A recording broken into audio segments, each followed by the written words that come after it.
Let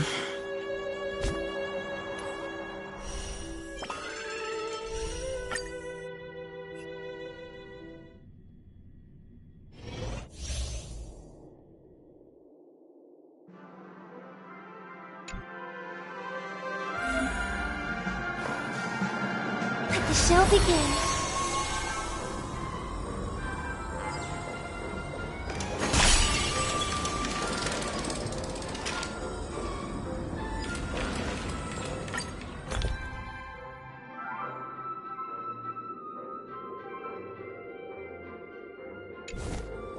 Let the show begin. I hear some disharmony.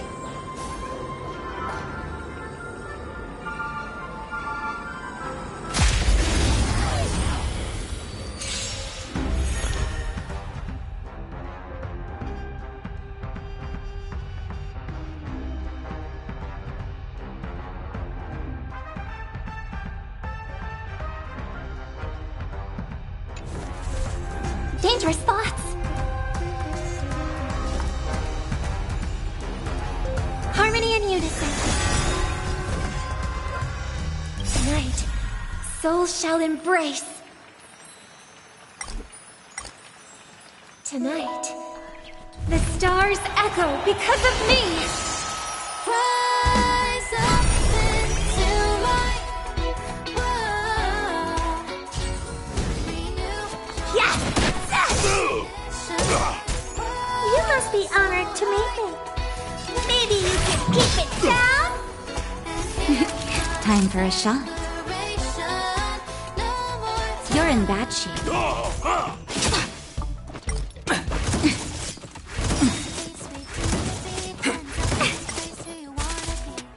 Let me through, or I'll go through you!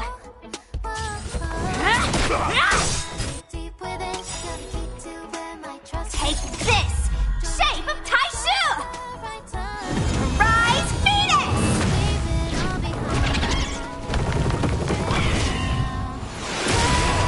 Time to twirl!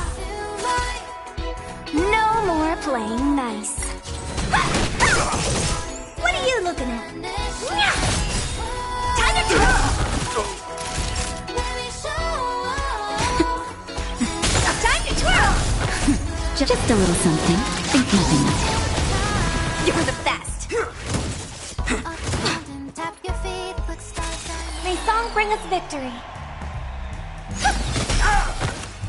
Let me through! Dodge this!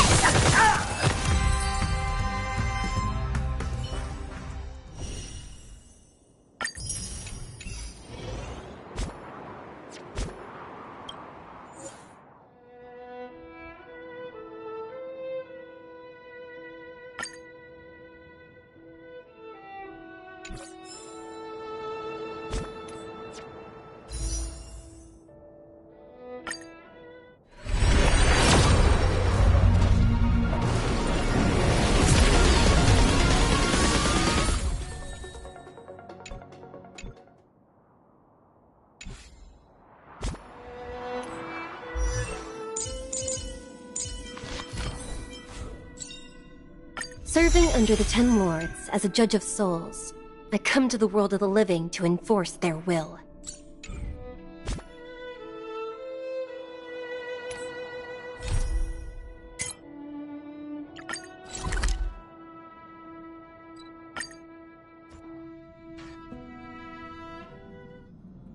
Newsflash! Penacony's Charmony Festival has entered its countdown phase. Accompanied by Clocky's TikToks, after 12 system hours, this grand celebration will commence with much fanfare.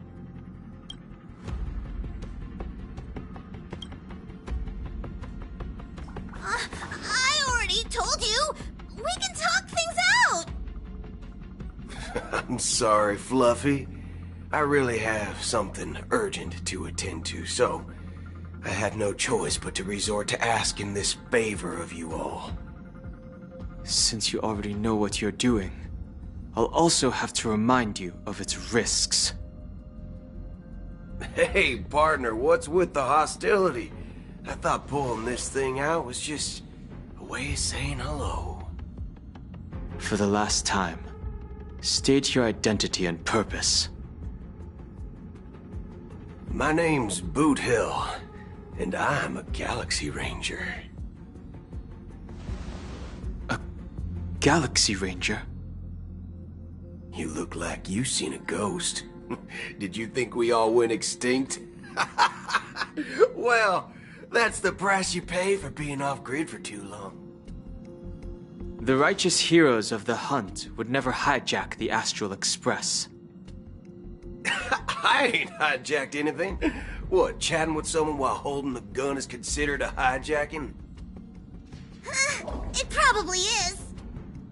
Pardon my frankness, but there are plenty of rumors in the cosmos regarding the Galaxy Ranger's current status, and none of them are pretty stories. I have a hard time believing you. Oh, this is hilarious.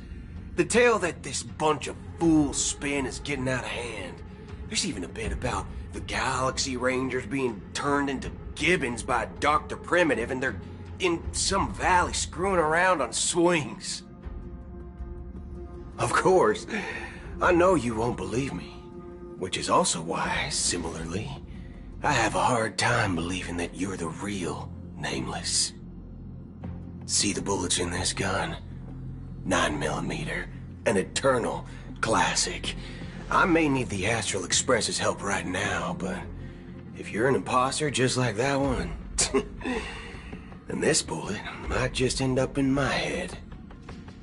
I can't allow myself to be exposed to danger. That's just the way it goes, so you all have to first prove yourselves. Huh? Where are you going?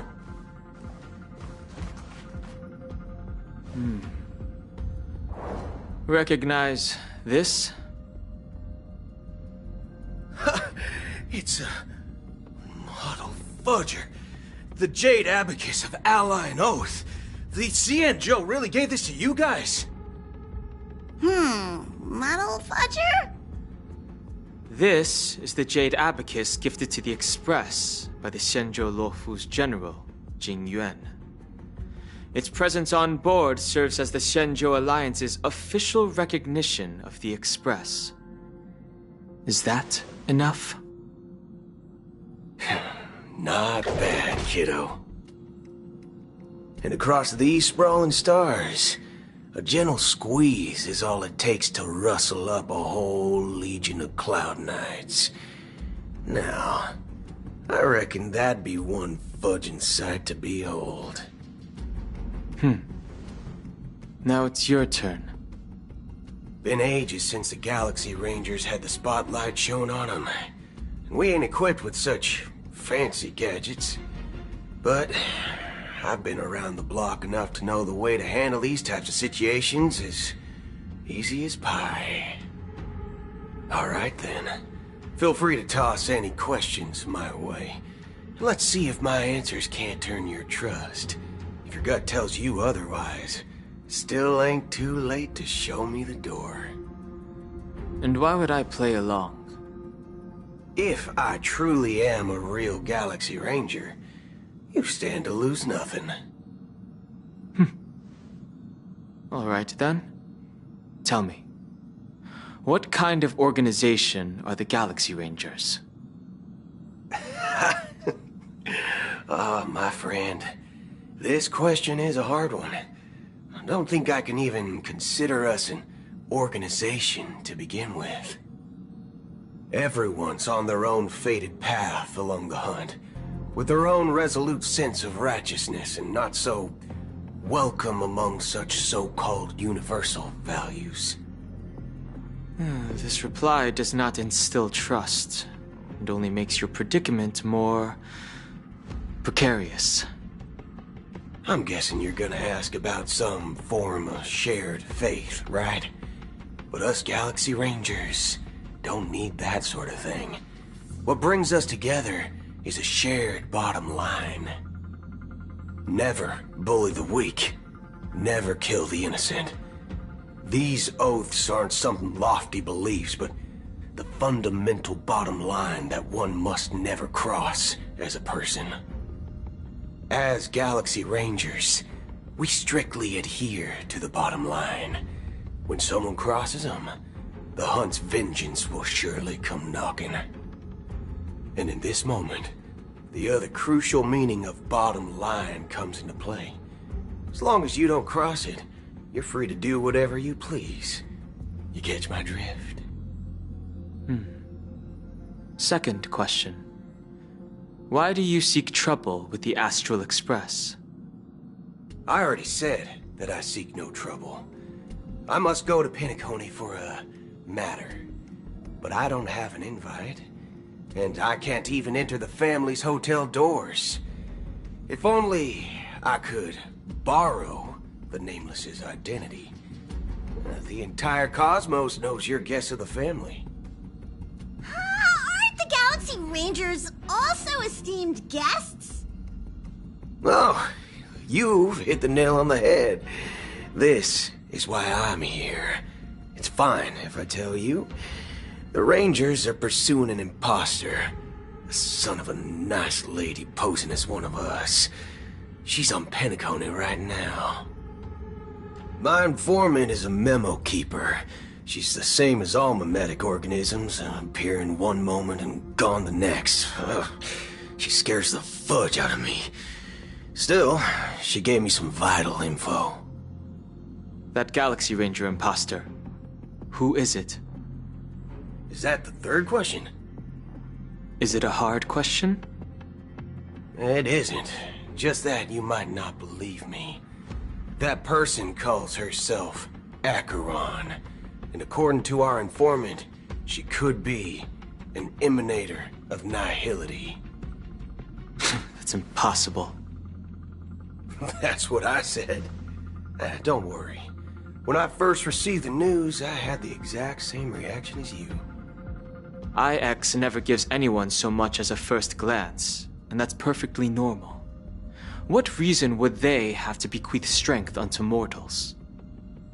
Then you must know that emanators can also conceal their own identities, which, for many people, it's better that way.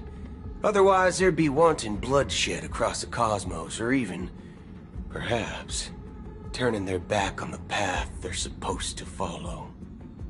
I had the good fortune of running into an elation emanator. Its appearance was no different than that of those clowns. If it weren't through sheer luck that I got it drunk, I would have never known of its eminent status. Even in the purest hunt, you'll find the Xianzhou Alliance under the spotlight and Galaxy Rangers lurking in the shadows. Paths are inevitably concepts created by people and exist in planes beyond our understanding. To reckon that nihility emanators don't exist, well, maybe we just ain't nihilistic enough. So, do you understand now? Your companions are in danger, and it's pretty harrowing. If you don't want to believe me, you'd best send a message to them, but I'd advise you to move fast. We don't know what's happening in the dreamscape or how much of what the memo keeper said is true. And that Acheron, who knows what she intends to do.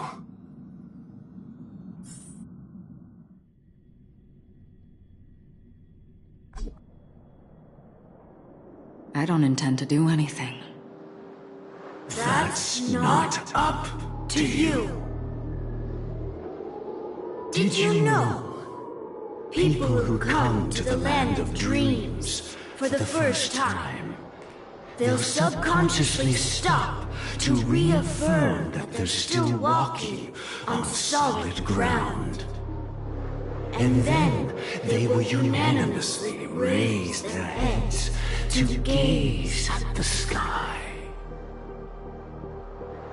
Be it reality or dream, staring at the sky is instinctual for humanity. Since the day that the golden hour was completed, it's always been there, watching over every single night of decadence. But But now this night sky has been mercilessly severed, dyed with the mist of nihility. And this whole event happened within the course of a single slash of a blade. A single slash of a blade isn't really accurate. It was actually 2 blades, just that the second one was faster. That's not the point. Many guests who weren't supposed to be invited have gathered at this banquet. Even if the harmony is all-embracing, I have no choice but to show some of them the door. For the sake of Penacony and the peace. The planet of festivities has no place for you, a puppet of nihility. Those who live in the shadows do not bear the right to tread the illuminated stage. Speaking of living in the shadows, there's probably not much difference between us. It's only polite to reveal your true self, at least when speaking to others. Penacony's Dream Master.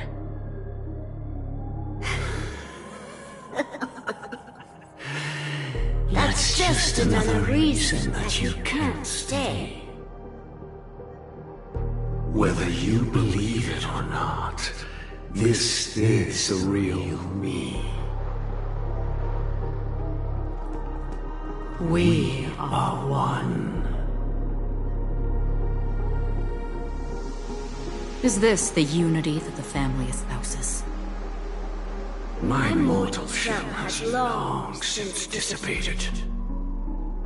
The Oak family's 107,336 offspring are now my eyes, ears, and mouths, spreading joy across dreams when required.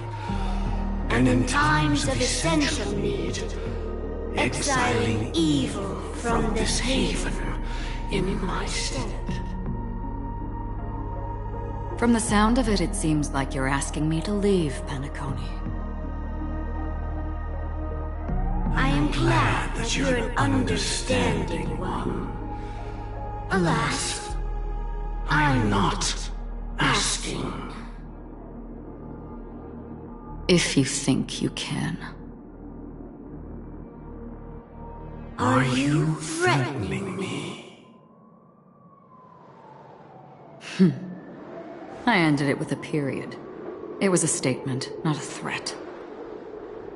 Knowing who I am and still showing such malice. You're not the first, nor will you be the last.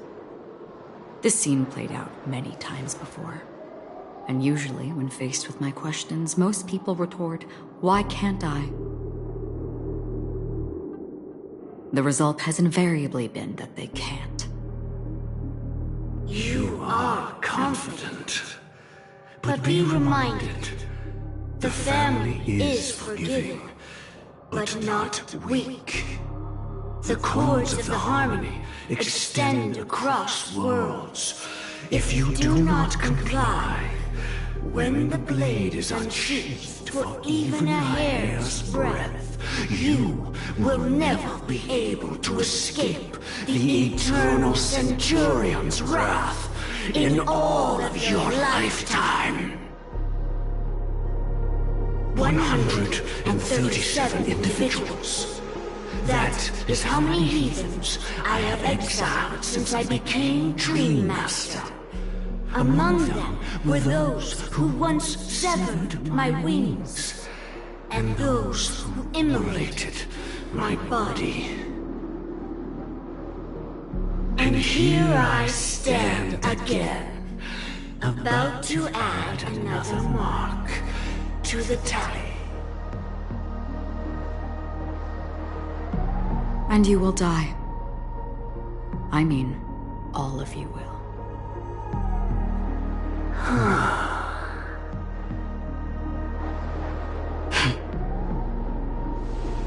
But that won't come to pass. I'll do as you ask. I'll leave. A wise choice. I wasn't aware there was a choice. To you, that surely is the only option. Please bear in mind, you and Penacony are of different worlds. Those born on the far bank cannot seek solace across the river. Leave and never return. The radiance of the planet of festivities is overwhelmingly bright, luring in tricksters, wrongdoers, and criminals.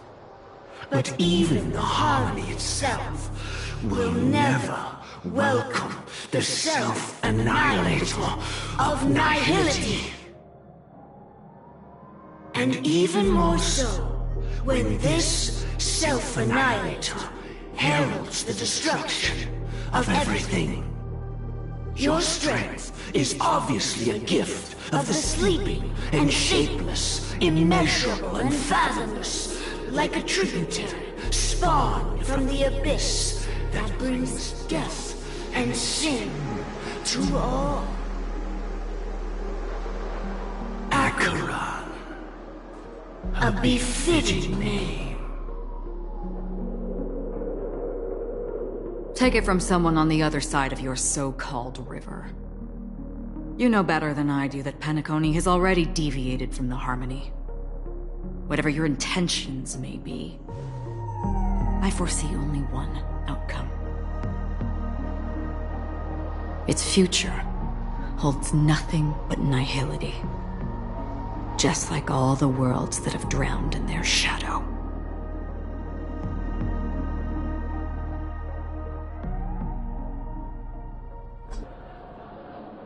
Attention, please. The unusual event that occurred moments ago was due to a technical malfunction at Clock Studios theme park. The family has promptly responded to secure the area, and we're happy to report that there have been no injuries. Oh, I swear that was no movie shoot. So many chips fell from the sky, and I even caught one of them. But it vanished in an instant before my very eyes. Excuse me. Are you talking about the Clock Studios theme park incident? Yeah, what about it? Oh, Miss Robin! Am I seeing things right? No need to worry. I apologize for any inconvenience caused to your delightful dream journey. What you just mentioned about the chips really piqued my interest. Would you mind providing more details about the incident? Oh, it was just those chips you normally see everywhere. The green ones? They fell from the sky as if it were raining. And then those chips simply disappeared. It appears to be the dream sim tech the Iris family has been developing. Huh? Miss Robin, you mean those chips were all part of a performance? But I really... Shh. This technology hasn't been made public yet. It was originally planned to debut at the Charmony Festival, but it seems it's been leaked. Can you help me keep this secret? The raining chips were supposed to be part of my act. Oh, I see. Then it all makes sense now. I'll do anything to help make the Charmony Festival a success. Thank you. As appreciation, I'd like to give you a token gift. Oh, this button is... Press it at just the right moment in the celebration. There could be an unexpected treat in store for you. All right. It looks like there are other guests who are also confused. I'll have to excuse myself. Please, enjoy the dreamscape. So many people talking about it. This commotion at the theme park definitely made waves.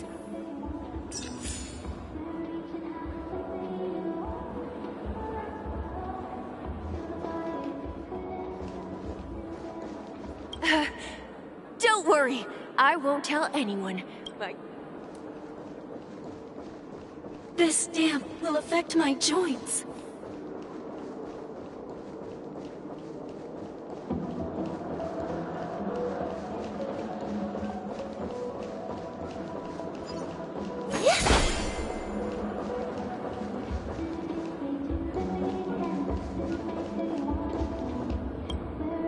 The family promised they would protect the guests within the dreamscape, but I witnessed a group of organic life forms making their way to the theme park.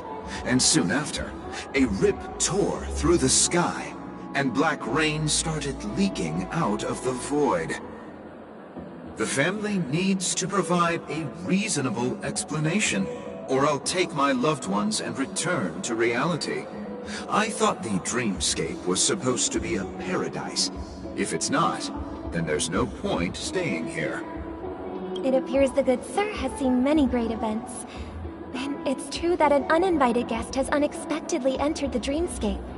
However, their target is not the ordinary guests, but the ambassadors of the IPC. The family will certainly ensure that the safety of the guests is of the highest importance.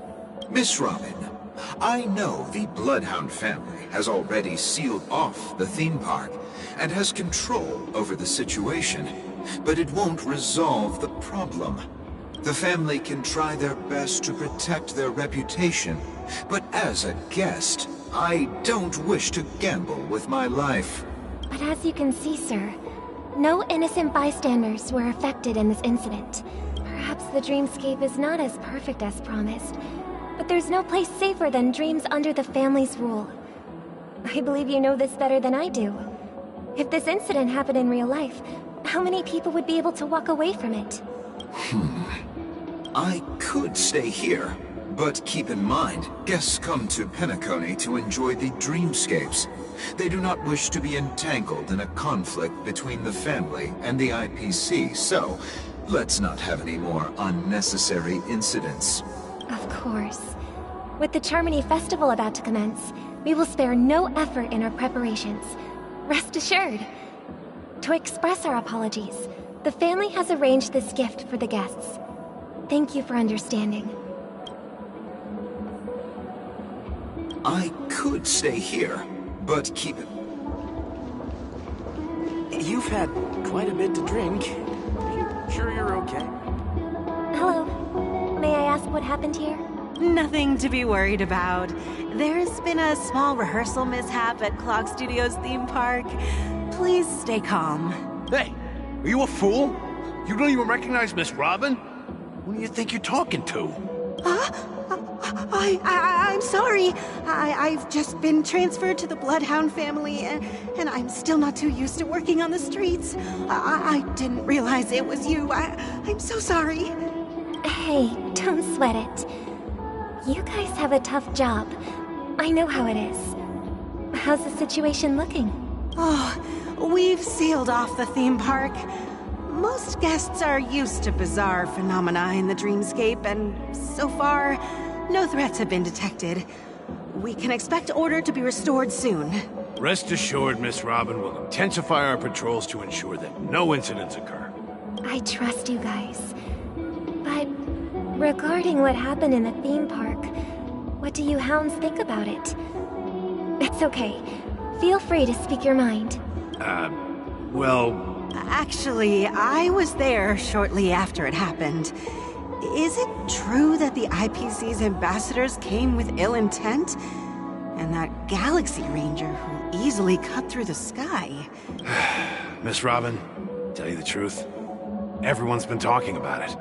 The myriad factions on Penacony have already been causing unease for everyone. Thank you all for your loyalty towards the family. The planet of festivities has indeed run into some trouble. The representative from the IPC, he's trying to regain ownership of Penacony and is prepared for a hostile takeover. Of course, the family did not agree.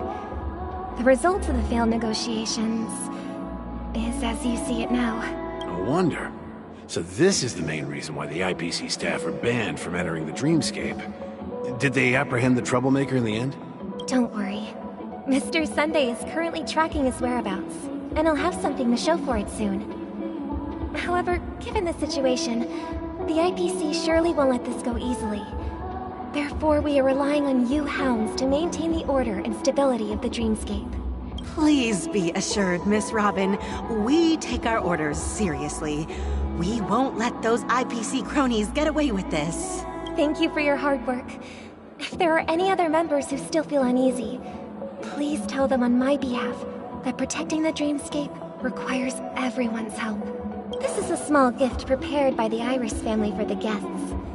There's one for you too. Please, open it at the Charmony Festival for an unexpected surprise.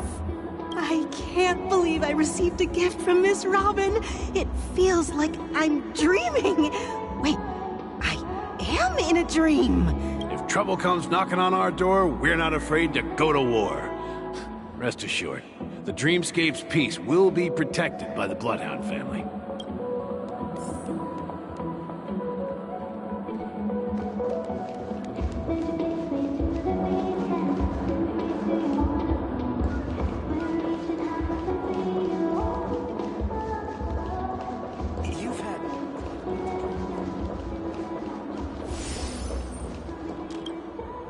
Miss Robin? That's the renowned cosmic superstar, Miss Robin! I didn't expect to meet a fan here. I'm honored. Welcome to Penacony, a world filled with wonderful dreams. I can't believe I'm actually meeting the real Robin! Shouldn't you be preparing for the Charmony Festival? Preparation is important, but the ceremony is fundamentally about sharing the Great One's harmony with everyone. If there's a chance to sing with everyone, I will not refuse. Regarding the recent mishap, I understand it negatively impacted some of our guests. As a member of the family, it's only right for me to come forward and offer my apologies to everyone. But, are you sure it was actually a mishap? Everyone saw those chips descending like rain and the red light tearing through the sky. Claiming it was merely special effects seems a bit far-fetched. Plus, I met that generous gentleman. He looked really out of it and kept talking to himself. Is this also part of the performance? Everyone, please do not panic. I believe that the family will give everyone a satisfactory answer in due time. Even if you say so, Miss Robin, it's hard to believe. Some people just never listen, do they? It's never ending. It just goes on and on. I'm getting really tired of this. Miss Robin? Still, I suppose I should keep on helping everyone. I am the epitome of joy, kindness, and goodness, after all. Huh? What was I just doing?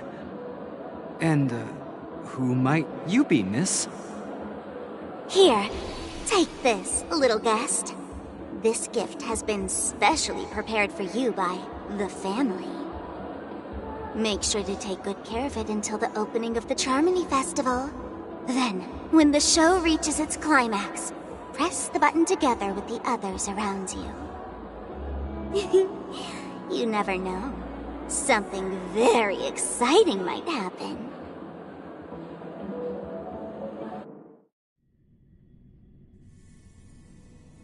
We're back to where it all began. You entered the golden hour from this place. And it is also from here where you will enter the true Penacony. It is a pleasure to journey alongside you once more. But it's time I laid bare the entire truth before you. As you might have heard, I also go by another name. Stellaron Hunter Sam. I'm fine. Sorry, I hope I haven't scared you. I know you have many questions. Do you remember when we encountered death in that strange dreamscape? When I was caught by that meme? In that instant before it killed me, I saw the reflection of another dreamscape in its ghastly pupils. So, following the clues in the script, I came up with some theories about the meme. That's why I instructed Silverwolf to issue invitations, drawing everyone to the Dreams Hotel. I intended to call upon death before you arrived, to solve the riddle using more direct means, and then invite you to join. However, contrary to my wishes, I couldn't defy the script, and I didn't get a chance to explain it to you. It is how you see now. I was impaled by the bladed wings of death. The heavy pressure of concentrated memoria miasma exploded in my mind as if it was actually reality. But after the momentary numbness subsided, I found that my body was absolutely unscathed. I was still alive. And it was just as I thought. I had arrived at a place starkly different from this beautiful dream. Beneath the dreamscape of Penacony lies another, more chaotic, more primal memory zone. Its name? Land of the Exiles. And so, then I returned to the hotel in the dreamscape, hoping to tell you of its existence. Yet I could not reveal my own identity. So, I could only divert your party's attention and lure you away from the battlefield. And after all my attempts proved futile, it wasn't until not long ago when a crimson blade of light shattered the high wall of the dream, causing you all to fall far into the abyssal depths of the dreamscape, that I was able to awaken you and your companions one by one. And that's it. That is all that's happened so far. I know it's tough to believe all this without reservations. I just want to say, you are very close to the final answer. Just one more thing needs to be done, and then I can prove it to you. Now, let's leave this place. Please close your eyes. Take a deep breath and visualize the dreamscape's outline in your heart. And remember, you must not open your eyes at all times. 3, 2, 1. Don't be afraid. The one who has come to greet us has arrived.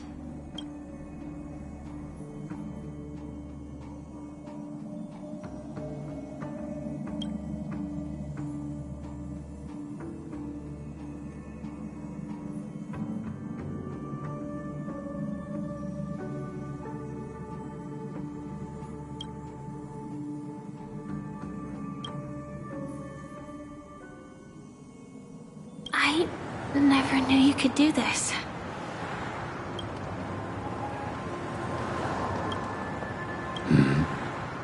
Do you have a driver's license? I do. That is surprising. Why? Because this is Japella, the city of sins? No, it's nothing. I'm just thinking that you haven't slept in 20 system hours. Are you sure you're okay? I'm fine. I'll survive. Same goes for you.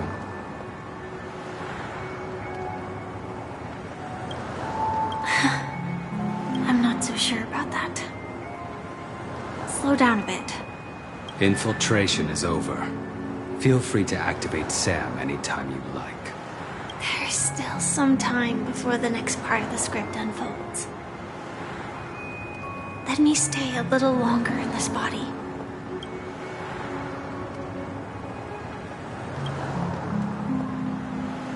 Such a long tunnel.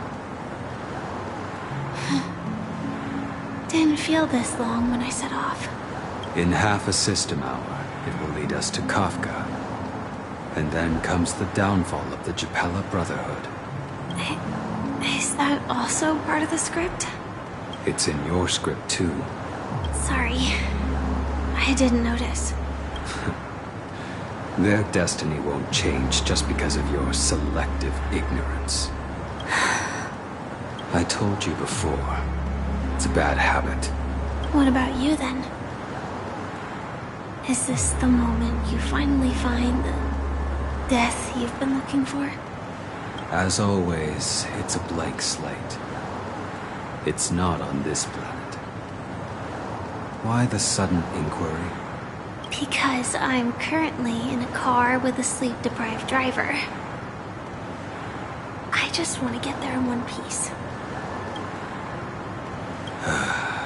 This car has full self-driving capabilities. I'll just put my hand on the steering wheel. Will that do?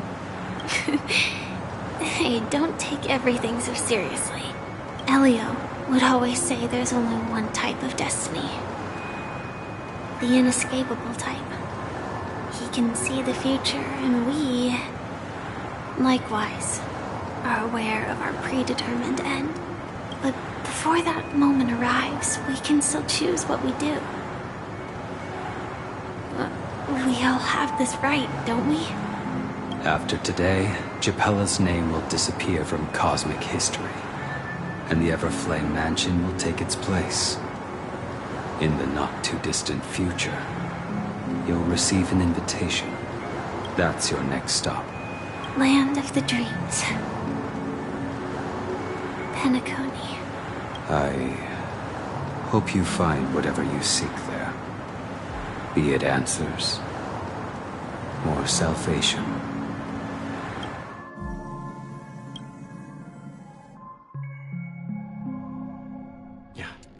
Glad to see you're safe and sound. Close your eyes. This is the answer. Isn't it incredible? The monster that we have always known as Death is actually the guardian of the land of the exiles. It abides by a certain rule. Abducting people from their dreams and bringing them here. The question that has been perplexing us, does death really exist in the dreamscape, appears to be a cognitive trap. It was laid by those orchestrating events from the shadows to cover up the truth behind the disappearances and the existence of this fortress known as Dreamflux Reef. Every emergence of that meme is related to the Watchmaker. Since Dreamflux Reef is where it brings its captives, it's likely that many of our long-standing questions will be answered in this place. The atmosphere here is starkly different from the beautiful dream. There are no regulators here like the family. And they all look like they're mildly dazed. But from the whispers of the residents, they've heard a familiar name. Gallagher. It's that man again. Always in the right place at the right time. Though that does save us the trouble of looking for him. Himiko and March have already made a move. Get ready. We're about to set off. The real dreamscape. The land of the exiles. Before we go, should we speak to everyone first?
go, should we speak to everyone first?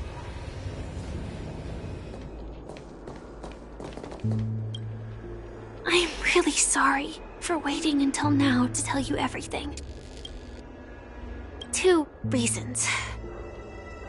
Firstly, the script. In the future that Elio saw, Sam and the Astral Express's confrontation was inevitable. I tried to break the shackles of the prophecy, but this is as far as I could go. That aside, there were also my personal motives. I wished to travel with you as Firefly, and not Sam.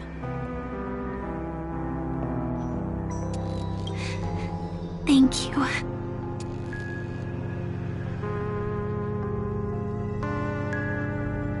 Elio only gave me one instruction. Allow the Astral Express to pursue the Grand Legacy.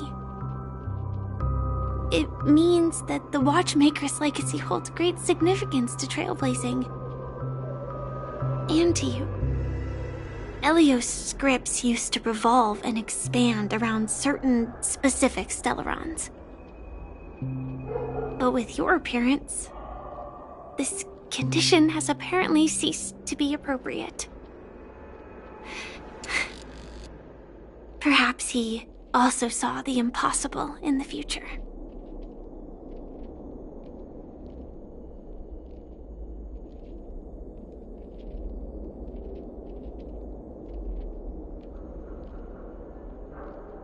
Do you still remember that medical cabin I told you about? Well, that's Sam. It belongs to the Iron Cavalry of Glamoth's Firmament Frontline. A Firefly Type 4 tactical heavy assault mech. It is the cradle of my vitality. And the meaning of my birth. And for the longest time it was how I should have looked to the rest of the world.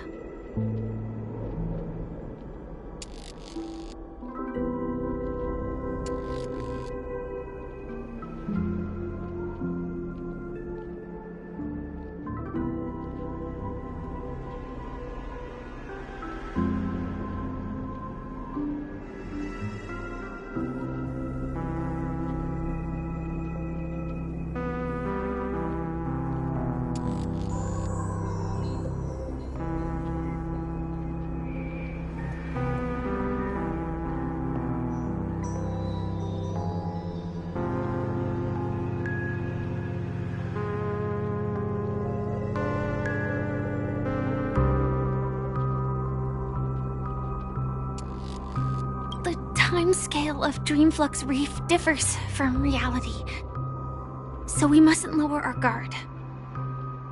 You're sensitive to Memoria. A slight misstep, and you could get lost in this memory zone.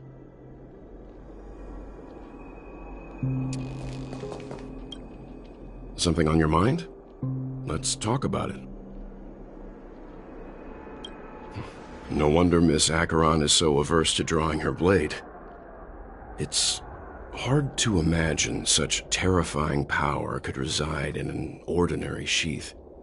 If it weren't for the fact that Aventurine's power originated from the preservation, the entire dreamscape would have been affected. Don't feel burdened by this. Even without that Stellaron inside you, Aventurine would still have found other methods to accomplish his goal. Let's just believe in Miss Acheron, and given her prowess, I don't think we've got anything to worry about. During your investigation, he shared a vital piece of information. Mikhail, the former watchmaker who collaborated with the family to construct the Penacony we're familiar with today, had a falling out with the family for specific reasons. But this is precisely where the problem lies. You were clearly investigating a murder, so then why As a security officer, is he changing the subject to talk about his past with the watchmaker? And now, with Firefly mentioning his name again, it's hard not to be suspicious. Before we found you, she'd already revealed her Stellaron Hunter identity and shared a lot of information. Who would have thought that the Molten Knight's true identity was actually a young girl? For her, this is a secret that she cannot allow others to know. That being the case, I think we can believe she's willing to cooperate. But she didn't reveal all her secrets. I just can't shake the feeling that her situation is different from that of the typical dreamer. And I hope that doesn't lead to any dangerous predicaments. I hope you've regained a little composure. We'll move out when you're ready.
Welcome to heaven. Dreams, true or false, all are ephemeral. Might as well drink more Soul Glad instead.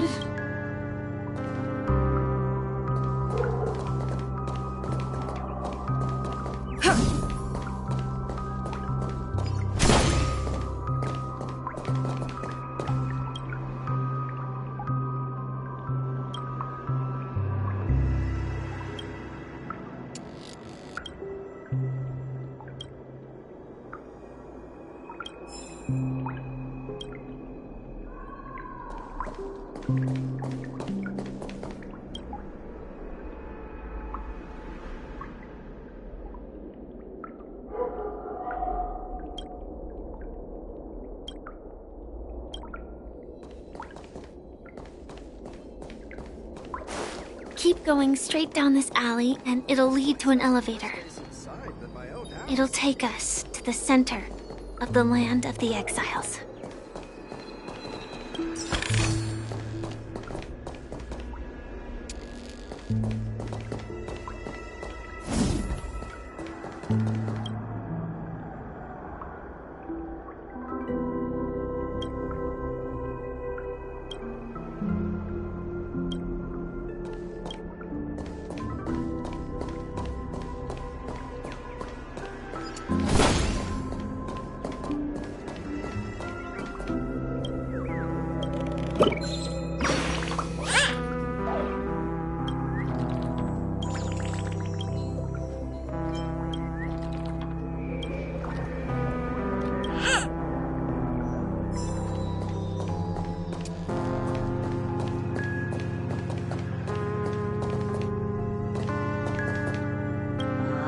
Did you also get kicked out of the beautiful dream? I want to go back. But then I don't want to go back. Tell me what I should do. I don't know what what to do.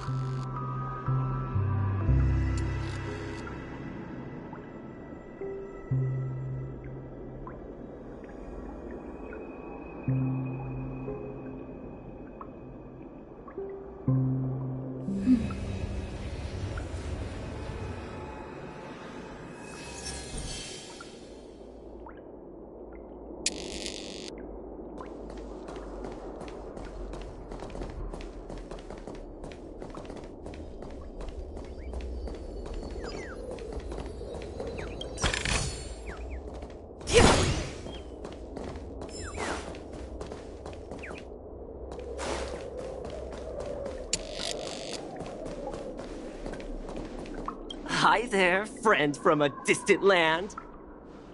I hear the Watchmaker's legacy is right here. Let's say we go treasure hunting?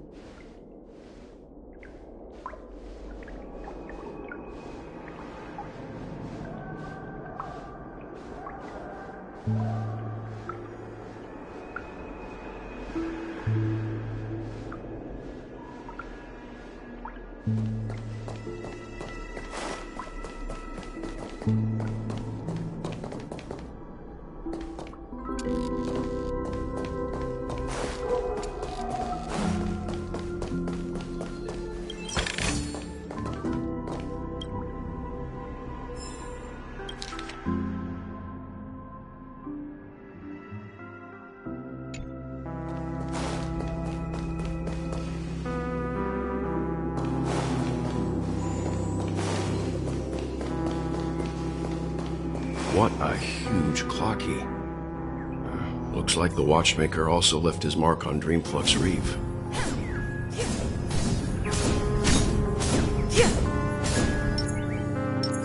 Stream 4. Clean.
The atmosphere in this fortress is pretty different from that in the beautiful dream. When I first saw it, I was in awe too. The sky here, it's like a reflection of the 12 dreamscapes. What's even more bizarre is that this place is also separated into trade and residential areas. The layout may be simple, but the facilities are very comprehensive. It seems that there are quite a number of people living here. Though both dreamscapes have distinct styles, the architectural designs are quite similar. Works of the same hand, perhaps.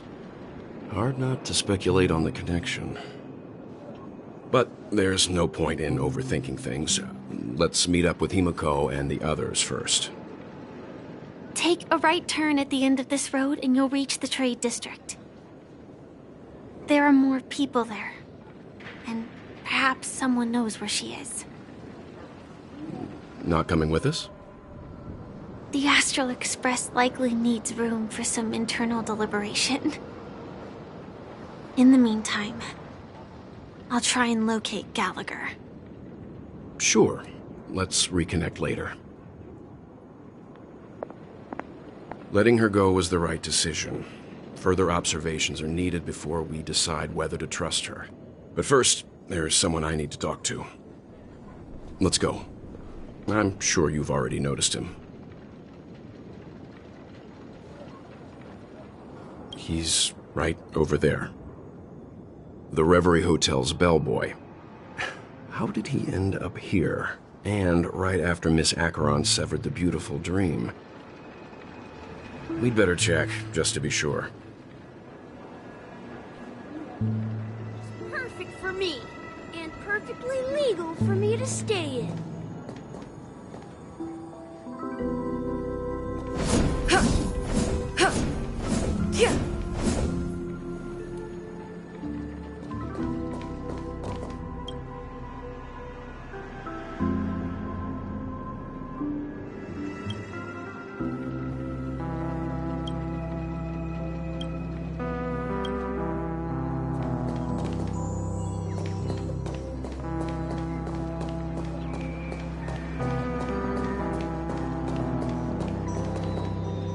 Make a wish. Will of preservation.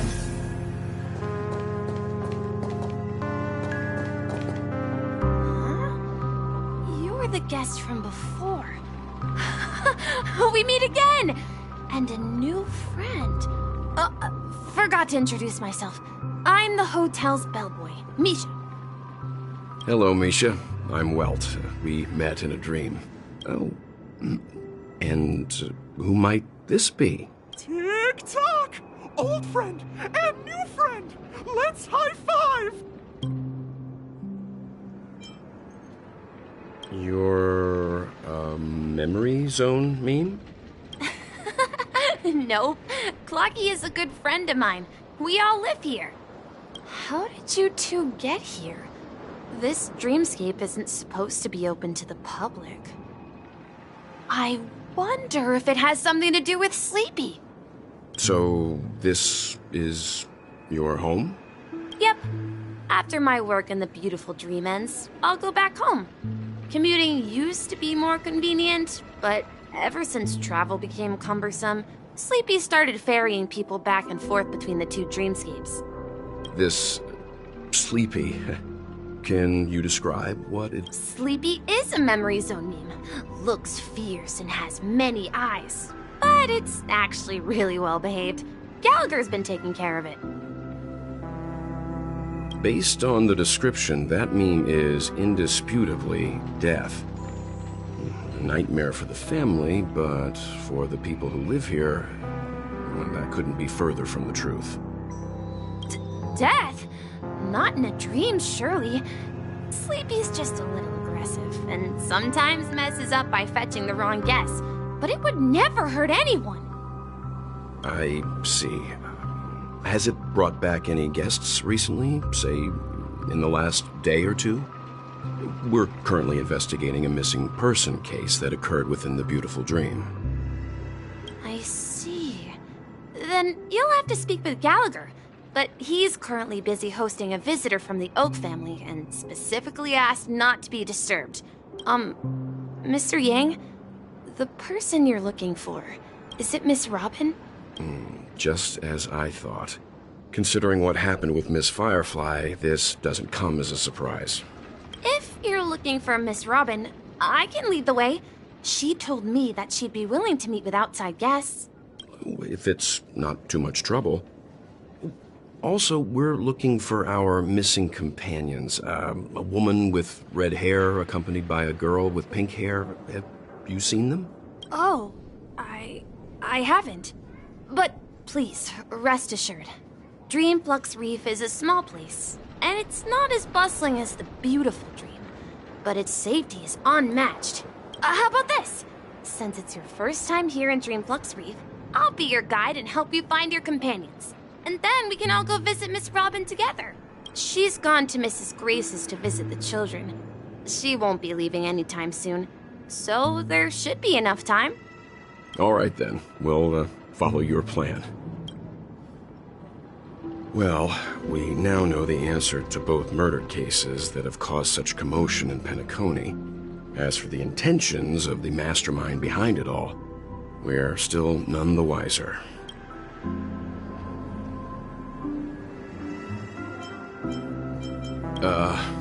No idea. But its connection to Gallagher is worth digging into. Regardless, we have to find him. Say, you mentioned before that you saw a Clocky that only you could see, right? I can't shake off this strange feeling. Am I really still so young at heart? Forget it. It's not important. We'd better just follow Misha.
everyone, look!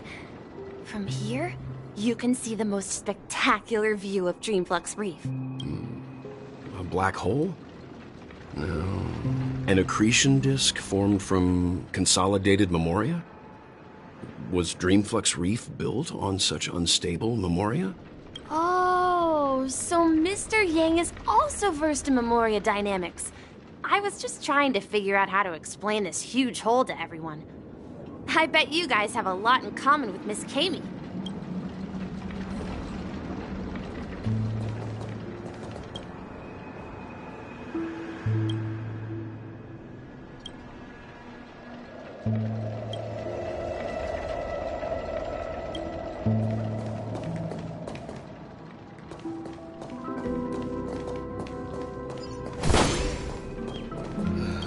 I'm just a wallflower.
Look!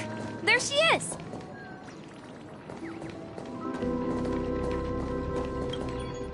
My calculations are finally done. In another 10 system hours, the above dream will swallow the dream below. My hypothesis was correct. This place will cease to exist as the dream devours everything. Who are you all, and why haven't you left yet?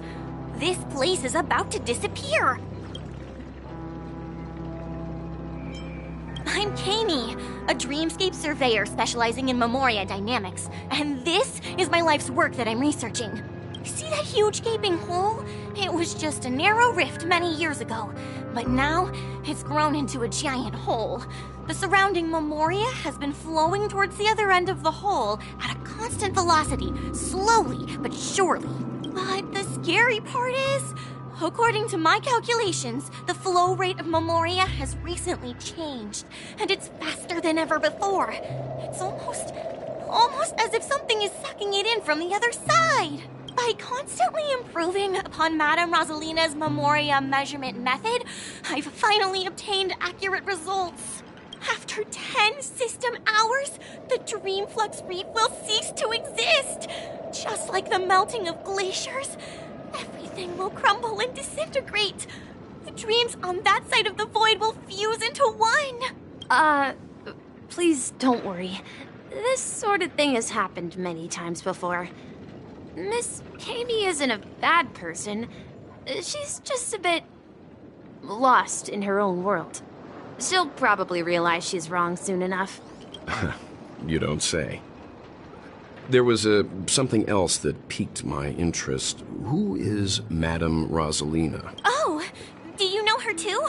Or are you also a fan of Memoria Dynamics? We're very interested in Madame Rosalina's achievements. Could you tell us a little more about them? Why, of course! She's an excellent scholar of Memoria Dynamics, and the first person to apply Memoria rate measurement methodology on interstellar travelers. Regrettably, due to the presence of the Garden of Recollection, ordinary people don't pay much attention to the nature of Memoria. She departed this world without much fame, leaving only a few thin journals behind. I came to Penacony to learn more about my idol, and went to great lengths to seek out Dreamflux Reef, all because this is her final resting place. Prodigies always meet their demise prematurely. If only Madame Rosalina had more time, she would have discovered a way to reverse the flow of Memoria. I felt it. The source is in the golden hour. There is a certain anomalous presence stirring the currents of the memory zone. I must uncover more concrete proof. I must convince everyone. Does the name Madame Rosalina sound familiar to you? That's right. It seems like she did a great deal of research and calculations in Dreamflux Reef before abruptly passing away. Miss Katie regularly mentions her. I hear Madame Rosalina passed away during the prison war. She could see the Penacony of today. Its people building homes in the memory zone. I bet she'd be really happy. Perhaps. Our destination is the commercial district. That's where the largest crowds gather in Dreamflux Reef. We might be able to find the others there.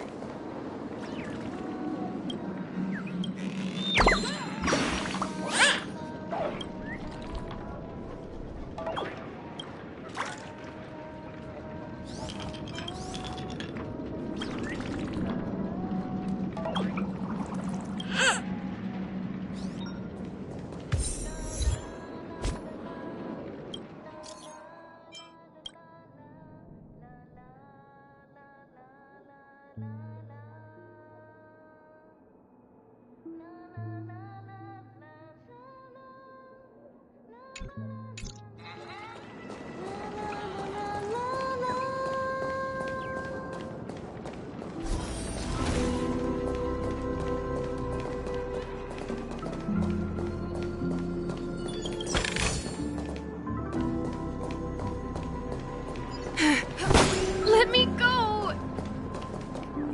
Please, come. Ghost! There's a ghost! Don't come near me! Oh my. I'm human and so are you. Can you get a grip? Mr. Yang and Miss Trailblazer, I've been waiting for you. Quickly, come help. I bumped into a member of the family on the way here. He was so scared and I just wanted to calm him down. But... Let me go! Let me go! I've only done good in my life. Why can't I rest in peace after death? Well, this is how it turned out. Me? A ghost? Don't make me hit you. He thinks he's dead. Although, when I first fell in, I also thought the same. Dear guest, this is not the afterlife. This is Dreamflux Reef. That's right. Did you hear that? Repeat after me. Dreamflux Reef. You're talking to someone invisible. If I'm not dead, what am I? I shouldn't have pushed my luck and tried sleeping in my dream. Curiosity kills the Papeshi. Stop asking! You'll alert the monsters! All the dead are right here. All of them! You're not talking about the memory zone meme, are you? Don't say that name! It's all your fault. They're coming!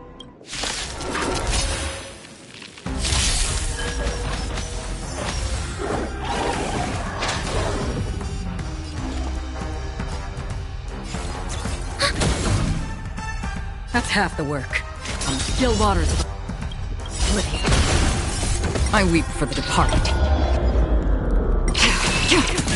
It too shall fall.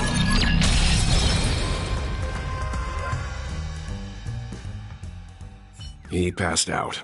His intense negative emotions attracted the nearby memory zone memes. I see.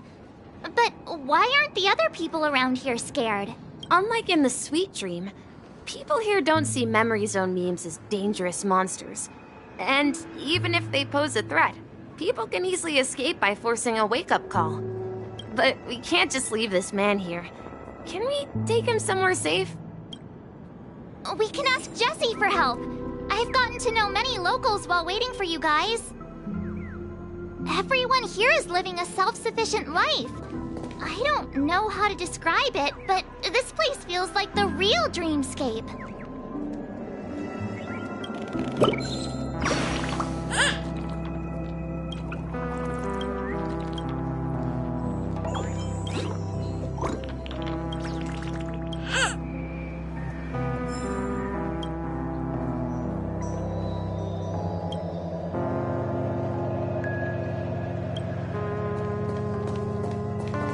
I remember when this place was all hustling and bustling. Oh, look at it. Nothing is spared from the decay of time.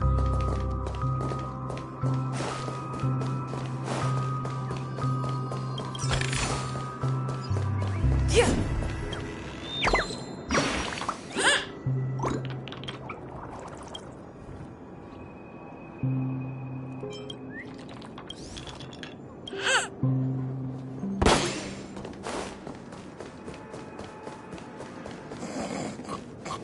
No!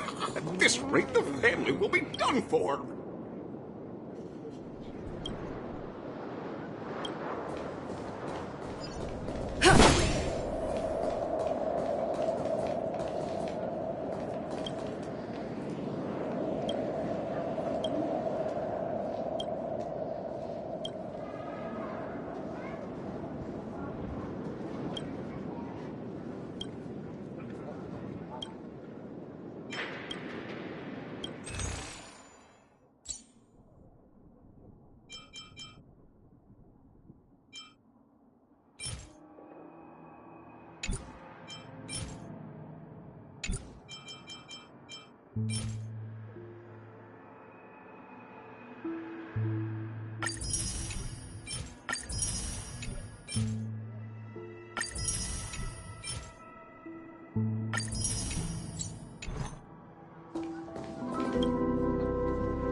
I knew you couldn't hold your liquor. Tried to warn you, too.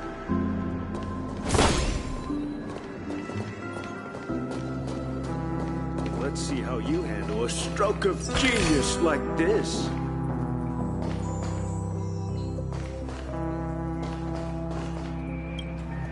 Evening, Jessie. Is it evening? Welcome, Miss March. Who might these be? These two are my friends. As for the man lying on the ground, he's a scaredy cat who fainted from fright. I see. Another poor guy who accidentally ended up here. I'll take care of him. There have been a lot of new faces lately. Things must be tough in the beautiful dream. The few remaining havens of freedom in Asdana will soon face trouble. Do such things often happen here? Not really, but they're becoming more frequent now. Guess it's one of the signs of the Sweet Dreams collapse. This man has had quite the shock. Could you help me find a Halovian lady, March? Her songs can heal mental wounds. A Halovian lady? That must be Robin. She's also here in Dreamflux Reef. Huh? Robin? But I thought she... Oh, right. If Firefly is here safe and sound, then it means Robin must be okay too. Misha's about to take us to her to find out what happened. But before that, let's meet up with Himiko. You were with her earlier, right? We met some stowaways in the residential area. Most of them came from neighboring star systems. I heard that places like Dreamflux Reef are scattered throughout the memory zone of Asdana. like islands in the ocean. They existed before the family arrived. I also heard that when Dreamflux Reef took shape, it was the center of all dreamscapes in Penacony. If that's true, it's no wonder there are so many similarities between this place and the Sweet Dream. Himeko must be gathering information. Let's hurry up and get going.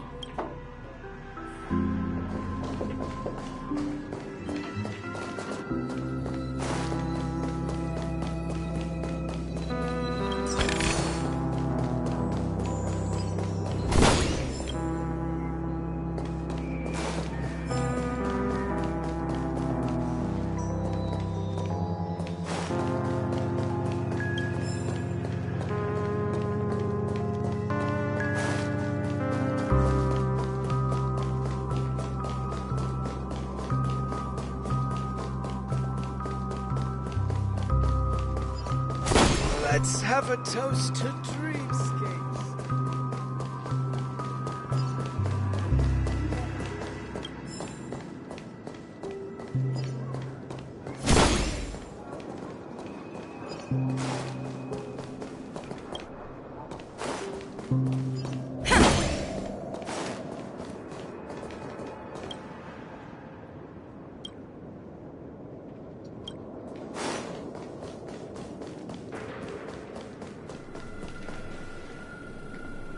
This is where we split up. She can't be too far away. So that's how it is. I never imagined we'd gather the remaining details here. To borrow Gallagher's catchphrase, what an unpredictable twist of fate. Himeko, here they are. Ah, perfect timing. Now that everyone's here, I'd like to introduce everyone to Micah, who's partly in charge of the Land of the Exiles. Micah, these are my companions. It's a pleasure to meet the Nameless. You know us? I've been keeping an eye on you since the day you arrived in Penacony. We would have met under more appropriate circumstances if Dreamflux Reef hadn't been isolated from the 12 Dreamscapes. Please, allow me to formally introduce myself. I'm Micah, the Gravekeeper of Dreamflux Reef. Gravekeeper? Life in Dreamflux Reef is pretty liberating. Everyone here mostly keeps to themselves, without meddling in others' affairs. My daily task involves cleaning a few tombstones. You're too modest, Micah. When lost dream chasers stumble upon this place, you're the one who takes care of them, guiding them back to the sweet dream, or showing them how to survive the wild dream chaos. So, guardian of sorts. Were you talking to me, Mr. Yang? On that note, Mr. Mika, which tombstones are you referring to? We didn't come across any graveyard when we arrived. They're actually just symbolic stones. But since you're curious, Mr. Yang, I'll take you there. I have a feeling you might find something of interest there. But before that, you have an important guest joining you. An important guest? Who could it be? This way, please. The roads here in Dreamflux Reef are a bit run down, so watch your step.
So this is the so-called freedom.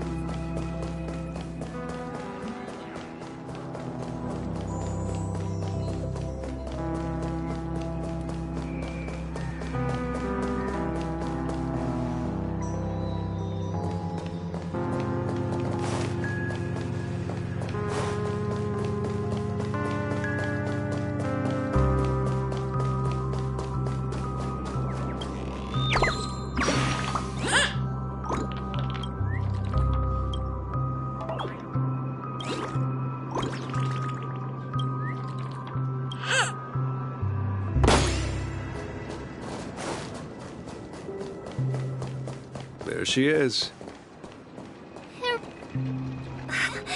Everyone sang so wonderfully. It's not often that I tried this music style, but I've gained some valuable insights from it. Oh, I can't thank you enough, Robin. Well, these kids have made incredible progress in only a few days. It was nothing, Grace. I merely taught them how to sing. It was you who brought hope into their lives. Life must be quite difficult for them in reality, I imagine. That's right. Whenever it's time to say goodbye to these kids, they're reluctant to leave. But I've explored every corner of Dreamflux Reef, talked to everyone I met, and they all told me the same thing. This shattered dream is not worth clinging to. It seems you truly are a child of the Harmony. Emma and Andy are orphans I took under my wing. Carol there, with her blind eyes, used to work at a nutrition center in the outer ring of Penacony. And as for Gary, he's been living with autism since he was a child. They're not old enough to enter the sweet dream managed by the family. If we compare people to birds, these kids are like fledglings with impaired wings. But in this dream, well, they can fly freely. Even if they stumble along the way, well, they're still relying on their own strength. And me, an old lady with no legs. Well, without this dream, I couldn't even walk toward them. I'm glad that you found a new life here in Penacony. It's just... Don't worry, Robin. Dreams have their significance, but they aren't everything. Both the children and I understand this. No matter how long we fly through this dream, we will one day return to reality. But you know what? Emma and Gary aren't plagued by their insecurities anymore. No, and Carol is learning how to cope with her blindness. And Andy is livelier than ever. Well, even I've become more optimistic. You see, in dreams, we learn how to live. Once we return to reality, we learn how to survive. And should our feathers be damaged, then we share our wings with one another. There's no need to covet an illusory sky in dreams, because we have the right and the ability to fly towards a broader horizon. It's a relief to see you safe and sound, Miss Robin. It's nice to see you all again, Astral Express crew. I heard my disappearance caused quite the commotion out there. I'm really sorry about that. Since you're here, can we assume that you're fully aware of the situation in Penacony? Ever since I returned to Penacony, my voice started to change, until it gradually faded away. At first, I thought it was a temporary ailment, perhaps due to having been away too long. I thought maybe it just takes some time for my body to acclimate to the high concentration of Memoria and Asdana. But now it seems the root of the problem goes way beyond me. There are elements around me that don't align with the Harmony. Losing my voice is just one of the signs of the Sweet Dreams collapse. The Sweet Dreams collapse? That memo keeper mentioned the same thing. So it's real. While I was away from Penacony, the boundaries of the 12 dreamscapes kept expanding outward. Whenever I mentioned the anomalies in my dreams, all the family heads refused to talk about it. Only my brother was willing to respond. Later, I discovered the secret letters from the IPC ambassador, which further convinced me that there are hidden secrets beneath the surface of Penacony.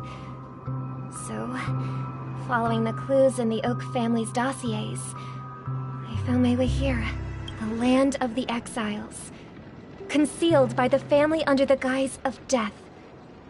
A dream within a dream, where Penacony's past is buried. Hearing you speak, it sounds as if your voice has made somewhat of a recovery. I hate to admit it, but the Harmony in this place resonates more broadly than within the Sweet Dream. It's regrettable, but the family has experienced betrayal. The traitor, or traitors, abandoned their original principles and, using the name of Harmony, exploited people's weaknesses to turn Penacony into the planet of festivities, trapping everyone in the illusion of the sweet dream. This is not the strong defending the weak, but rather the strong exploiting the weak. A world without equality won't ever be favored by the Harmony. And naturally, those voices blessed by them have lost the ability to sing. Could there be another force influencing the family's shift in philosophy, Miss Robin? Considering what happened with Acheron, it's difficult to conceive of another entity within the realm of the Harmony capable of influencing everyone. Unless a power surpassing that of an emanator is involved. I'd heard about what happened to the Xianzhou Alliance, but as far as I'm aware, the family hasn't faced any such external interventions. Who knows? Perhaps I've just been away too long and missed something. Regardless, I cannot accept my home is moving towards the very opposite of what the Harmony represents, while still claiming to uphold it. I must uncover the reason why Mikhail cut ties with the family, and who exactly it was who betrayed us all. Do you remember our arrangement, Mr. Micah? Well, here's my answer. I've decided to forgo my role and never step foot on the Charmony Festival stage again. Look here, brother. A little bird. Looks like a fledgling Charmony dove. But Charmony doves don't live here. So how did this little bird get here? Maybe its parents abandoned it? It looks weak and frail. Why don't we find something soft and make a nest for it? This place is too dangerous for a fledgling. Let's take it with us. We can put it on the wooden shelf in front of your window. Okay. A bird like that must have a beautiful singing voice. But where will it live? I'll ask the family head to build a cage for it. A cage? But then it won't have the freedom to fly, right? Let's see. What is it that has captured the attention of the two best interpreters of the Great One? To the point that they've forgotten how to enjoy their dessert. Oh, poor little thing. Doesn't look like it's doing well. Do you want to rescue it? I do. But I don't want to lock it up in a cage. Why? Even if it's small and not fully feathered, can't sing. It didn't come into this world just to be locked up in a cage. Birds, they should be flying free in the sky. That's quite the romantic idea. And what about you, a young scholar? Do you agree with your sister? I think she's right. But if we leave it out in the wild, it won't survive for more than a few days at best. Ah, I see.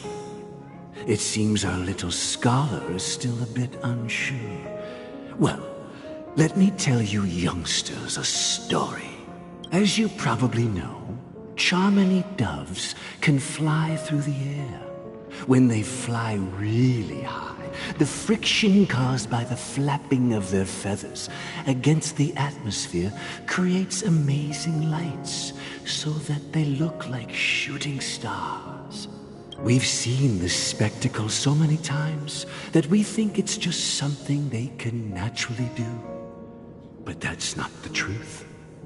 Their radiant display is the result of countless struggles against nature over generations.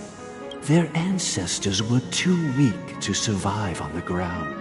So, to escape predators, they started seeking new opportunities in the air. After countless attempts by many generations, one of them finally figured out how to fly. It soared into the sky and never looked back at the ground again. So, you mean birds aren't born to fly, but they find a way to do it through their determination, right? Well, that's an idealistic way of of putting it. So, what are your thoughts, Sunday? I think people believe birds are meant to fly because they've never seen those birds crashing to their death. That's an interesting perspective. So, have you decided what to do with the bird now? For now, I'll keep it in a cage until it can take care of itself because I want it to live. No matter what. Well said, kids. It seems each of you has found your own answer. Your insights are truly remarkable. And I hope they come true in their own way. We will take good care of it. Won't we, brother? Yeah. But, Mr. Gopherwood, there's one thing I don't quite understand. And what might that be, my son? What if this little Charmony dove never learns to fly in the end? I mean, if there are fledglings in this world that can never fly throughout their lives, should we let them go back to the sky? Only to see them crash to the ground and die? Talking in your sleep, Birdie? Time to wake up.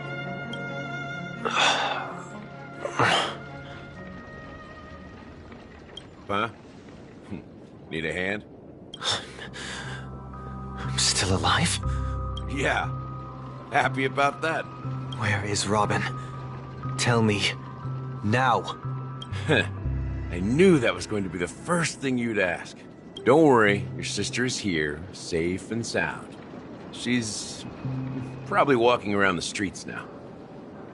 If I were you, I'd be more worried about myself.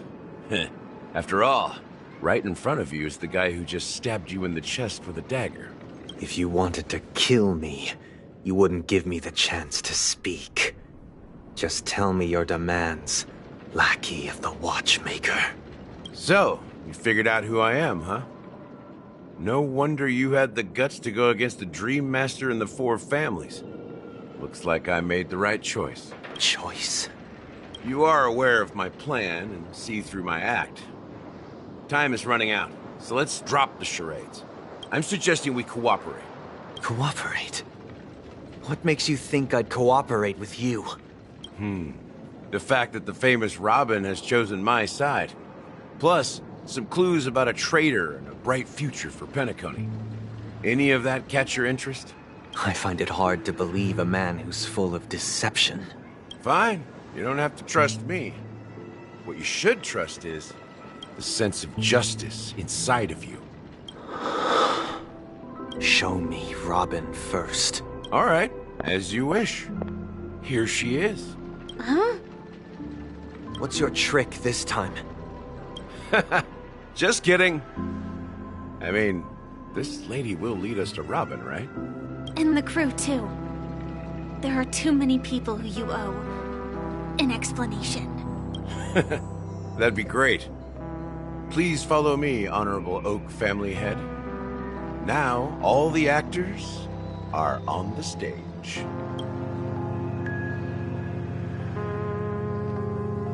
This is the monument I mentioned earlier. The names inscribed on it should be familiar to all of you. Rosalina and Tiernan. When Penacony was known as a frontier prison, it was the Trailblazers who connected it with the stars. They were the heroes who saved Astana, and their names deserve to be immortalized, not just on this small stone tablet, but in the annals of history for all of time.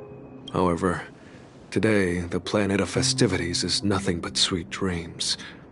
That heavy piece of history is all a distant memory. Just like that prison. If their names are inscribed here, then that means... According to Micah, they died long ago. Rosalina was killed during the War of Independence. She ventured alone into the heart of the star system to investigate the flow of Memoria, but she never returned. Tiernan was a skilled gunslinger, strong and reliable. He led the people through countless battles, but he didn't live long enough to witness the arrival of true peace. In the decade following the war, Penacony faced challenges internal and external. To protect Asdana, Tiernan took up the way of the Trailblaze and led the Lampmoth family to explore beyond the system, only to be surrounded and wiped out by the Swarm. Though I had expected as much, the tales of these heroes truly are sorrowful. True to the title of Trailblazer, they spent their lives venturing into the unknown. But what about this tablet? There are no names carved on it. When Dreamflux Reef was created, its owner was still alive. However, he insisted on erecting a monument for himself, saying that it will happen someday. Here we meet again. Everyone from the Astral Express. Robin.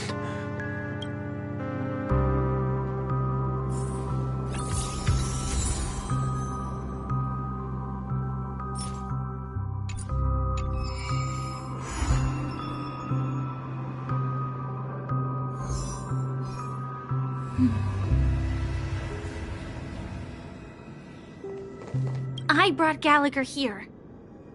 It's time to face the truth. Huh. The atmosphere sure is livened up with all these people in here. Well, I did my job. I gathered everyone here. Gallagher will explain the rest to you. Take care. Brother. There's no need for words. You're safe, and that's all that matters.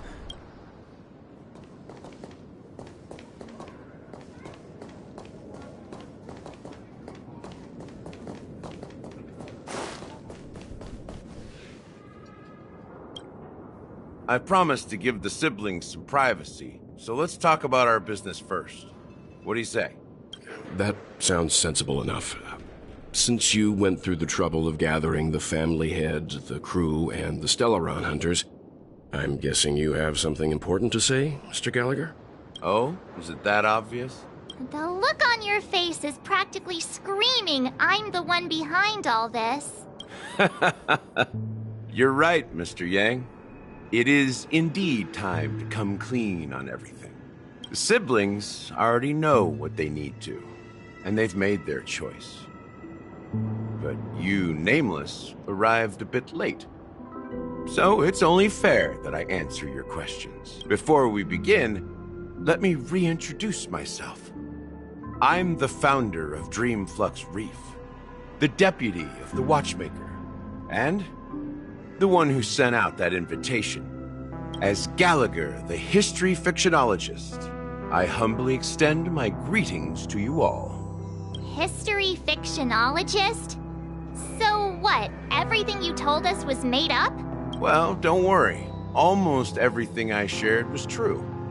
Well, except for the part about the family accepting me back.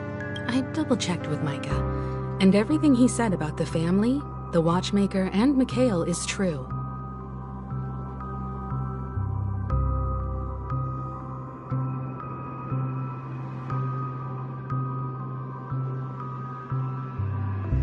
Thank you for your understanding. Now let's get down to business. I'm sure you're all wondering why I went through the trouble of setting up this battle for the legacy, inviting different factions and stirring up a ruckus all over Penacony. Well, it all boils down to something very familiar to all of you. The Stellaron. The Stellaron? But how is that possible? Penacony is a free-flowing interstellar hub. There are no signs of contamination whatsoever. You're totally correct. So, care to take a guess at what that means?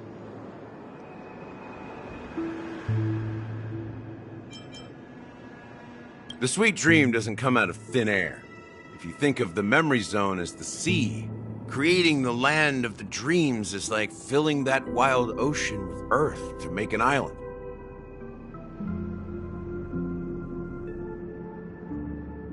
To achieve this feat, without the help of an Emanator of Remembrance or Enigmata, the only way is to use a Stellaron. And that's not something you can achieve with a simple wish.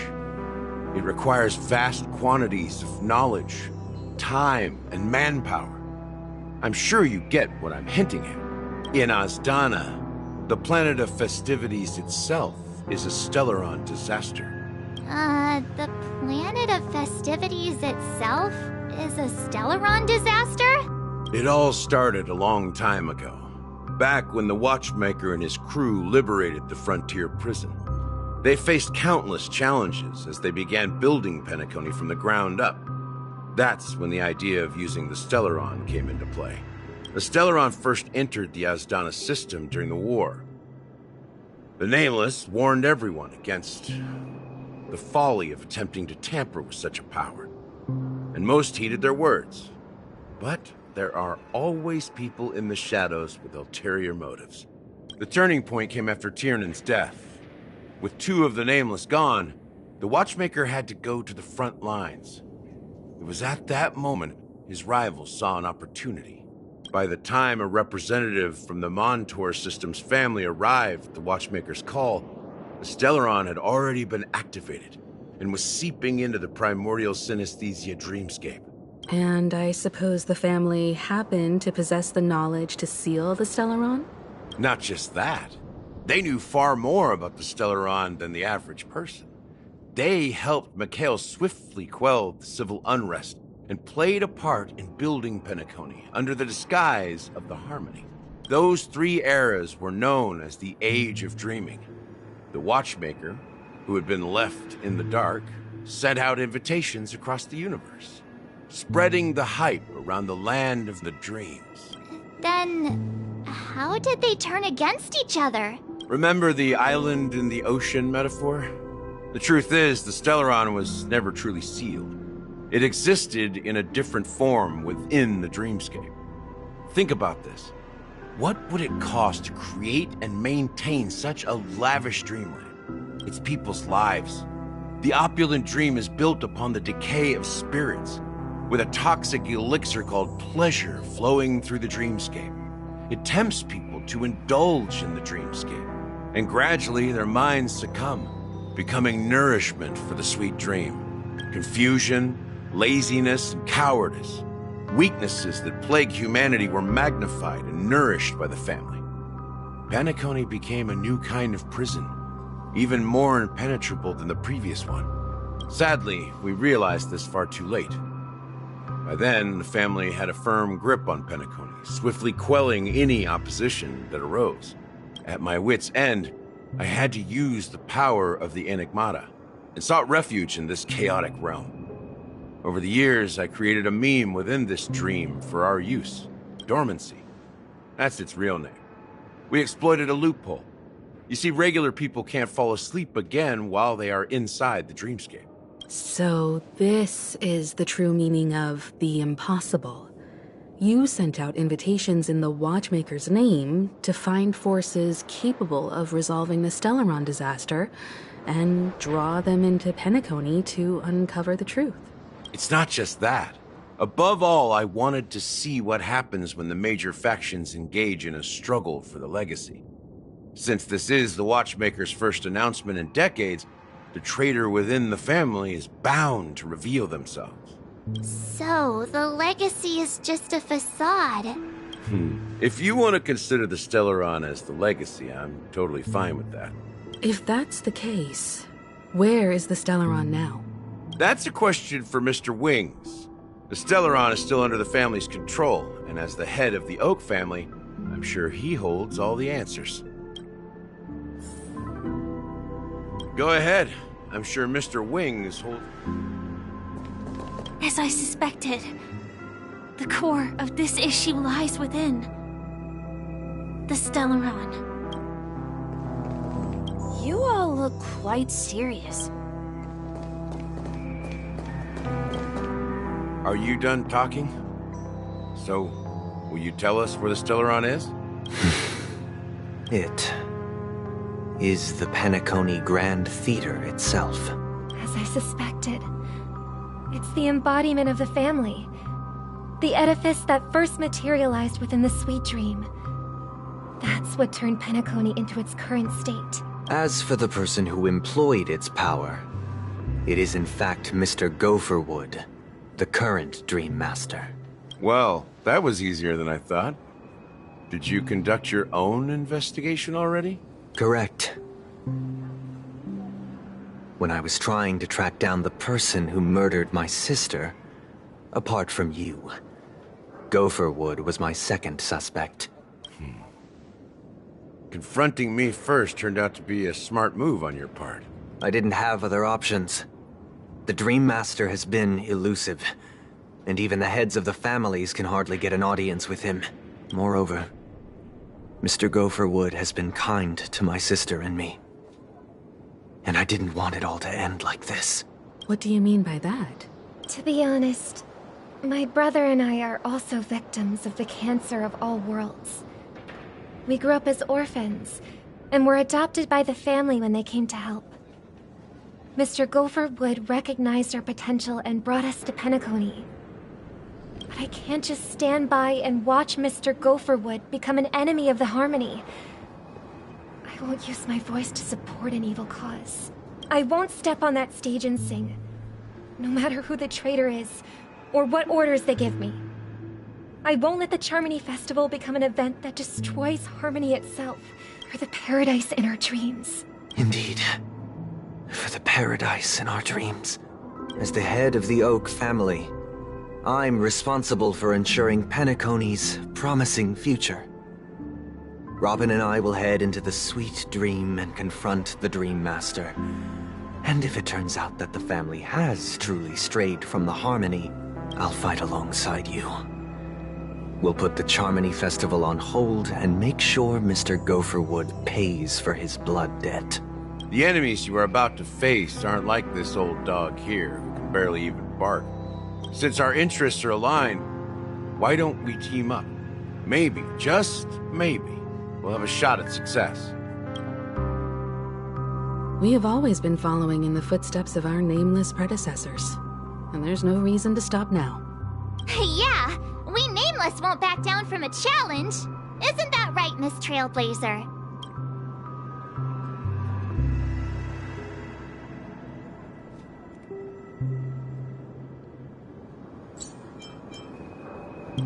Come on, don't crack jokes at such a serious moment. Rest assured, sitting on the sidelines isn't in our nature. Mr. Sunday, Miss Robin, I'm willing to accompany you on behalf of the Astral Express. Having a third party present should help with negotiations, and could make all the difference if things get ugly. Thank you, Mr. Yang. Thank you all very much. The Charmony Festival is about to start, and time is against us. We must hasten. Everyone, let's gather over here. We still need to make some preparations. I may have been quick to step up to the plate, but confronting the Dream Master could be a very dangerous affair. Huh? Even you're saying that, Mr. Yang? How powerful is that Dream Master? He's the leader of the families of Penacony, and he has the entire power of the Harmony behind him. Not to mention the Stellaron in his possession. We must proceed with great caution. Maybe you can just stay behind this time, Mr. Yang? No, that won't do. Even if we count Robin as an ally, something felt off about Mr. Sunday just now. Although, I can't quite put my finger on it. I have to make sure he won't turn against us when things start to get dicey. You're still carrying the keepsake the IPC envoy gave you, right? May I borrow it for a moment?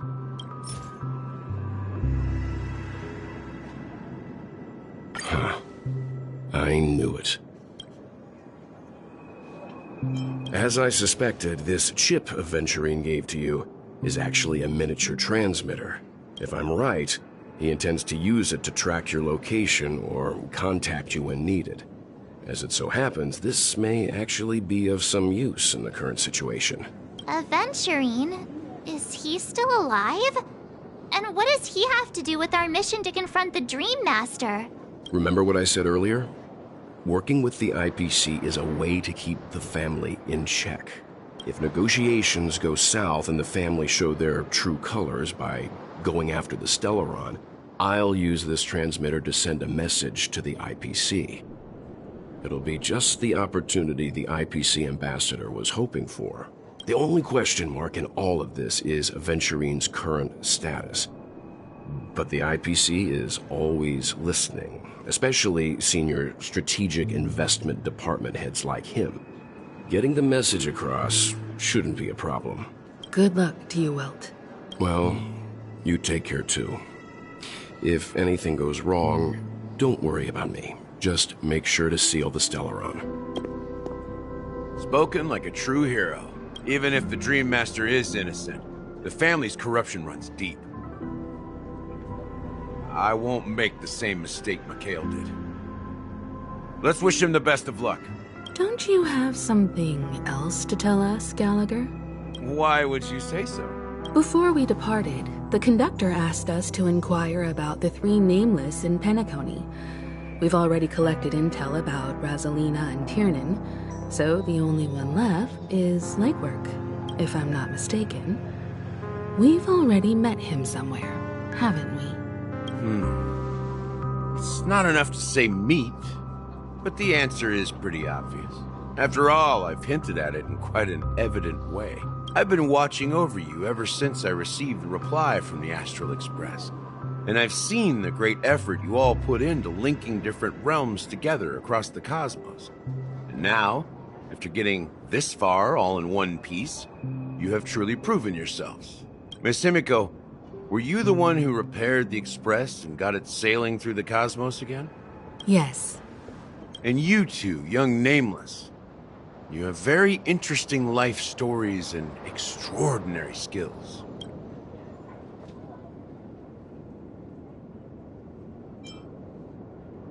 What? Hey, you can't just make up titles like that. You're full of energy. Please send my regards to the conductor, Pom Pom. Please let them know that their friend had fond memories from his time aboard the Express, which he reminisced on every time he had a good drink.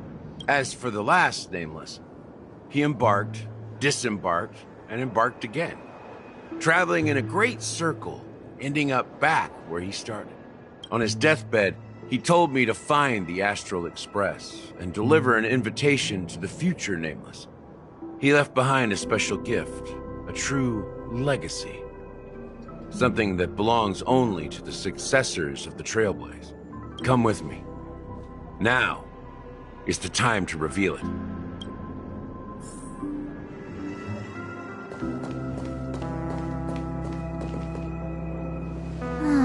Back here again. Sometimes I feel like you're still alive, old friend. Like you've still got so much to say and do. I've kept my promise, brought the future Trailblazers you've waited so long for. I don't know why you were so obsessed with that train, but I remember your last words. Don't let us down, old man.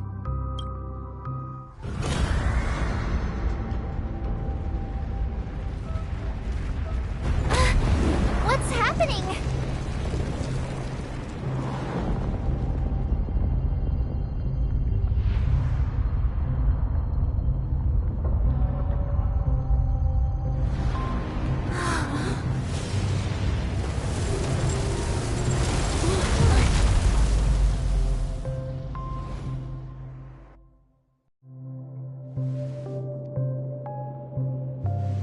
Go ahead.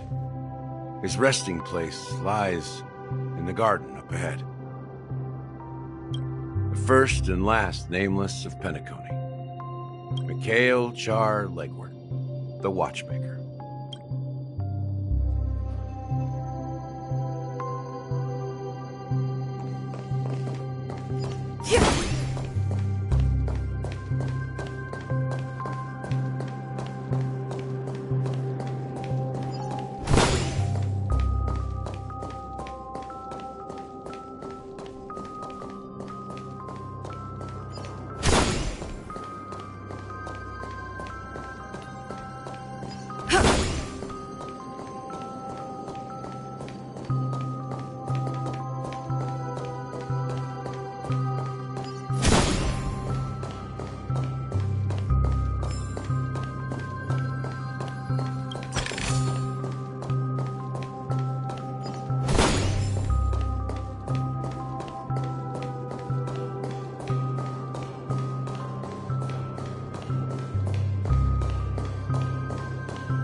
Sure enough, the watchmaker is the third nameless.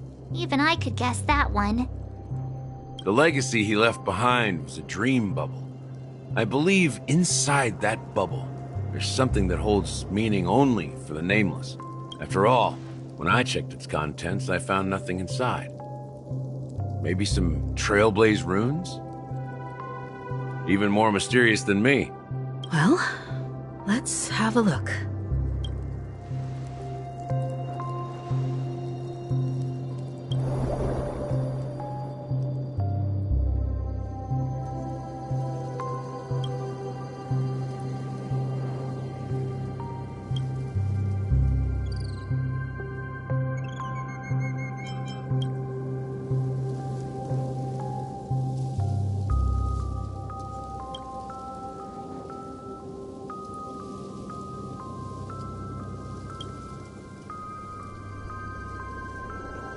Wait, what's going on?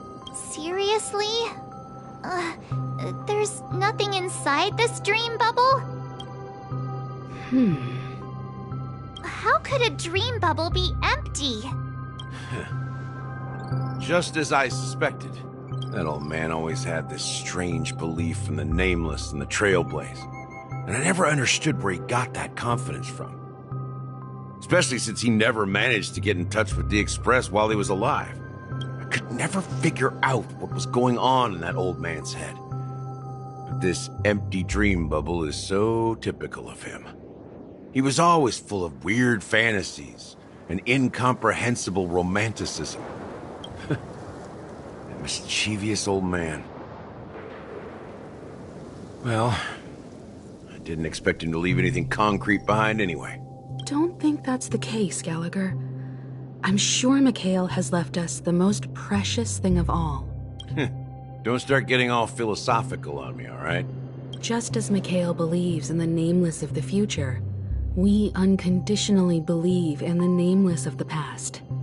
How could they leave with regrets for the future when they were ready to dedicate their lives to the land they loved?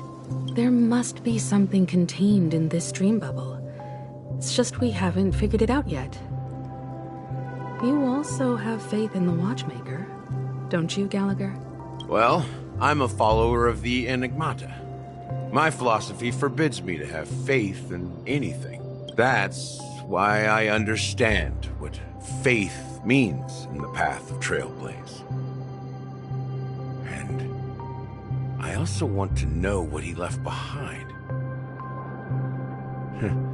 I'll leave it to you guys then. Can I borrow your pet? I need to make a trip back to Golden Hour and check something at the Dreamscape sales store. It's for Mikhail, and for the future of Penacony.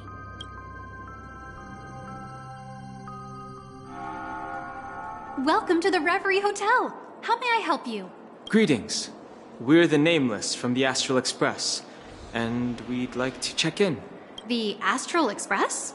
But I thought... Yes, my companion's already checked in. My name is Dan Hung, and I believe my personal information is recorded in your system. I see, but your companion said you wouldn't be coming due to a change of plans. And you are... Me? I'm Pom Pom, a new nameless who's also with the Astral Express. He's my fellow Trailblazer. We responded to the family's invitation before he boarded the Express, so he wasn't registered in your system. Is it possible to accommodate him as well? Oh, I see. Another one of the Nameless had a similar situation. Seems like a lot of people are joining the Trailblaze these days. Since there's a precedent, it shouldn't be a problem. Just give me a second to contact your companions. I'm sorry, dear guests, but it seems I'm unable to reach the other members of the Astral Express. What do you mean by unable to reach them? My apologies. This is the first time I've encountered a situation like this. However, the system indicates that those guests are still in the dreamscape. How about this? Give me their room number, we'll go check on them ourselves. I'm afraid that's not possible. I need to verify both of your identities before I can share any guest information. How about you just wake up someone? Let's say, Welt? I'm sorry, but there are strict rules regarding forced awakening. It cannot be done without the proper clearance. So nothing works, huh? What's your solution, then? Are you saying we sleep here? At the reception? Please be patient. We need to contact your companions in order to confirm your identities.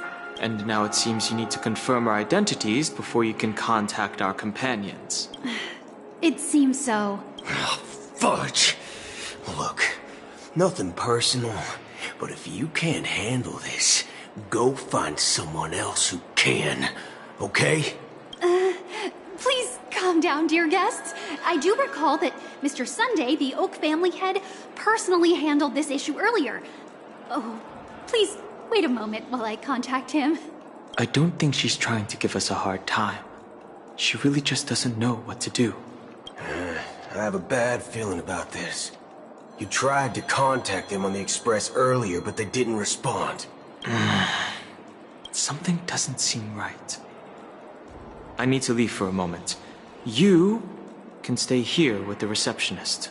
Sure thing. Just don't keep me waiting forever.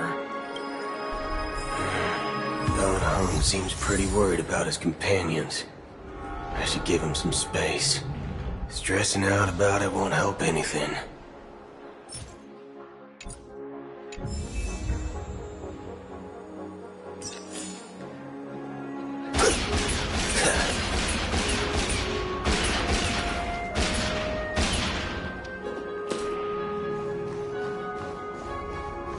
Locked and loaded. Locked and loaded.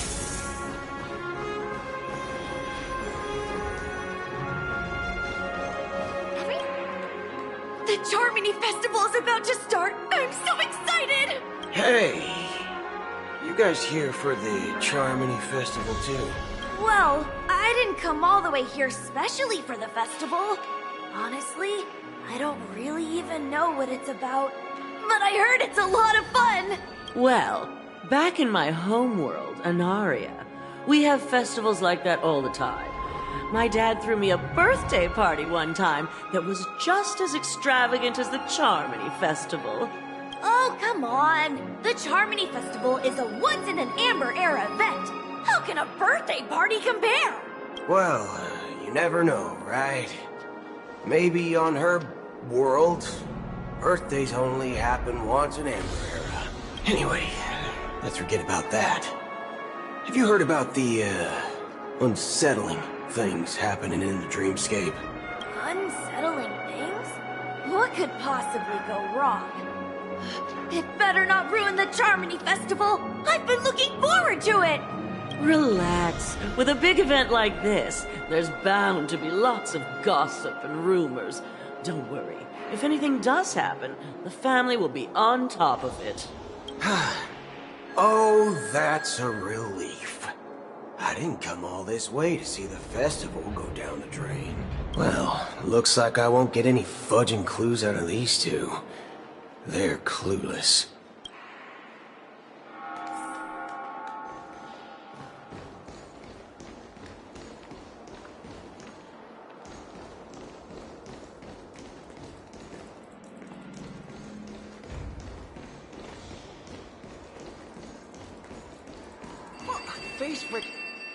Greetings. I'm Cody of the Bloodhound family, head of security for the hotel.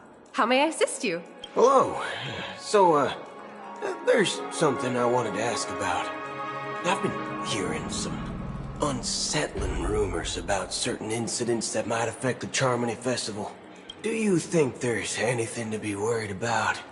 I've traveled all the way from the Hayahi Federation, and I don't want my trip to be ruined. What do you mean? Wait. You haven't heard?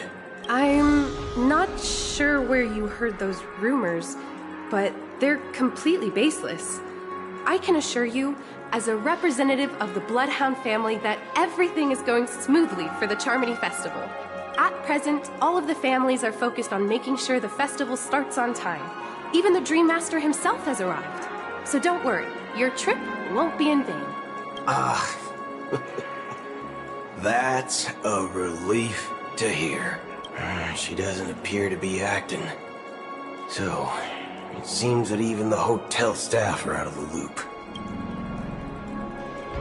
Back already? Hasn't she returned yet? Nope. I'm starting to wonder. Sending her to contact Sunday was a good idea.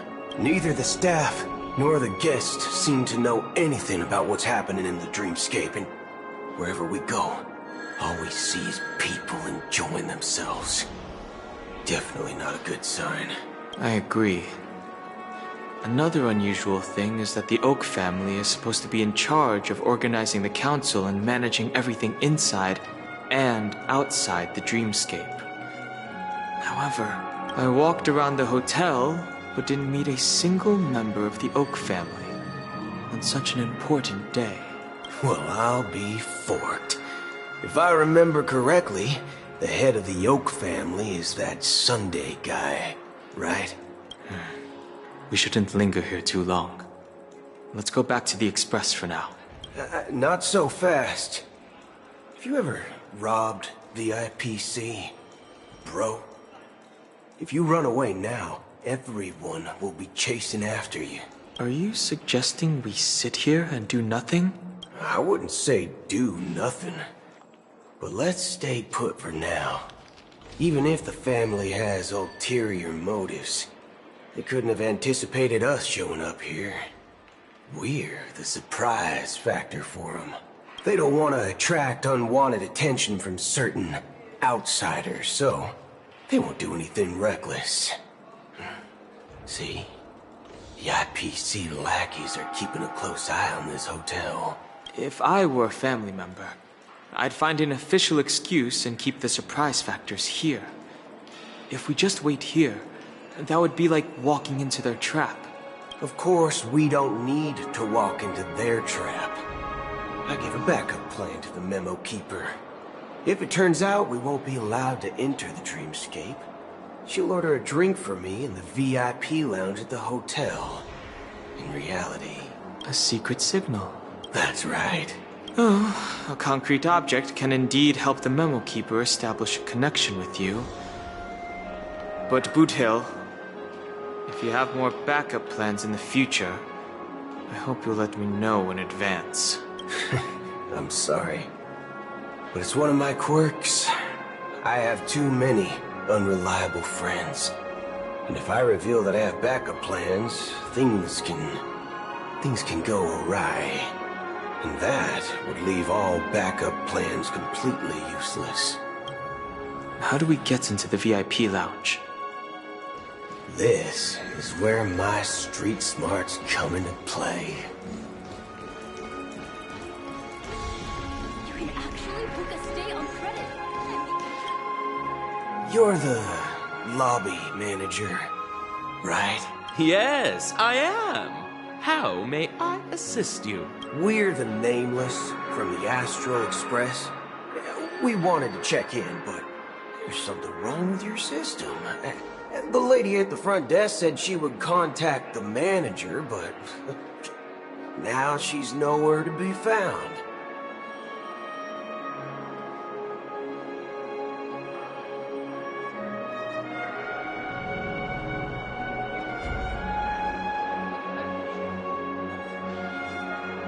We've been waiting here forever, without any food or water. What the fork, man? Is this how the family treats its guests?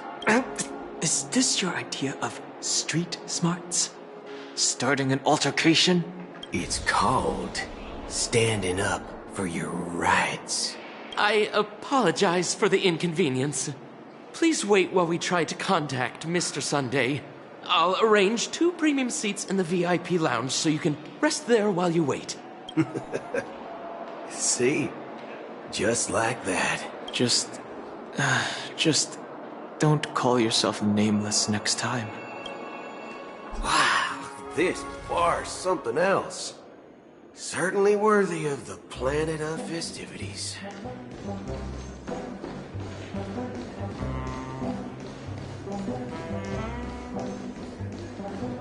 Us people from planet 3 never brag.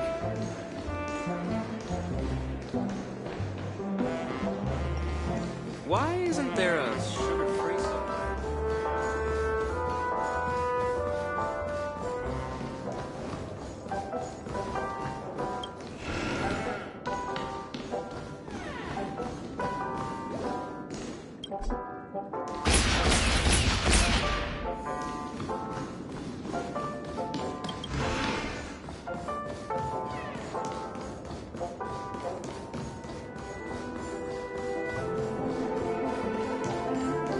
Why isn't there a... one peach sold? Good evening, gentlemen.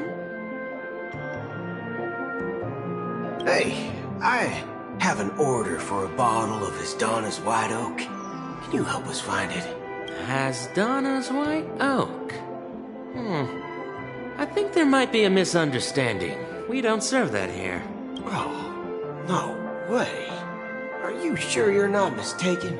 If someone had reserved such a beverage, I would definitely remember it. It sells for hundreds of thousands of credits per bottle, after all. I couldn't afford to cover for such an item if it were broken or lost. That's strange. Well, could it be that the memo keeper couldn't afford it? Then what should we do now? Oh, no need to rush. Well, let's grab some drinks first. Maybe I arrived too early and he hasn't come yet. Now, let's see what kind of juice malts you all have here. Well, give me a glass of Heenum Valley, 40 years. I'll have it neat. No ice. Wow, that's the most expensive one on the list. You have a taste for the finer things. It's on the house, anyway. What can I get for you? Anything you recommend is fine. Then I would recommend today's special, Glass Village. It's classic Soul Glad mixed with Laboon juice. It's refreshing and suits your cool demeanor. Just 1 minute. Ah, this flavor. Dynamite barbecue with rocket fuel. Ooh, really hits the spot. Truly the finest sherry cask-aged malt juice in the cosmos. Dynamite barbecue with rocket fuel. Is that really something that humans enjoy? Hey, this guy doesn't know anything at all. As long as you're satisfied, dear guests, please enjoy. Let's give the memo keeper another half-system hour. If she doesn't show up, we'll need to come up with a new plan. In the meantime, let's take stock of the situation. What do you think? The situation is unclear. Something must have happened on the planet of festivities, but the public is unaware of it. Someone in a position of power within the family must be covering it up. It's unusual for the followers of the Harmony to invite other factions, let alone the IPC and the Masked Fools. If what you said about the Emanator of the Nihility is true, the situation in Penacony is a little complicated, to say the least. Actually, there's something else I'm concerned about. Regarding Acheron. As you know, the faction that follows the path of the Hunt are some of the most dangerous folks in the cosmos to mess with. I mean, who in their right mind would impersonate the Cienzo Alliance or the Galaxy Rangers? It's like asking for a death wish. Isn't there a saying among the Cienzo people that the Rainbow Sect lets their Lux Arrow do all the beating? Talking. Do all the talking. Well, you know what I mean. Even though the Galaxy Rangers have been out of sight for years, we've been keeping an eye on this region. Even the dumbest criminals know better than to mess with the Annihilation Gang, much less the Rangers. But that Acheron lady, she doesn't seem like a lunatic at all. On the contrary, she's highly logical and organized. She knows exactly when to hold back and when to strike without mercy. And do you believe that someone like her would have an ulterior motive for impersonating a Galaxy Ranger? I'm not entirely sure, but I do have my suspicions. Maybe she knows a Galaxy Ranger, or perhaps she's trying to lure us out for some reason, which I can't figure out. Anyway, what worries me more are the anomalies within the family. They've summoned followers from various paths for the festival. No matter how generous such a gesture is, this move seems highly unusual, unless the invitations weren't sent by them. If that's the case, it's even more intriguing that the family insists on organizing the Charmony Festival, despite the chaos. Maybe it's Shipei the Harmony pulling the strings. You find it beyond human understanding because it wasn't arranged by humans at all. People do stupid things out of irrational impulses. They abandon their principles when self-interest is involved. They believe in things they know they shouldn't, and fudge, they even break their own rules. But Eons don't. They stick to their determined path and never turn back, even if they reach a dead end. You think Shipei's will is behind all this? It may not necessarily be Shipei. There's definitely some higher entity involved. I know it may sound pessimistic, but if human free will were reliable, why would we even need Galaxy Rangers? It's much simpler when you boil it down to the eons and paths. Like how Lon always follows the path of the hunt, or how the Express stays true to the Trailblaze despite Akavili's disappearance. But in my opinion, Akavili's fall holds significance for the Nameless. Oh, so you're saying the Nameless now have to take responsibility for their own choices because their absolutely right leader is gone?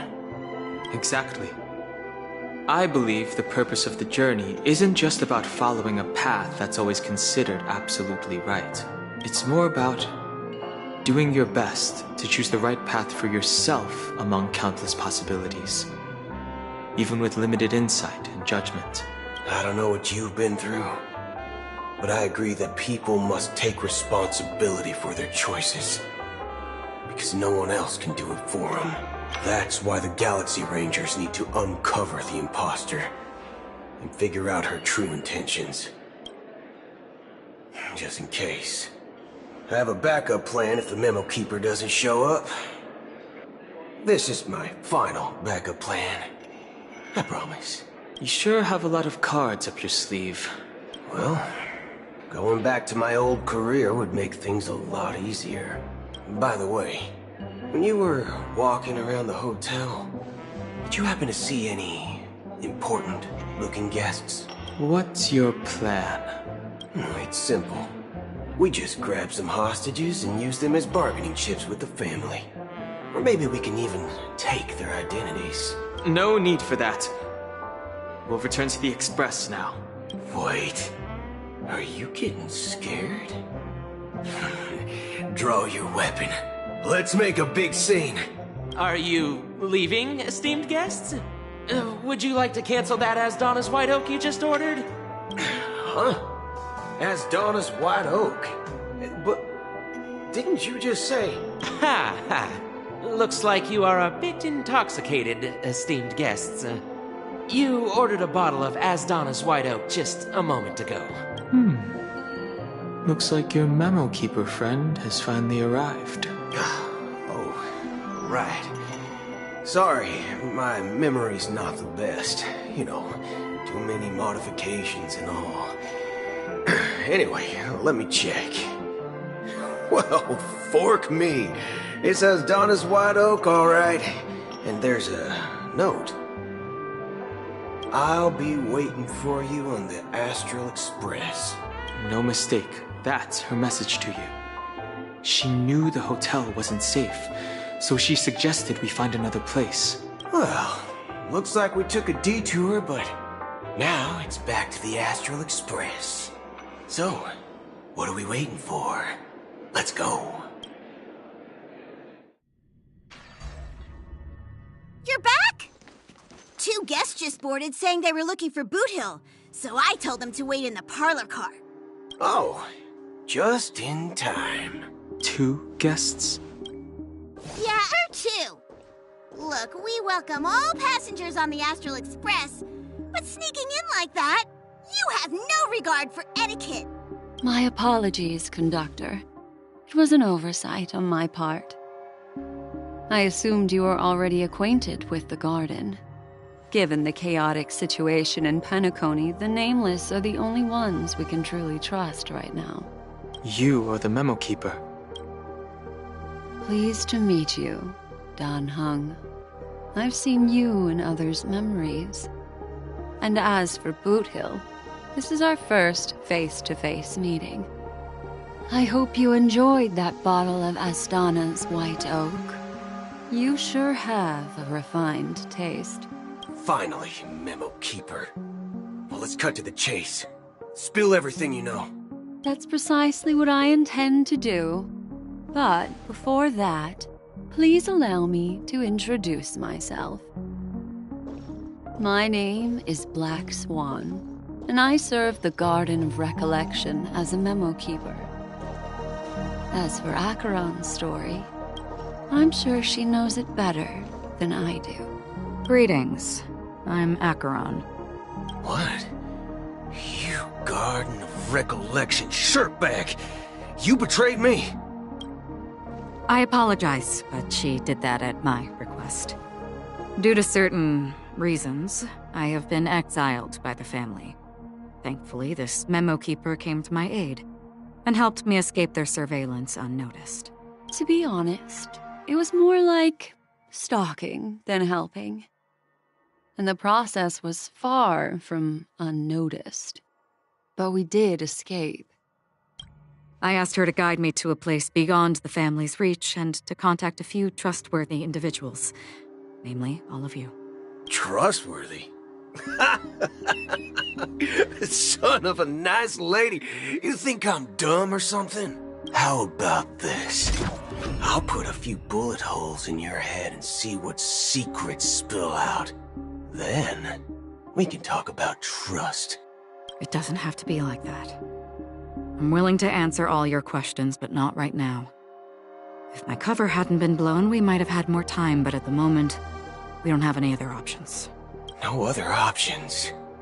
What do you mean? This is the only way I can ensure everyone's safety. I kindly request an immediate warp jump out of the Astana star system. This passenger is requesting... As far as I can tell, she's not a threat, and seems to be telling the truth. I've briefly traveled with your companions and know their whereabouts, Dan Hung. Please rest assured, your nameless companions are safe, but they need our help. As for Boot Hill, you may have guessed. I've been waiting for you. Galaxy Rangers are known for their elusive nature and limited contact with each other, so this was the only way I could reach out to you. Only by doing this can I find a true Galaxy Ranger and fulfill a long-standing promise. To return his relics to their rightful owner. Someone once told me that every rainfall is like a gift from the heavens, a sign of their mercy upon the world. Raindrops are said to be the tears of the gods, shed in response to the sorrows of the world. Their constant pouring is a reminder that the gods haven't abandoned us yet. So, how long has this rain been going on for? I used to believe, just like you, that it would eventually stop. Years and decades passed. And in the end, such hope faded away before the rain did. Looks like the god you mentioned doesn't exist after all.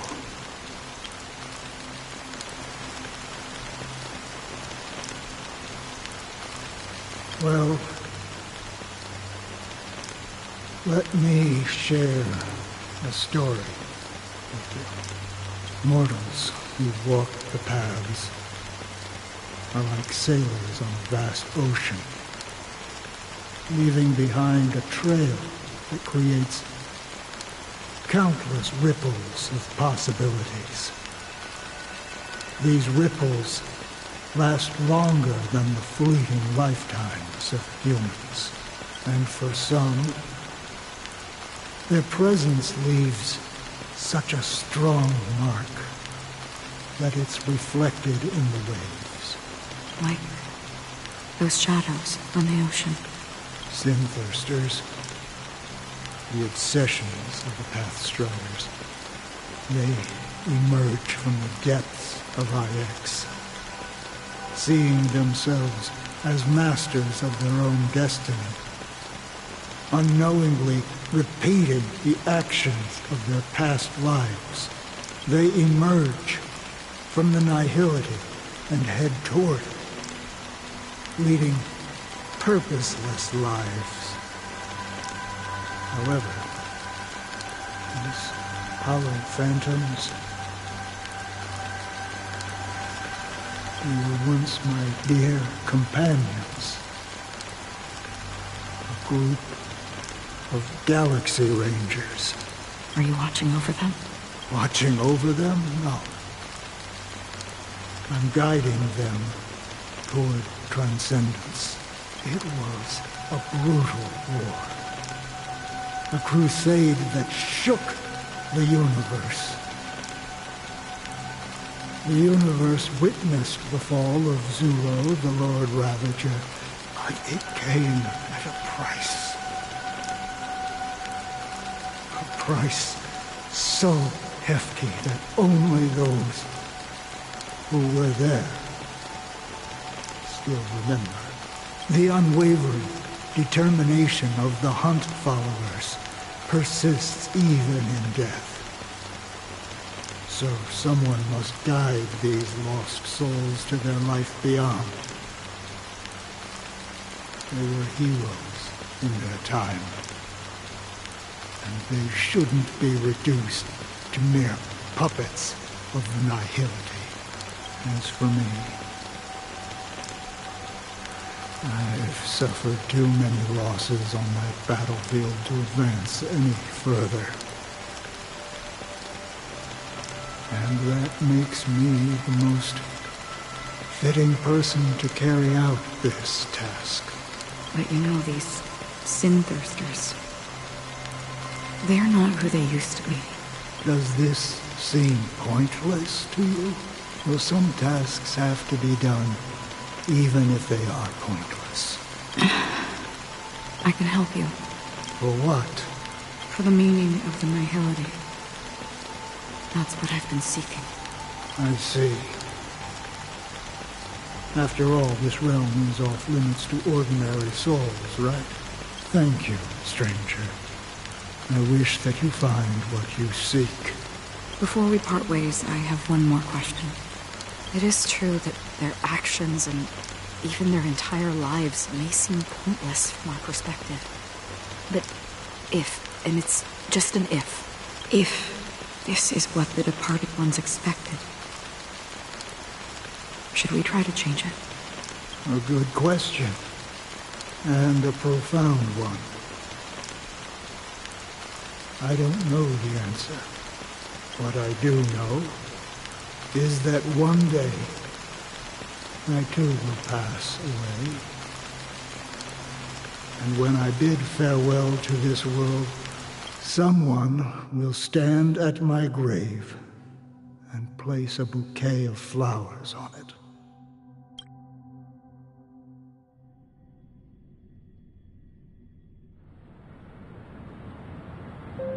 When I appeared as a child, my speech, mindset, and soul reflected immaturity and innocence. As I grew into adulthood, I left behind my childlike side. I humbly request your blessings, esteemed advocate of Shipe. Come to me, my kinship. I have sought their presence with us. As you wish. I have faithfully served the Alfalfa family for nearly a decade, promoting the path of the harmony to the best of my ability. However, I made a mistake yesterday.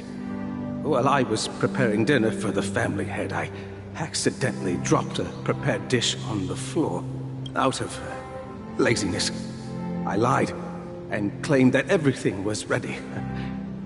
Although the head has dismissed me as punishment, it has been tough to sleep with the guilt still gnawing at me, as I worried that the seeds of evilness may have taken root in my soul. So, I confess to you now, to seek atonement for my sins. Do you sincerely repent and vow to change your ways? Yes. Have you examined your soul and confessed all your sins? Yes. Are you willing to accept the process of atonement? Yes. Very well. Show your dedication and goodwill to the family, and you shall be reinstated among them. Now, please, leave in peace. Oh, praise Sheepy. And thank you, esteemed advocate. Next, please step forward. I wholeheartedly confess to you. Please, pardon my sins. Rest assured, I have implored their presence to be with us. As long as you are sincere, absolution will be granted. Oh, great. You know, I arrived in Penacony as a stowaway. I sold everything to get a ticket. My house, my land, and my 2 children. I see. Please, go on. My children were starving, and I hoped they'd have a chance at survival if they became slaves here. If I can strike it rich here, I'll lift them out of that situation and give them the life they deserve. But the Bloodhound family got wind of it. They're on my tail, hunting me down. I thought I could bring my kids here. It was all my fault. All my fault. The family is ready to forgive all sinners. I'll ask the Bloodhound family to cease their pursuit. You don't need to live in fear anymore. Oh, thank you. Thank you. I'll work my hardest to redeem my children and make them part of the family. Praise the harmony! Next, please step forward. Hey! Long time no see, Mr. Sunday. The most esteemed individual in Penacony, and the next leader of the Oak family, right? I have sought their presence with us. Let us proceed. Sure. Let's just get this over with. I have sinned. Please forgive me. I wasted half a pizza at breakfast, and a bottle of Soul Glad. That's it. Nothing more. Can we wrap this up? I've got a robo-ball game to catch, you know? Do you seek to atone for your sins through good deeds? My sins? Starting to sound like a saint, huh? Well, let me tell you something. Neither the family nor you have the right to judge me. You think nobody knows what your precious family has done? About the watchmaker? Huh? Don't kid yourself, Featherbrain. Those dream chasers might be fooled by your act, but don't fool yourself. Before you start spouting off your holy verses, answer me this. Where does the power of the Oak family come from? And your power? What makes you think you can sit there all high and mighty, looking down on everyone else? Well, I've spent enough time in confession today to enter the Harmony's paradise, right? Then I'll take my leave. Good luck with your election, and, don't make me regret my investments in you. Oh, revered triple-faced soul, hear my doubts. Who can judge the strong when their power hides their crimes? Who can vouch for the weak when they will pay any price to survive? Who can comfort the purest souls when even they get led astray? If the strong defending the weak is truly the foundation of paradise, then who is responsible for the suffering and anguish in this wretched world? Brother? Brother? Brother, are you all right? I'm fine. I've been working long hours, and I just made a trip to Dreamflux Reef and back. So, I'm a bit out of sorts. But it'll all be over before we know it.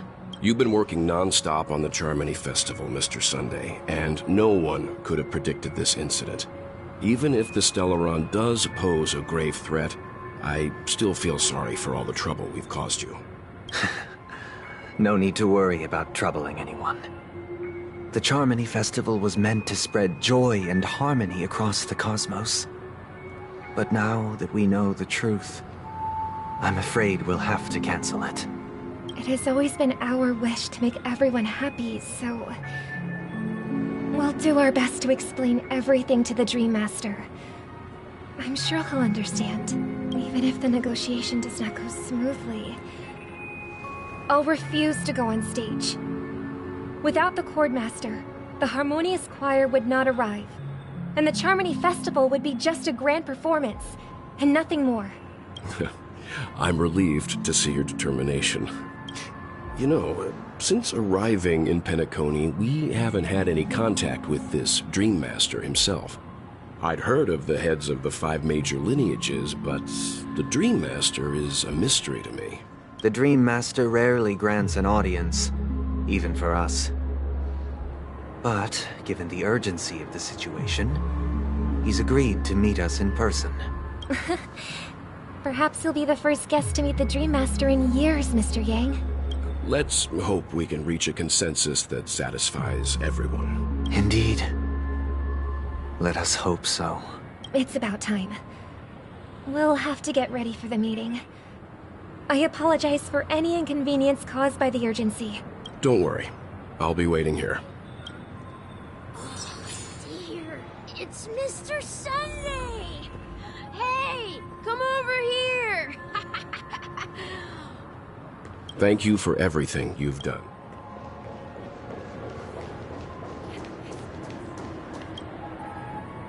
Mr. Sunday.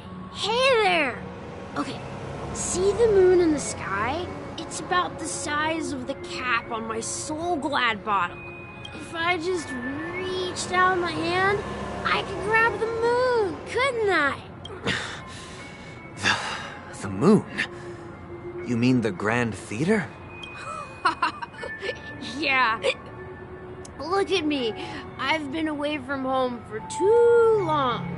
I must be missing that moon. But it's no big deal. The Grand Theater here looks much better than the moon back home. It's just magnificent. They told me not to sell everything I had just to come to Penacony. How short-sighted. Selling everything you had?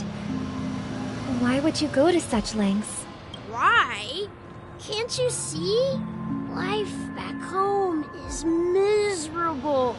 It's not really living at all. It's better to be here at Penacony. No pain, no worries about tomorrow, just sweet dreams. You can do whatever you want. That's what I call living. Yeah. Is this truly living? Huh? What did you say, young lady? I didn't quite catch that. Oh, it's nothing, sir. You see, the traffic on Glock's Avenue can be dangerous. How about I ask a Bloodhound family member to escort you to Ideen Park over there, so you can continue enjoying your sweet dream? Oh, yeah, that's a great idea. Wow, No wonder you were the leader of this sweet dream. You're totally a lifesaver. See you around, Mr. Sunday. And it was nice chatting with you. What's up, sister? This is the land of the dreams. But why do they live like this? The man we ran into, he doesn't seem happy at all. Even though sweet dreams are nice, they're just illusions. But for him, they're the only way to survive, even if it means giving up on reality. That's not really living at all. I suppose you have a point. But, in my opinion, that's how most people live their lives. Why do you say that?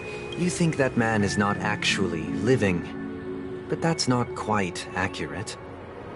Even without Penacony, people create their own illusions called self-value. People believe they have a predetermined value to fulfill. Gaining value means gaining power, and those deemed worthless are seen as the weak. However, value doesn't come out of thin air, and there's a limit to it. To accumulate value, people have to take from others. So, the weak get exploited and oppressed. Are you suggesting that this is not how things should be? Exactly. But, ironically, people don't think there's anything wrong with it, because they uphold the illusory notion of self-value. And even the weak believe in it. The survival of the fittest. That's where all the tragedies in the world come from. People come to the sweet dream in Penacony to escape from that reality and find solace. No tragedies exist here, only happiness, although in its nascent form. Isn't that the same paradise we yearn for in our dreams? Perhaps that man is just an exception. Let's not jump to conclusions. We should experience the dreamscape ourselves. Just as I did at Dreamflux Reef. Yes, seeing is believing. I'll accompany you. The Dream Master hasn't shown up yet, so we have some time for a stroll.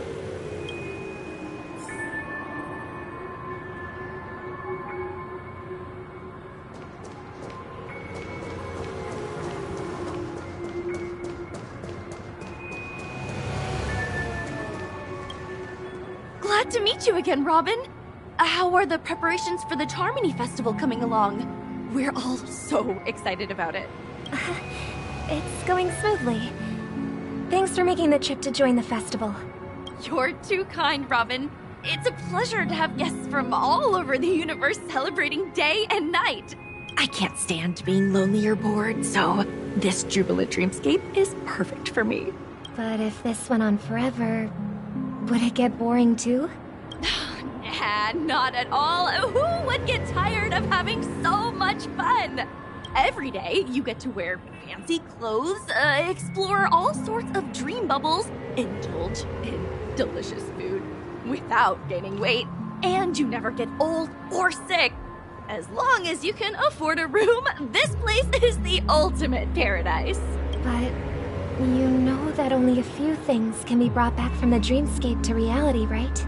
That's exactly why I don't plan on bringing anything back. Just enjoying the dream itself is good enough for me. I mean, I'm not one of those long-living species. I only have around 60 or 70 years in this lifetime, and there's so much to worry about. Being happy here is pure bliss. Only in this sweet dream can I truly feel like I'm in control of my life and fate.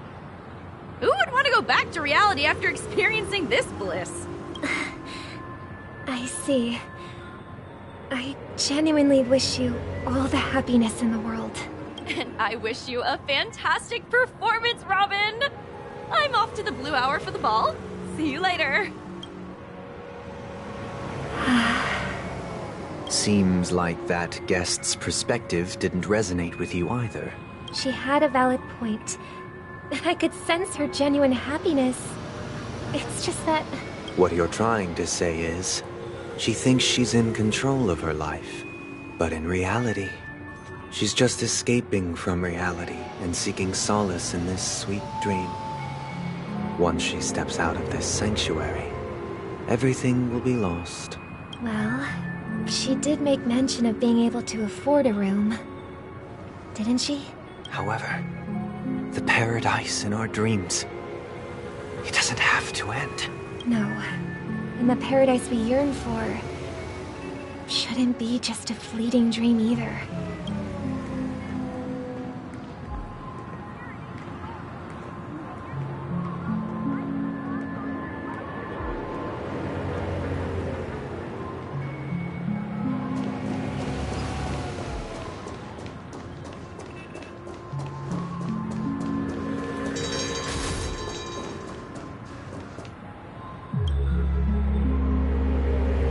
The scenery in this dreamscape is truly breathtaking, isn't it?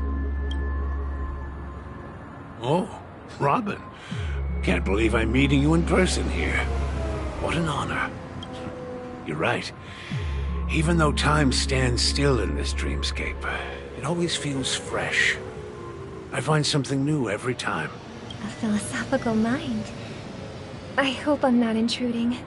Oh, not at all. Now, with little time left, I yearn for meaningful conversations, especially with someone as esteemed as you. Do you mind if we chat? It's my pleasure. No need to be formal. Just speak your mind.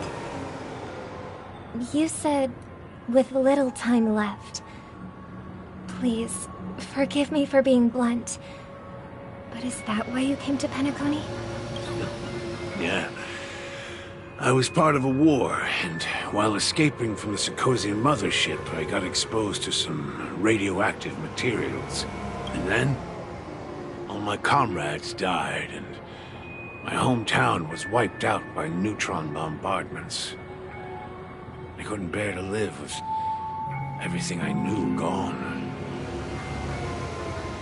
That's when I heard about a possible solution here, so I came. How heart-wrenching. I hope the family has been able to help you. They have, and I'm truly grateful for that. They provided me with a comfortable room, the most advanced life support devices in the cosmos, and a stellar team of caregivers. My physical body is now in the dream pool, sustained by life support. The me you see here is whole, rational, and no different from any other person. But I can't say the same for the me in the hotel room. My true appearance. I hope you never have to witness it, Robin. So, you'll be living forever in this dreamscape, right? Just being able to live at all is good enough for me. Whether it's in this dreamscape or not, well, I don't really have much say in the matter. My world has been torn apart, and my life could end any second. So, even if this whole place is an illusion, it's still my paradise, and I'll treasure every moment I spend here. How I envy those everlasting things. That old man's story. It's so tragic. Fortunately, this sweet dream gives him joyful memories to hold on to for the rest of his life. That's precisely why this sweet dream in Penacony exists. However, even this sweet dream has its limitations. While it provides solace to the disillusioned, it can't completely eliminate pain in reality. There will be a way out. Penacony is already on the right track.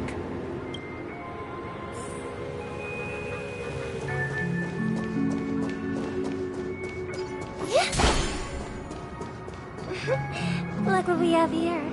A lovely young lady. Wait, is that me? Brother, what a surprise to see you again. Show yourself. Your trick won't work on us. I've heard that a skilled masked fool received an invitation too. That must be you. right? Did you enjoy yourself? Barely. The people here are way too gullible. A little bait is all it takes for them to bite. And they run away at the slightest hint of danger. In other words, they're naive and cowardly. Now that you've had your fill, it'd be wise to leave before it's too late. The music of the Harmony doesn't tolerate discord. What? Now that you have the real Robin, I'm useless? Oh, how disheartening. I've done so much for the family. You should be thanking me, because if it weren't for me cleaning up this mess, Penacony would still be in shambles. Don't you think? That was a personal request from the head of the Iris family, and it has nothing to do with us. Step aside and stop causing trouble for the Charmony Festival. The Charmony Festival? You think you can scare me? You think I've no idea what you're planning? I don't care what you're thinking, Chicken Wing Boy. But I'm pretty sure our lovely Robin won't be appearing on stage. After all, you're well aware of what a sorry state this dreamscape is in under the banner of Harmony. Penacony, the land of the dreams. Is this truly the paradise you desire? Stop it. What's the rush, Chicken Wing Boy? Did I get to you? Our paradise is none of your concern, masked fool. Leave now, or the family won't tolerate you anymore. All right. I'll go. But Robin, I suggest you seriously consider this. Do you really believe those living in dreams can escape pain and find true happiness? Well, I've done my part. And now I'm simply waiting for the fireworks to begin. Here, the last 2 gifts for both of you. And don't lose them. If by some unfortunate chance the Charmony Festival starts against all odds, remember to use them during the show. And it'll be thrilling. Bang! I heard a raven cawing in the distance. It seems the Dream Master will arrive soon.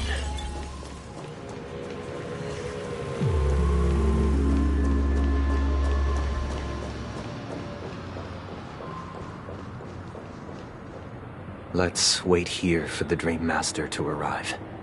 Okay. By the way, brother, I heard you no longer have a sweet tooth. Back when we were kids, you used to steal my desserts. Seems like a lot has changed during my absence. What exactly happened? Well, someone has to stay awake even in this sweet dream. But that someone doesn't have to be you, or anyone in particular.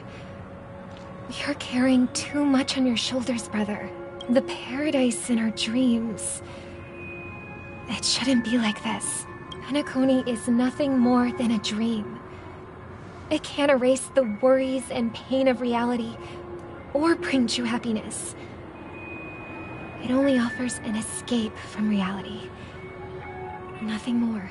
Remember the old man we met earlier? Without this dream, he might have completely lost himself. That might be true, but even without Penacony, he could have chosen another path. As far as I know, the Intelligentsia Guild has been promoting their rehabilitation techniques for a long time now. That path may have been more ordinary and challenging, but now he is receiving hospice care in a comatose state, and his fate is sealed. Is Penacony granting these people a future? Or is it taking it away from them? Well, don't forget this. Not everyone really has a future. The future for humanity is like the sky for birds. People mistakenly believe that flight is inherent to birds because they've never witnessed those birds crashing to their death. Do you remember how we took in that little Charmony dove when we were young? Yeah. We took care of it. Provided food and water, groomed its feathers. And later, when I decided to leave Penacony, I opened the cage and set it free. Well, I didn't mention what happened to it in my letters, because I didn't want to upset you. Shortly after you left, it crashed to its death right in front of your window. I had surmised as much. I knew you wouldn't have avoided mentioning the bird for no reason. Despite that unfortunate outcome, I still believe it was the right decision. Birds aren't meant to spend their lives in cages. They belong in the sky, even if they can't fly. But here's the thing. If there are birds in this world that can never fly, can we really assert that they belong in the sky? Are you implying that the same goes for humans too? Let's take the Astral Express as an example. The Nameless made tremendous efforts to bridge worlds, gaining fame across the universe. However, only a few extraordinary individuals can endure such a perilous journey. That's because the pursuit of the Trailblaze exceeds the capabilities of ordinary humans. Otherwise, why would this path be filled with broken rails, an abandoned express, and even a fallen Eon? That's just sophistry. If that were true, then only the powerful would have the right to determine the future. Unfortunately, that's exactly what happens. Another name for the future is self-value. While this world has its fair share of heroes who inspire people and garner admiration for their heroic deeds, the majority of ordinary people will never become heroes in their lifetime. Some are born weak and vulnerable. Some find themselves trapped in unfortunate circumstances. Some fall victim to malice and cowardice. When it comes to survival, everyone is equal. And the weak can only watch as their value gets constantly diminished by external forces. That's why we should care for the weak and support them as if their suffering were our own. That's what the Odes of Harmony have always taught us. While the Harmony holds noble aspirations, the strong will always be strong, and the weak will always be weak. Even in this carefree dream. Human nature contains greatness, but it also harbors inherent weaknesses that can't be eradicated. In the end, if people can't even secure their own survival, they won't care about the illusory future of equality. As long as the law of survival of the fittest prevails, there will always be fledglings crashing to their death. But if people don't live for the future, do they merely exist for survival? If even you, my brother, don't believe that the Harmony will save the weak, then which Eon can make our dreams come true?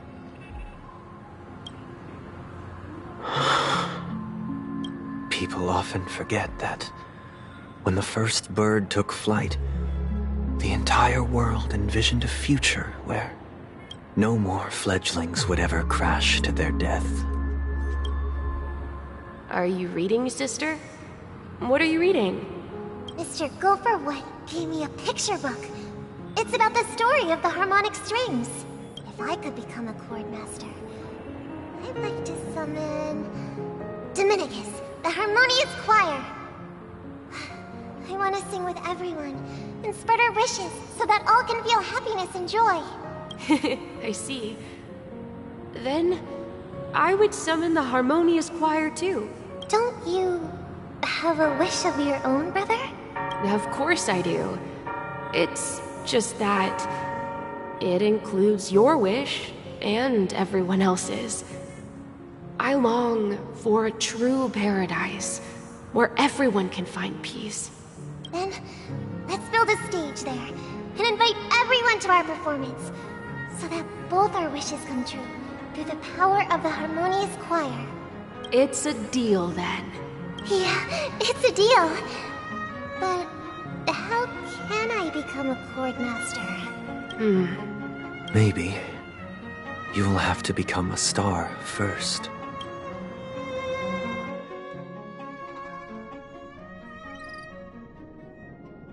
You're back sooner than I thought. Any results? Yes. And now, it's up to us to forge ahead. Since he's already carried out his last wish, my final mission is complete. But pardon me if I sound curt. It's good to have determination. The path Mikhail left for you is not an easy one to tread. Why else would he have chosen to sleep in solitude, staking everything on some nameless in the future? But you have the numbers. And in numbers comes strength.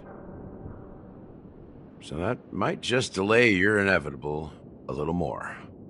Got any more encouraging words? As I see it, relying on Welt's negotiations alone is far from enough.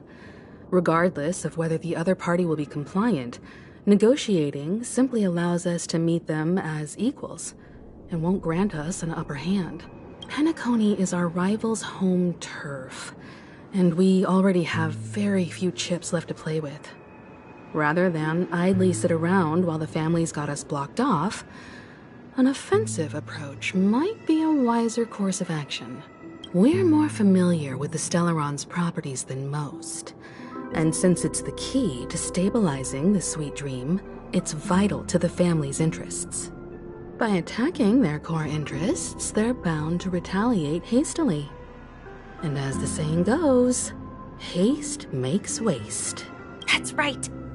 As long as we pose a threat to the Stellaron, either with words or otherwise, we have a chance at gaining the upper hand. But the problem is, on the eve of the Charmony Festival opening, how exactly are we going to get close to the theater? Family security will be airtight, and if we brute force it, even if we succeed, it's too risky. So, no one's gonna say anything? Then I'll raise my hand. I know the answer to this question.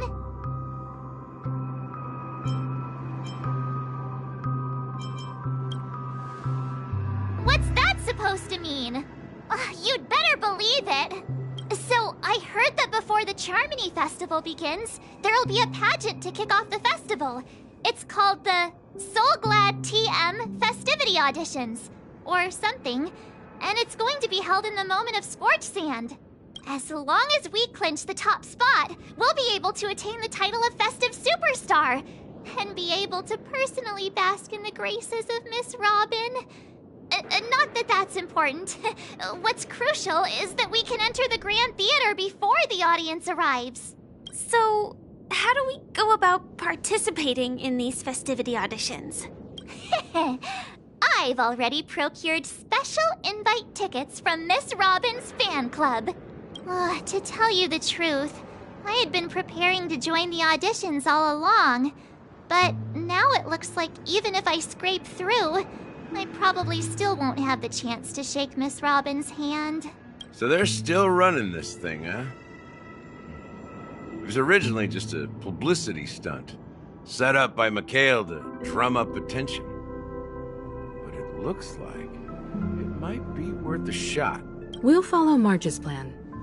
Mr. Gallagher, will you be joining us? I'm afraid I won't have the time. As a virtual character, I've already completed my final mission. Whether Penacony can awaken from this dream is all down to you. Should we ever cross paths again? I'd love for you to visit the Express. All right. I'll have to add to that data bank of yours you've got on the Express. And Miss Firefly, we thank you for all your support. We're faced with a formidable enemy. As long as the Astral Express and Stellaron Hunter's objectives are aligned, we're willing to cooperate with you. We've already come this far together. I'd like to join you for the rest of your journey on Penacony. I'm pleased that we can finally fight shoulder to shoulder. I couldn't ask for a better ending. This is also the spirit of the Trailblaze. Now, everyone, let's prepare to move out.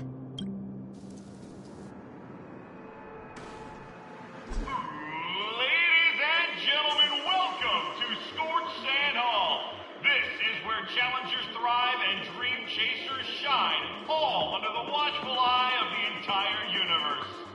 If you have ambition, dreams, and the drive, dear friend, the next superstar of Penacony's Charmony Festival could be you! Oh, wow, they've really outdone themselves! Oh, I'm starting to get excited! Behold, here come 4 friends with spirits high and full of steel. Are you aspiring to be the superstars of the festival? Is he talking about us? Yes, you! There's no doubt about it. I see you have all the potential of a superstar in you. Excuse me, you 4? What are you hoping to get out of all this? As the last group of contestants, how confident are you in overcoming all of the challenges? Would you be open to a brief exclusive interview with us? It'll be quick. Your journey is long and fraught with peril, yet under a sky blanketed by banners, you vie for the crown. The sword and rose! Protect the beauty! The beauty! Magnificent and majestic! A knight's head is hard as steel. Brother Lance's focus is stubborn as a heel. We don't all have to be winners, but if we don't have fun, we'd all be sinners. People are pouring in. It kinda feels like all sorts of baddies are showing up. Let's get in there quickly and enter the competition. Ladies and gentlemen, please. Coming towards us now is one of Penacony's top 10 wealthiest tycoons, and the soul-glad business empire's founder, Mr. I-Beam. Allow me to introduce myself. I'm the director of Soulglad's factory, Ideen Lena. My 4 friends, introduce yourselves to the audience across the cosmos. Hello, everybody. I'm Himiko, a nameless from the Astral Express, and these are my companions. Don't you guys need to hide your identities? Can't hide it anyways. Penacony is plastered with our posters. And because the Astral Express is so well known, the family won't dare to make any rash moves.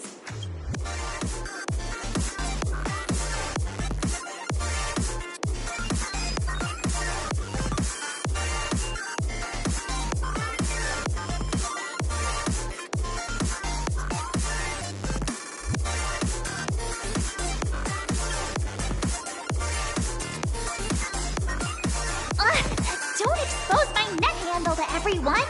Hello, everyone! I'm March 7th. I'm an ordinary girl who loves adventures.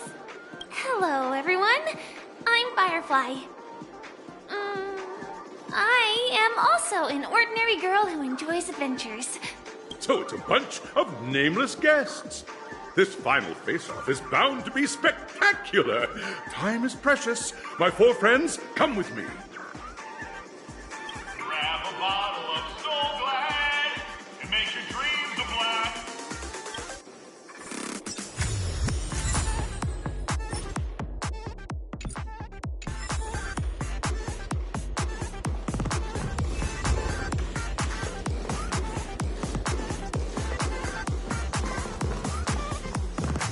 Will of preservation.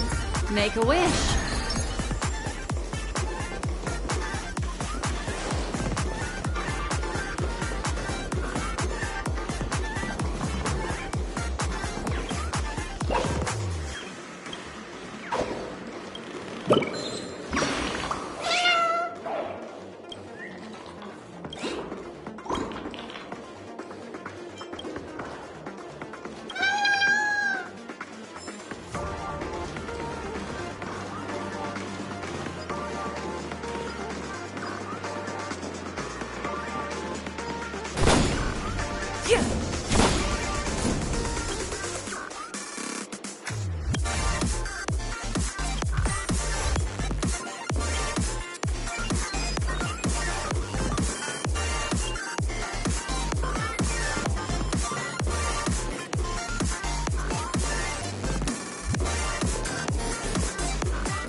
This place is buzzing. That's right. This venue is a miniature representation of that time known as the era filled with boundless possibilities.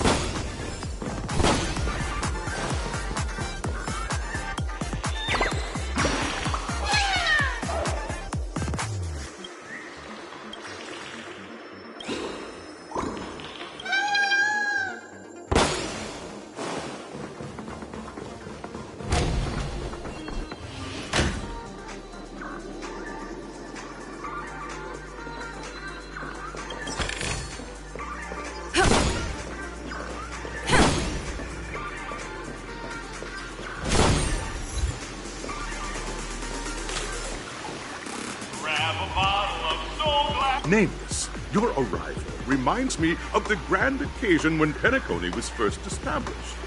I was still a young, bright-eyed lad back then, lured here by the watchmaker's ads, full of zeal and ready to make my first fortune in life. Once, during a particularly grueling day, I passed out and was resuscitated by a drink from Mr. Sousa.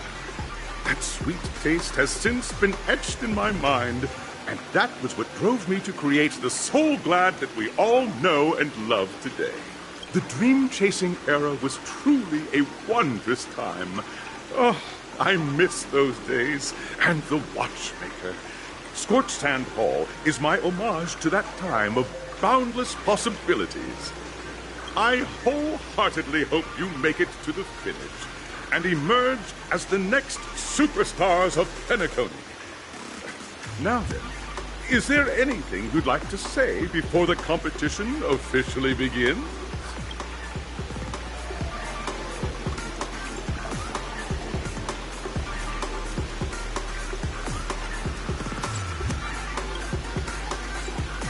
Ha! That's the trailblazing spirit. How about you, Miss March? Hello, everyone! Next up, get ready for the Mega March 7th Adventure, where I'm going to break the speed run world record! Trailblazing into the uncharted and challenging the limits. That's Miss March 7th for you. How about Miss Firefly? I hope that by the end of this journey, everyone will have achieved the outcome that they hoped for. Ah, a wonderful wish! Miss Himiko, what are you expecting from your team? Safety first, everyone. Simple words, but full of warmth. Waiting for you are 3 stages, each connected to that era. The first 2 stages offer 2 distinct paths to choose from, with unique challenges on each route.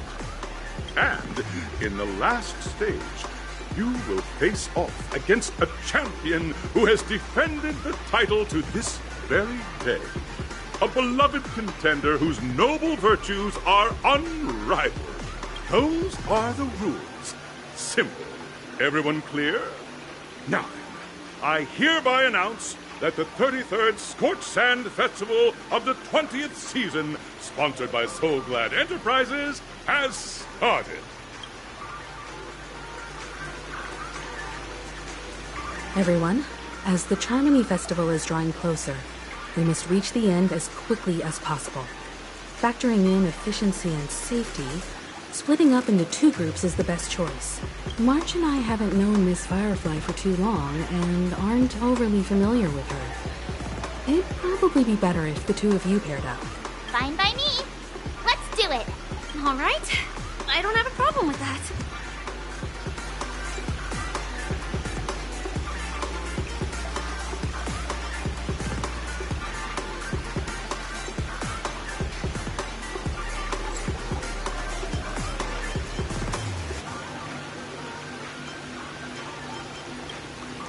We'll split into the assigned groups then. Let's not waste time.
welcome to the first stage of Soul Glad Enterprises' 33rd Scorched Sand Festival of the 20th season, Dream Play Fantasia! In the School of Acting Challenge, you have to complete 3 performances from 3 scripts and move. Now, make your choice.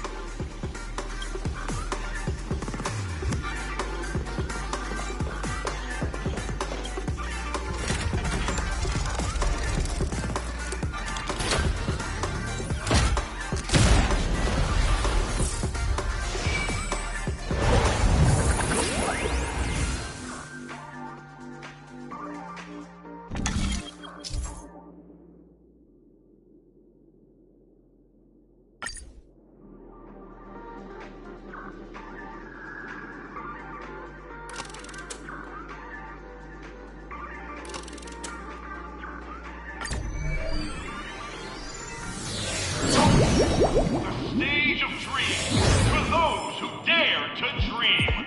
Welcome to the School of Acting stage. Step on the stage.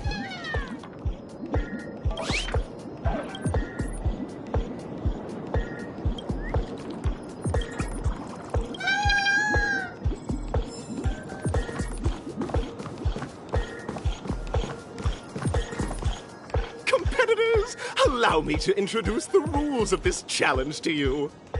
There are 3 stages up ahead.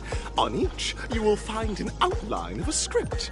These 3 scripts were written by the legendary filmmaker, The Watchmaker, and depict various stories from Penacony's era of pioneering. Your task is to bring those moments to life, find the right words, and act convincingly to make the judges feel the script's intended emotions.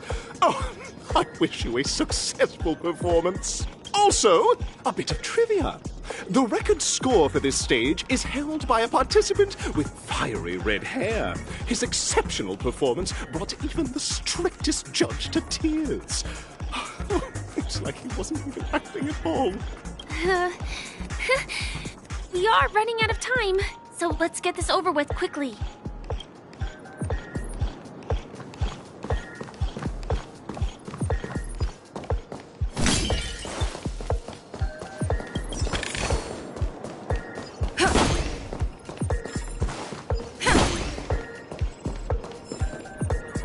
Just take a look at this pair! Such star quality. Since you've come as a pair, I'll prep a 2-person scene for you. You two, are you ready? Envision that you both, driven by the spirit of exploration, are arriving at the land of dreams that is Penacony for the first time. But instead of lush lands, you find yourselves amidst swirling sands and desolation, far from the paradise the Watchmaker described. You're driving an old clunker through the wilderness of the dreamscape, braving the cold wind, choking on the dust, and suddenly, a fierce memory zone meme blocks your path. Now, Miss Greyhair, what line would you deliver to express your disappointment in Penacony?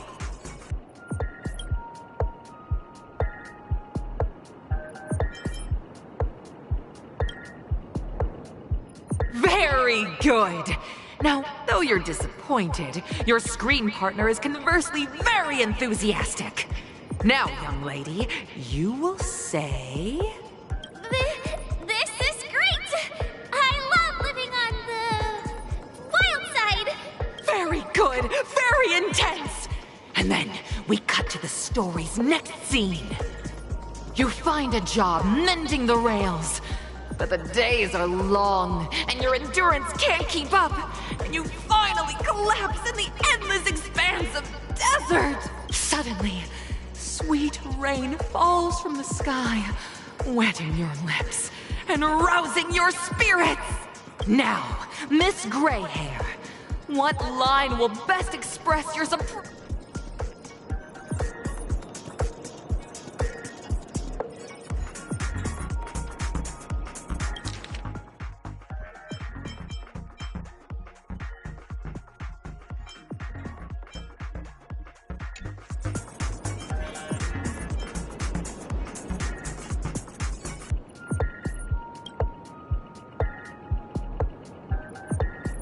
already at the next scene. You need to convey...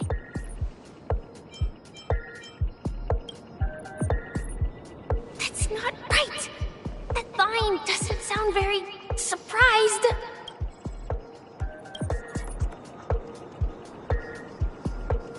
But at this moment, your partner yet gazes into the sky, both her eyes closed. The raindrops fall, blurring her vision, and she tragically says, Perhaps we were never meant to succeed. Right? Fantastic! Both of you have an incredibly solid foundation in dialogue delivery. However, lines aren't everything in a performance. Please continue this story on the second stage. Up next, you'll be challenged with a body language test. I hope these tests won't take too long.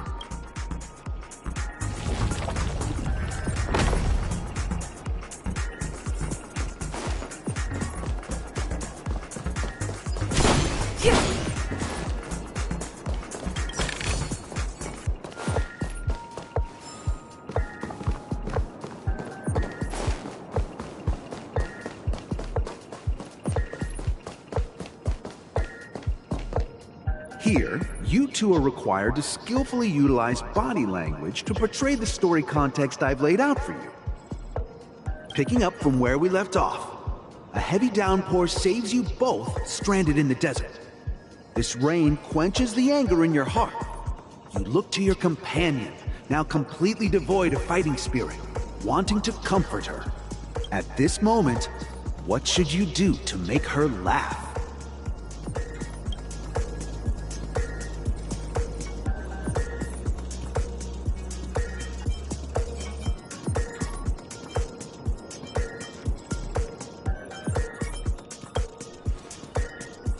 The test now is about body language.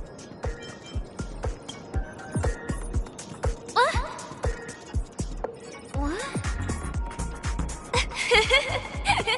Right answer! Your companion sees you rolling about in the sand and thinks about the arduous obstacles along this journey. She can't help but let loose a laugh, rekindling hope in her heart. And so this girl... I'm gonna get back on my feet and keep moving forward. A tug at the heartstrings! The story continues to develop.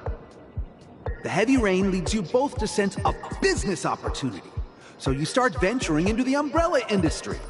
But just as the business begins to pick up, competitors start flooding the market with low-priced goods, squeezing your market share.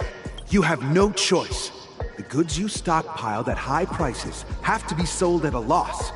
This is a pretty self-destructive move, which drives your business to the brink of bankruptcy.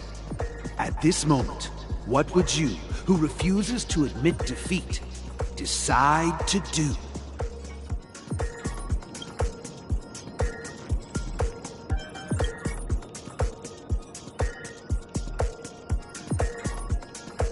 Fantastic! But it's a pity your friend does not agree. Seeing that you're up to your eyeballs in debt, she sees nothing but despair in her future. And then... I leave Penacony in utter disappointment. Is that okay? Of course! Absolutely! I was this close to tears! Both of you possess exceptional acting talent! However, the true test is yet to come. You're about to encounter the harshest judge this show has ever seen. You'll need to rely on perfect performances if you want.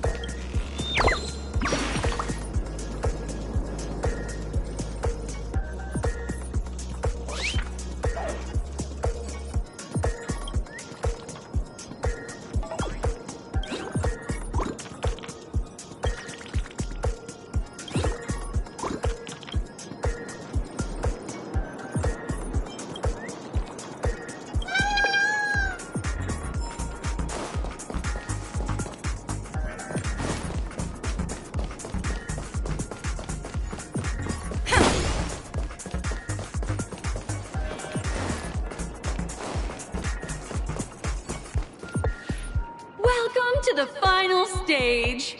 Actually, all the scenarios that you previously encountered were all from the film Once Upon a Time in Dreams. Two companions arrive on Penacony with nothing but a dream. Their desire for achievement is met with continuous setbacks. Ultimately, one continues on, despite spiraling into debt, while the other concedes defeat and leaves. Many years later, their paths cross once more in the thriving Penacony. Yet, they refuse to acknowledge each other because...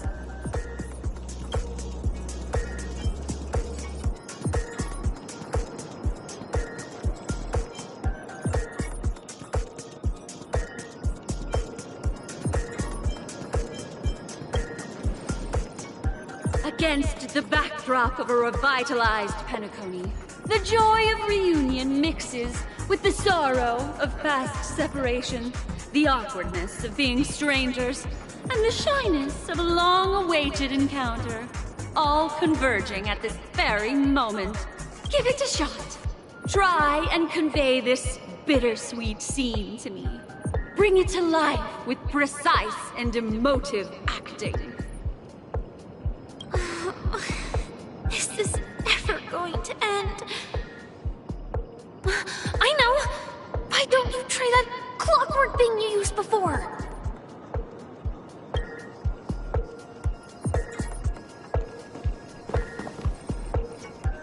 Your performance is far.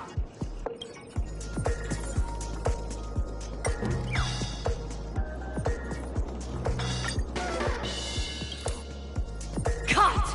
A mogul who went from rags to riches, treating a former companion with such disdain. It just makes my blood boil. Huh? We have brilliant!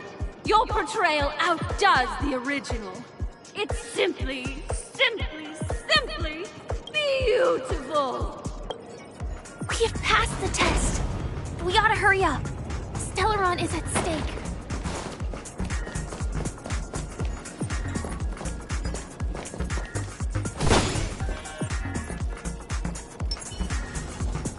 Stream forth, gleam of gold blades.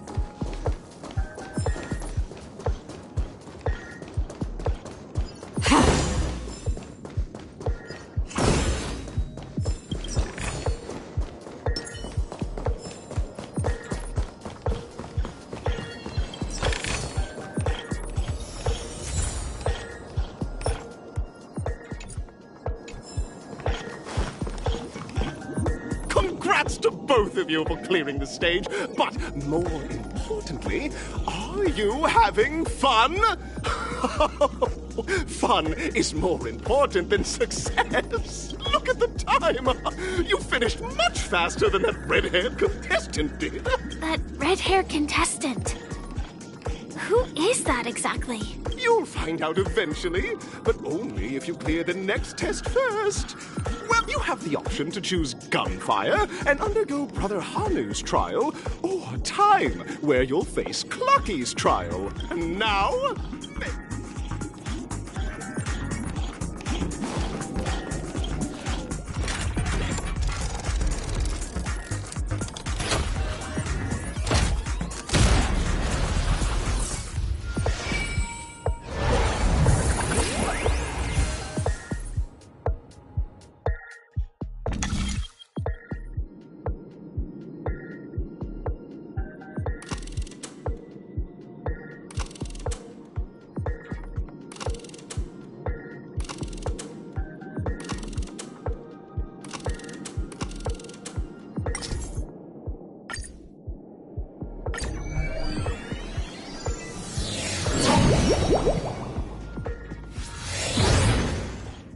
Dear friends, welcome to the enchanting universe created by the Watchmaker.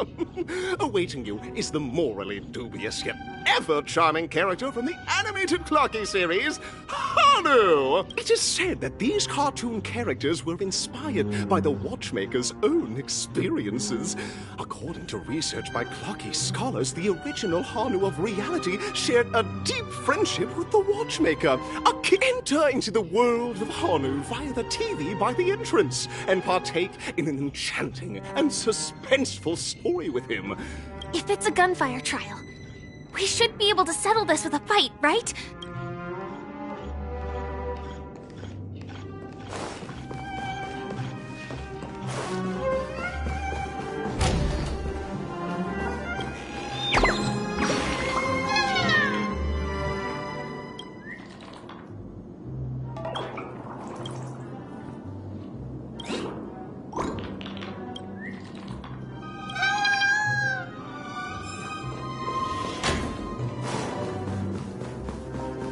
Ready? 1, 2, 3.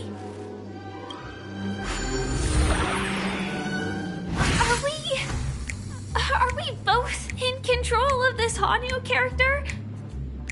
Very good! Looks like you've got the hang of it! In this Hanu's Adventure episode, Boss Stone has gathered his battleships for an assault on Dreamville. Old Buzzfly, Cousin Wolf, and Bombhead are all raring to go. The brave Hanu must thwart their advance and protect his home. Alas, Hanu presently is ill-equipped to fend off the malevolent mischief makers, which is why he is preparing to seek out the Puzzle Gentleman's aid. Go forth and speak to him.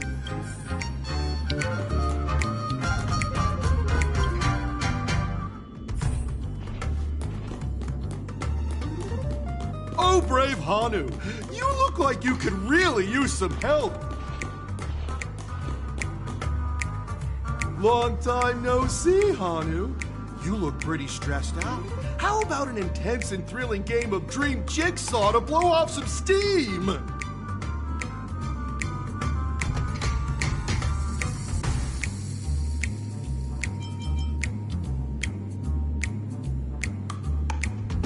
Oh my! Are you telling me that Boss Stone has rallied the villains to seize Dreamville? What a dreadful twist of fate! Listen closely, Hanu. I'm aware you're in need of a suitable weapon. And I also know there's one just upstairs. But you know what? You'll have to play an exhilarating round of Dream Jigsaw first. No Jigsaw, no moving forward.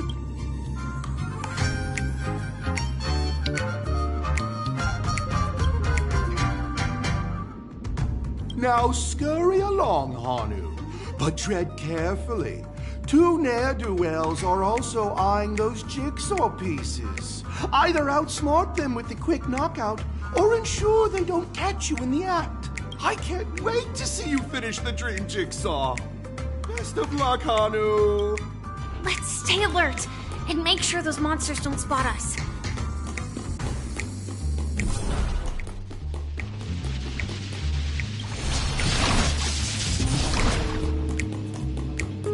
Look up there! If we can push that thing down, do you think...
jigsaw pieces.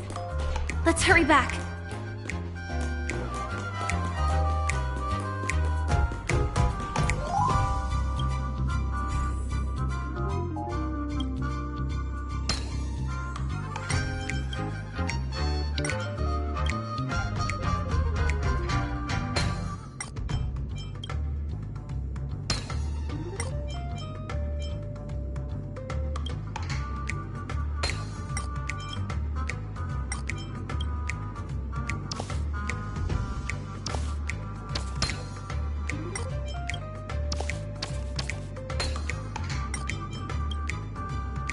Oh my!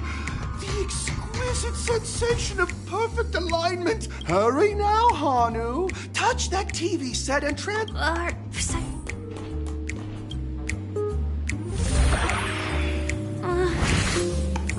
Disconnecting from that thing so suddenly has left me feeling slightly disoriented.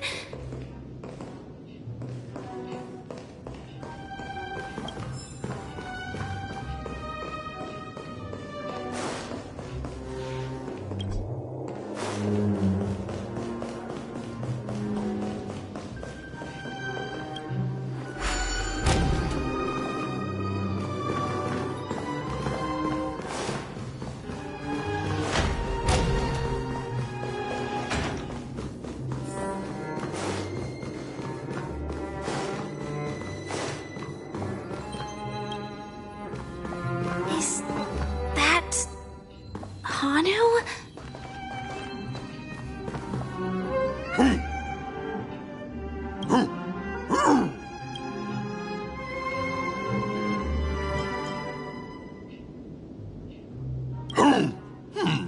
What exactly is he talking about?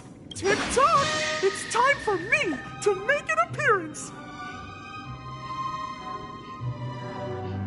Clocky? I can also see him. Is this character part of the show? In Dreamville, Clocky is everywhere and can do anything! Like right now! I can be your translator! Tick-tock! Hanu says, battle! We must do battle! The enemy is at our doorstep, and we have no path of retreat for the future of Dreamville!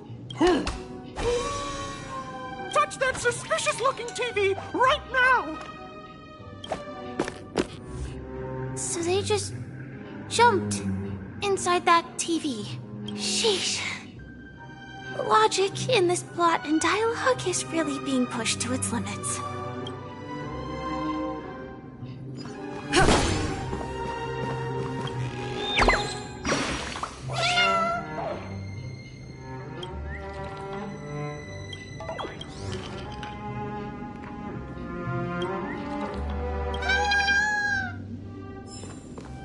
Well, here we go again. Ready?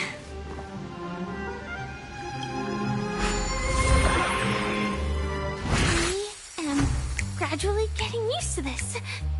Huh. Who knows? I might even be able to perform some high-level moves with Hanu. Oh, did someone say high-level movies just now? That's right, pal. The upcoming script is just exploding with all sorts of high-level shenanigans. Last we saw, Hanu was preparing for battle. Suddenly, he hears heavy footsteps coming from the hallway. Infinite mischief makers have broken into his home. But brave Hanu won't go down without a fight.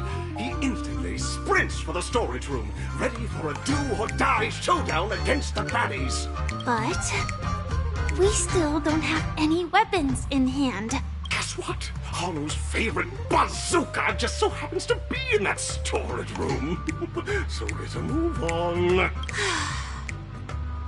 What a coincidentally convenient plot twist. It'd be even more awesome if the organizers allowed me to wear armor.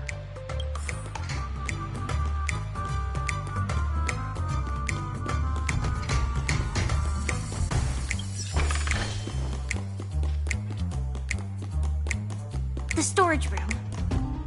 It's behind the shelves, right?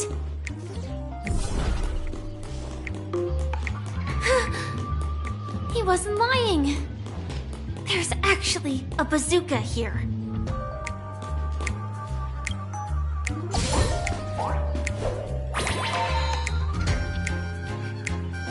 Now we should have a way of dealing with those baddies. This thing feels just like the Soaring Locust too.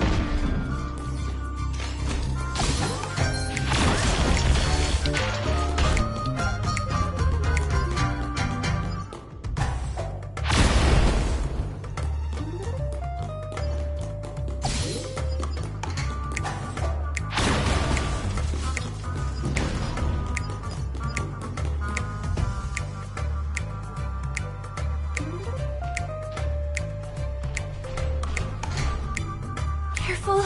It looks like we've got more company. Get ready to fire!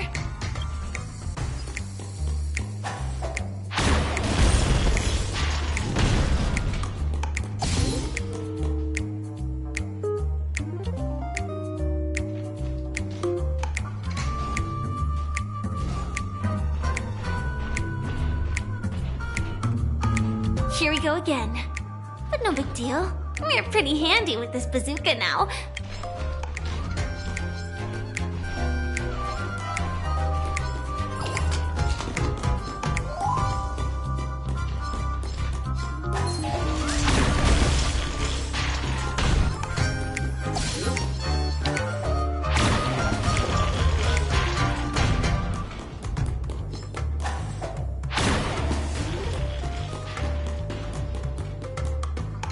Should be all of them, right?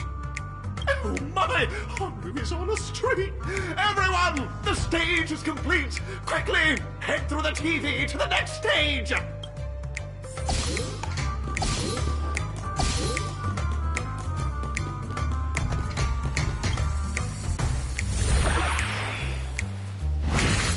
Well, that's that. But it is gonna be hard to let go of this bazooka. Never mind. Let's hurry over to the next stage.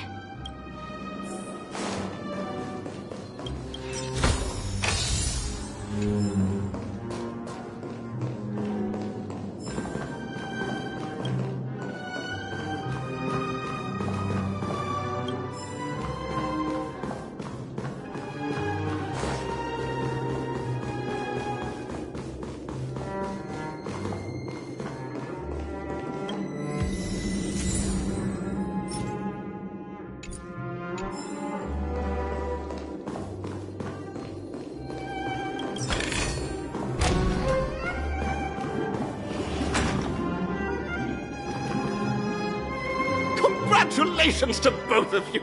Oh, you've overcome all obstacles and proven yourselves! But, unfortunately, there is only one who can be Penacony's festive superstar. In the final stage, you will face the defending champion. If you fail, you will lose the opportunity to become the festive superstar. Welcome to the 33rd Scorched Sand Festival's third stage.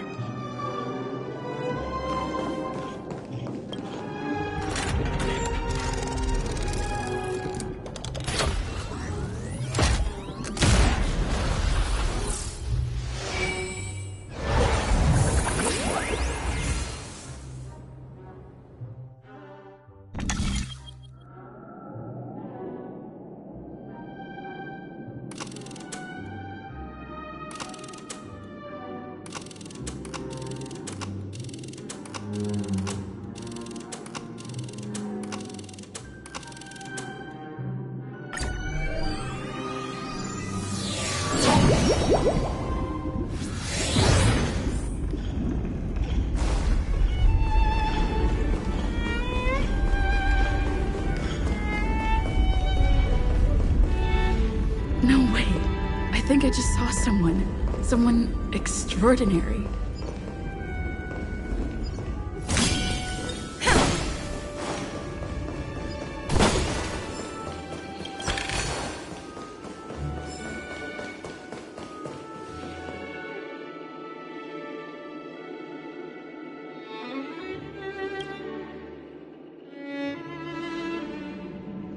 Are you a Knight of Beauty?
Behold, this symbol of pure...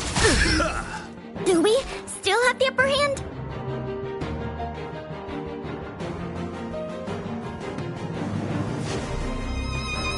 Ready for another? Another journey begins. Enemy data secure. Net markers activated. Time for a good old counterattack. I weep for the departed.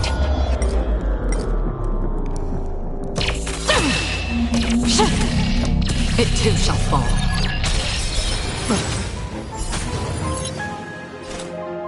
On the still waters of oblivion. What do you want to know? Ill tidings manifest. Pledge thine loyalty! Put forth all your might! Commencing support. Rise Free will, or was it fate? Desperate for oblivion. The flesh wound! Confess! Lance ablaze! Lance forward! Rise to the Enemy challenge. targets detected. Another journey begins on the still waters of oblivion.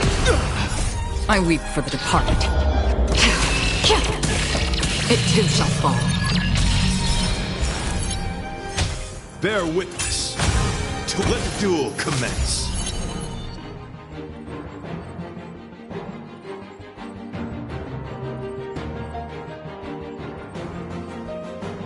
Ill fate descends.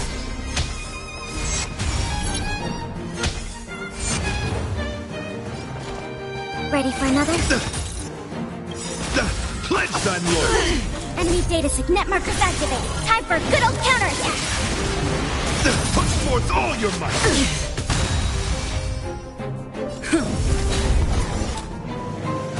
Rise to the challenge. Familiar. Memories of beneath the waters lies an endless abyss. The flesh wound! You're fighting a gentleman. Put forth all your might! Commencing support. Lance ablaze! Lance forward!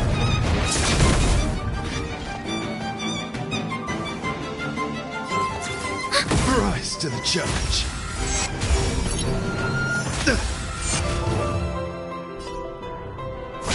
Rise to the challenge.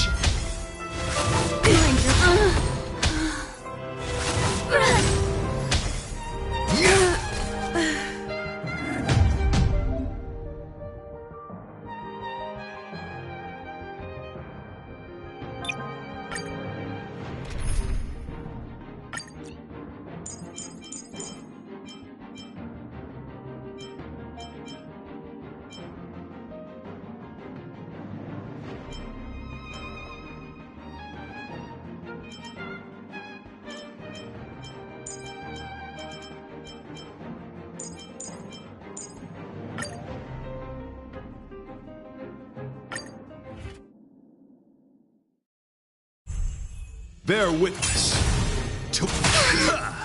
Do we still have the upper hand? Ready for another? There's more to life. Enemy data net markers activated. Time for a good old counterattack. Eternal. Here, try this. So this is the warmth of life. Rise to the challenge. Let the duel commence. Put forth all your might. Try harder.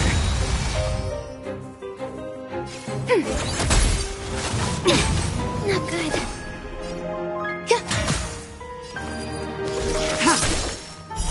Blade of moonlight.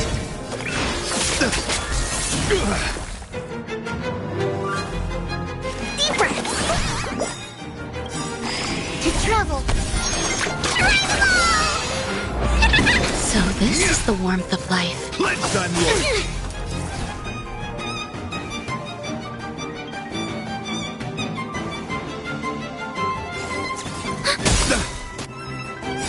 Enemy data net markers activated. Time for a good old counterattack. Grace and elegance. Nowhere to run. Every petal, all will be swept away by the wind.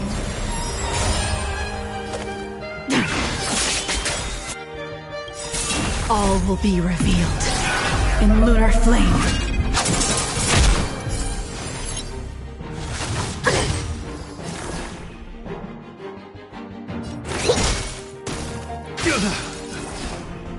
Ready for another? Rise to the challenge. Some value, I suppose. Existence is unity. Behold, this symbol of pure...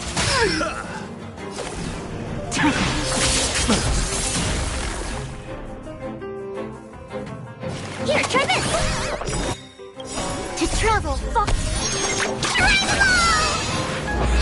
So this is the warmth of life.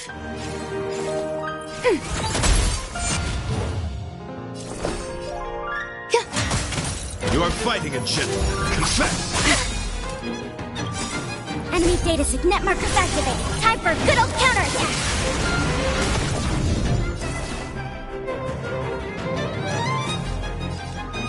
Ready for another? Tedious. Specimen sighted.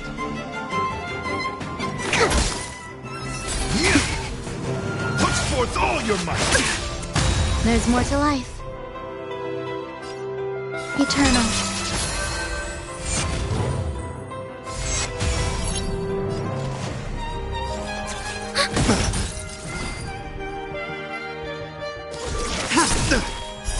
Blade of moonlight.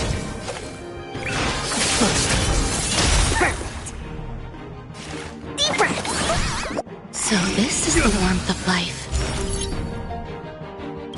Bear witness. All will be revealed in lunar flame. Let the duel commence.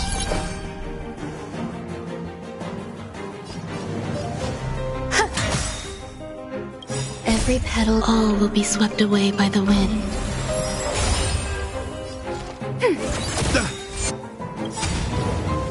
Enemy data signet markers activated. Time for a good old counterattack!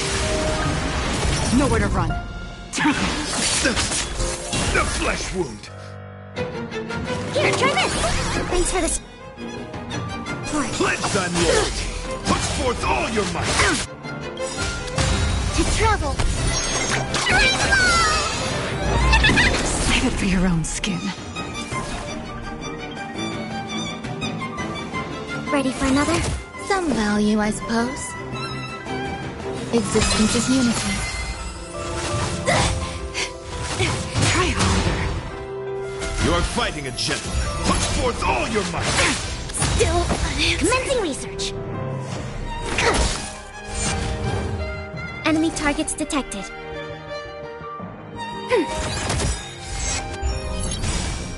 Enemy data signet markers activated. Time for a good old counterattack.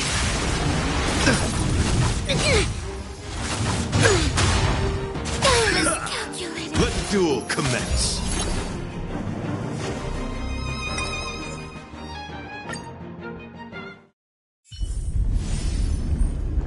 No way. I think I just saw someone. Someone...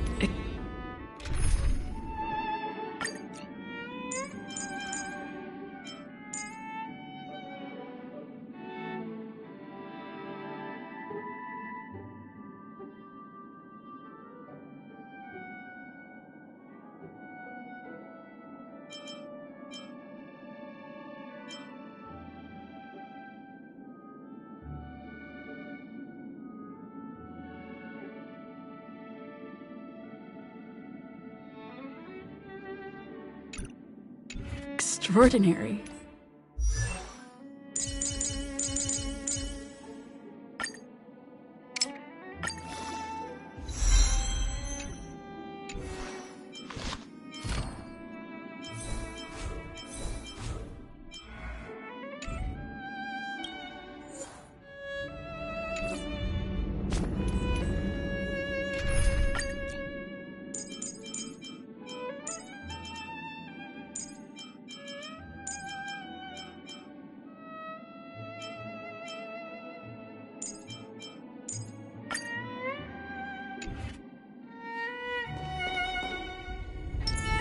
Sound lingers.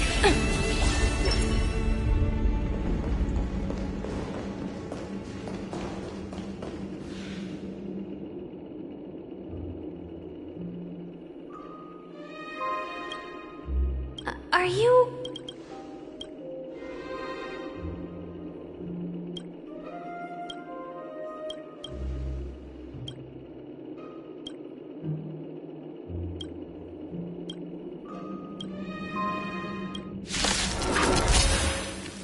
Eternal. Behold, this symbol of pure... Risk warning. Rise to the challenge. There's more to life. Rise to the challenge.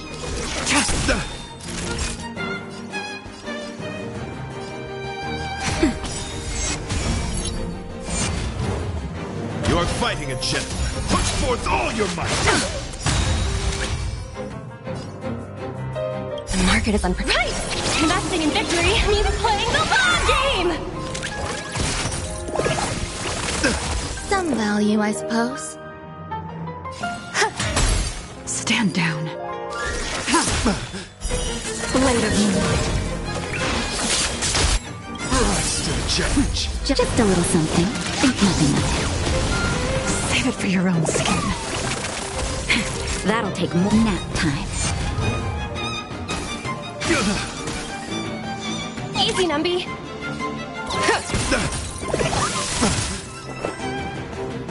Existence is unity. Every petal all will be swept away by the wind. Confess! Ready for death.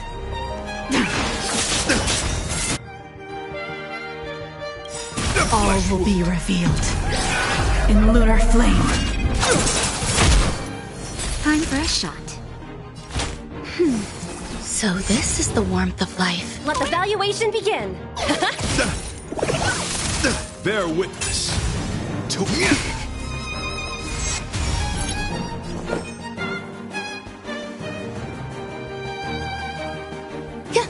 rise to the challenge.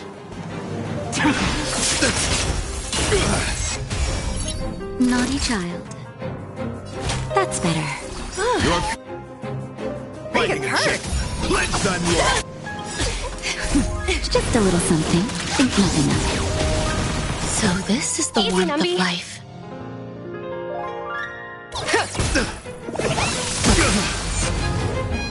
Grace and elegance. Eternal.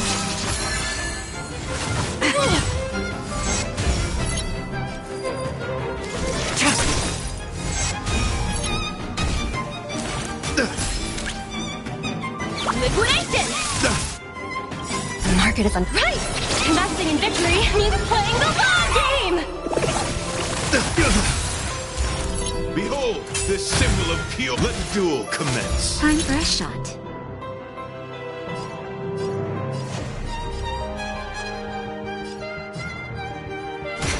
There's more to life. Every petal all will be swept away by the wind. Tedious.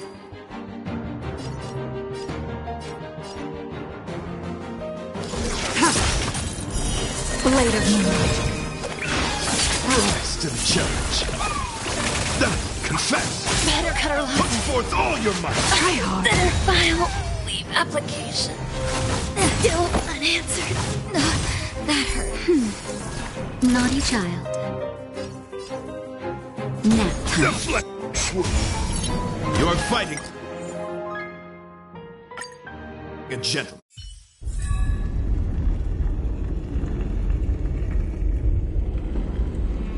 No way. I think I just saw someone. Someone extraordinary.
Are you...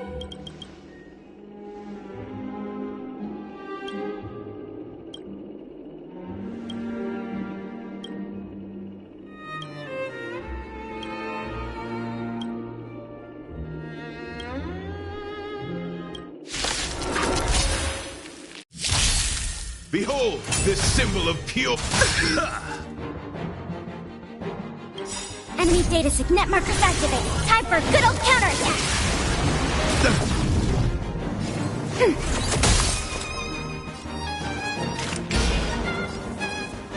Still water. Oblivion. I weep for the departed. It too shall fall. Let's begin.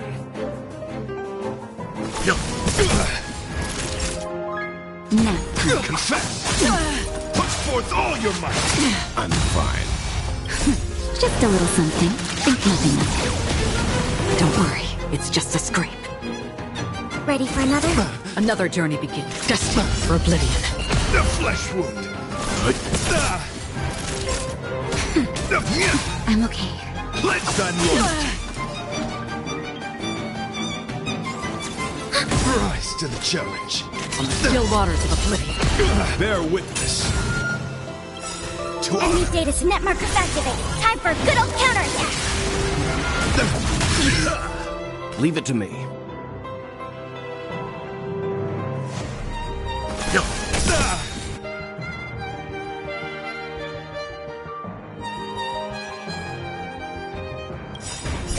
I weep for the departed. It too shall fall. Behold, this symbol of pure You know beauty. nothing. Survive or be destroyed. There is no other choice.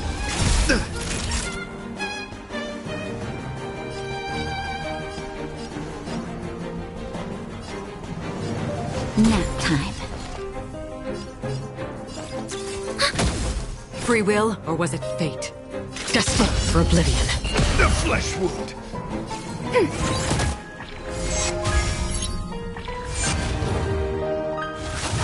Familiar. Let the duel commence. Confess. Enemy data secure. Net markers activated. Time for a good old counterattack.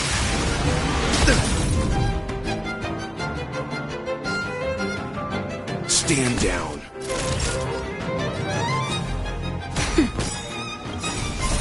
Just a little something. Think nothing of it. Thanks for the support. Another journey begins on the still waters of oblivion.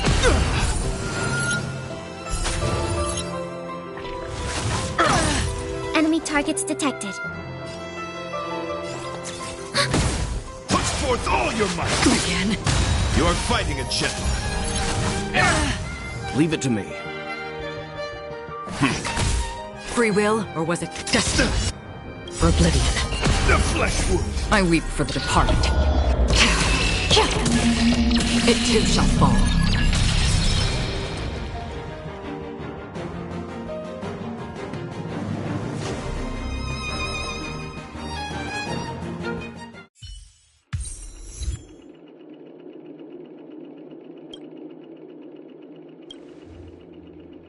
We don't have much time. May fate allow us to meet again, Night of Beauty. In that case, let's make our way to the end. Penacony's really thronging with talent. I hope we make it in time. Stream forth the gleam of old blades.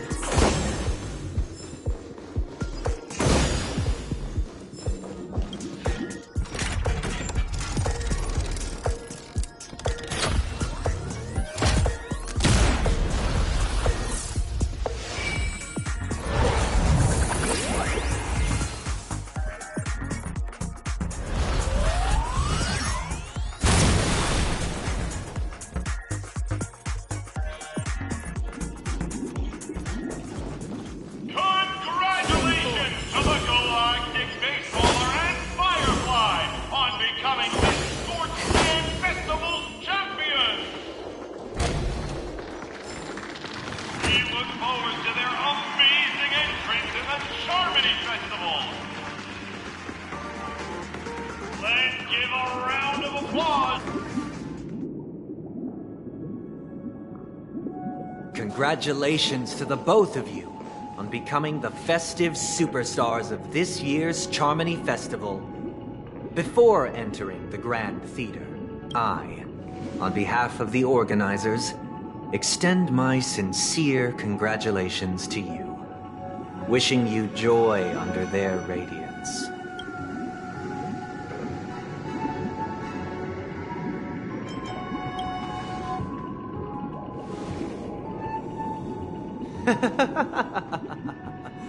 Your endeavors are worthy of extra recognition, and I've taken steps to ensure that. However, this reward is not a material one, but rather the opportunity for an open and honest communication between us. As previously promised, my sister, Mr. Yang, and I have met with the Dream Master. We delved into the truth about Penacony and its Stellaron, and have come to a consensus. Both I and the Oak family cannot acquiesce to your request.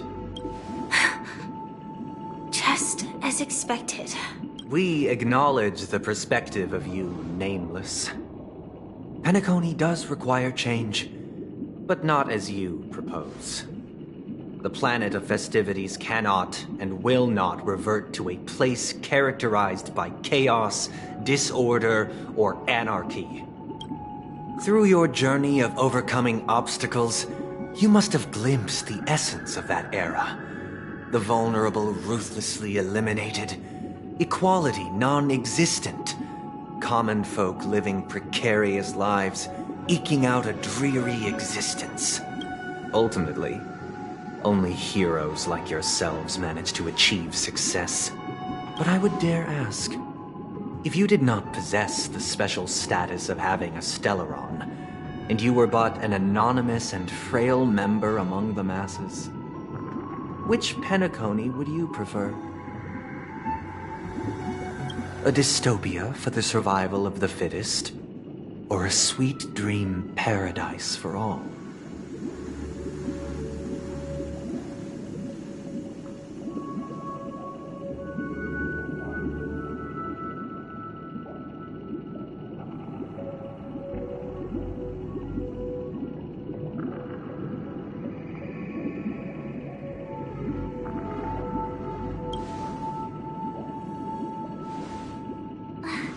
That's not the point! Don't... Mr. Sunday, even if the members of the Oak family can't fully agree on what to do about the Stellaron, now's not exactly the time to be holding an extensive discourse about Penacony's past and future, is it? The Stellaron issue concerns the life and death of everyone on Penacony. If anyone has a better suggestion, the crew is more than willing to listen. Also, it'd be best to tell us the ins and outs of that meeting. This way, we'll at least know what Welt and Ms. Robin are dealing with, and the reason why they failed to make our appointment. Ah, Navigator. That is precisely my intention. With all present, let's begin by discussing the details of that meeting. Let's talk about our tribulations and choices, our ideals and beliefs, and our final course of action. The only path to take.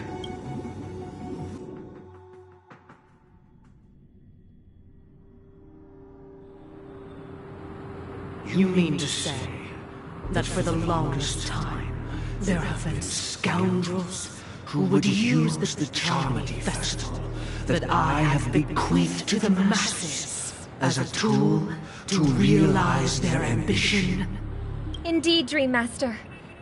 Once the Charmony Festival begins, the Stellaron's powers, along with the song, will be broadcast across the entire planet of Penacony.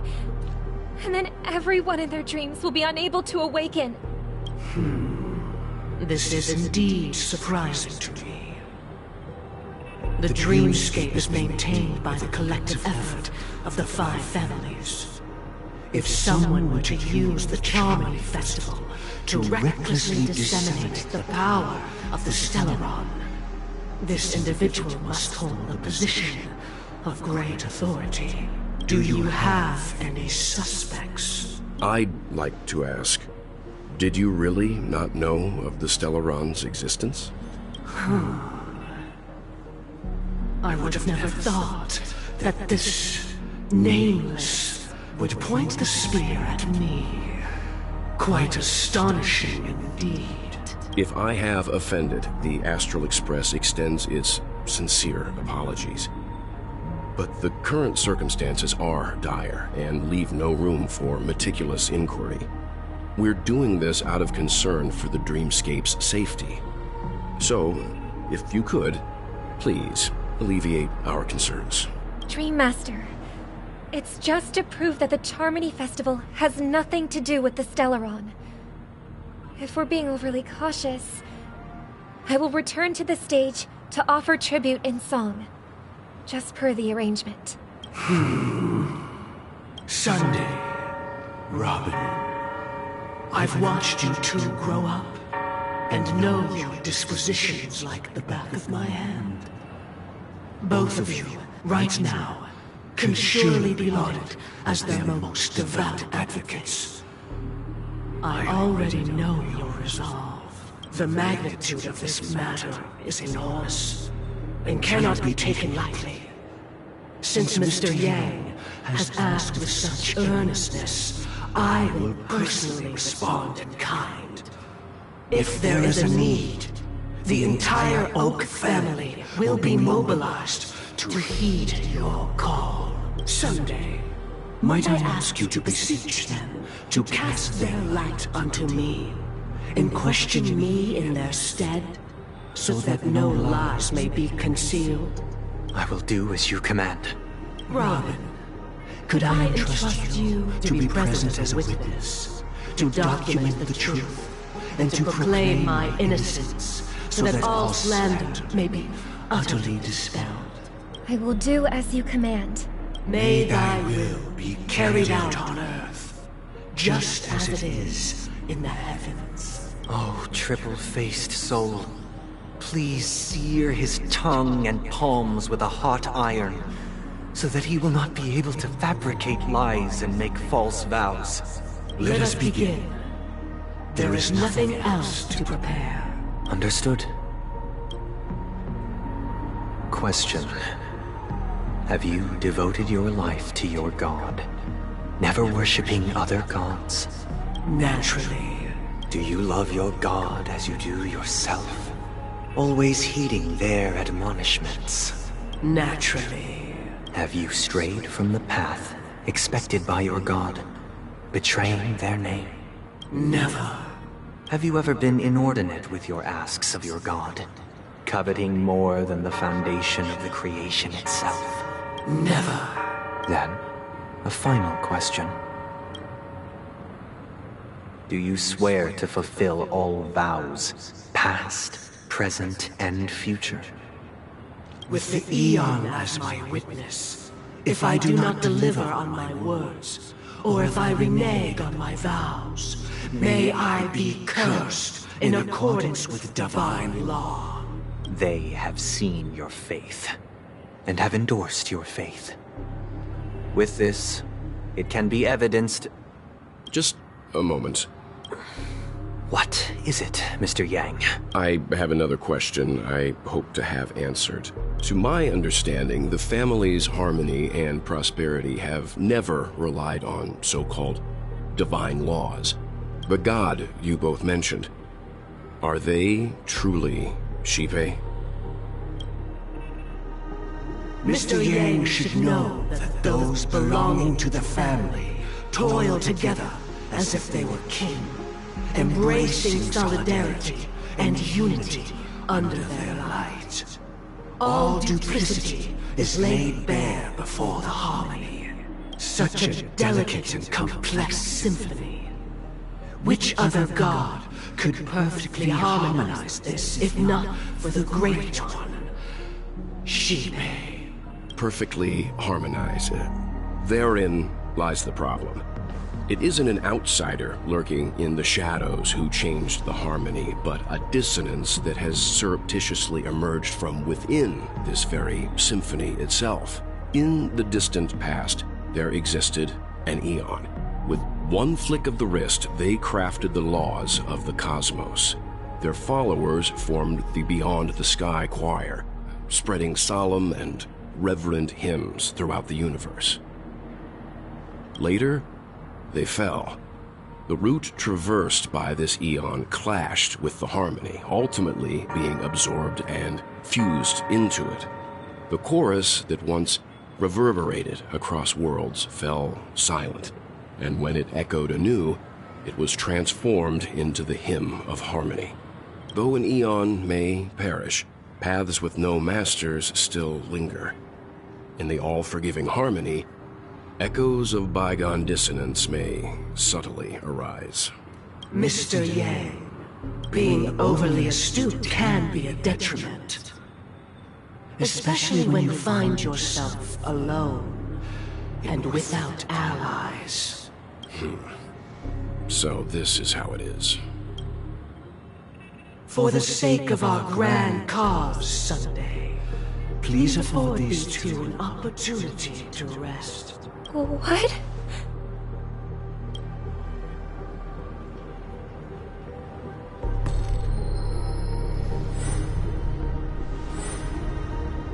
Sorry, Robin. It's just you. I did not wish for you to know this. It's a pity that things have turned out this way. So, this is the true reason I can't sing? The shadow that envelops Penacony is actually... We were never children of the harmony. Our ideal paradise could not have been crafted by Xipe. True bliss can only be guaranteed by the one who transcends the many. Within the foundation of law, humanity establishes civilization, and through harmony, we obtain order. Unbelievable. To think that there would be remnants of the Order on Penacony. What have you done with Mr. Yang and Miss Robin? Don't worry. I just gave them some time alone to ponder their fates. You should know that these actions make you an enemy of the Astral Express. Should we need to stand against the Nameless, it would only be myself and the Oak family involved. But we haven't reached that point yet, have we? Your efforts for the justice of Penacony are evident to everyone, and have been widely observed.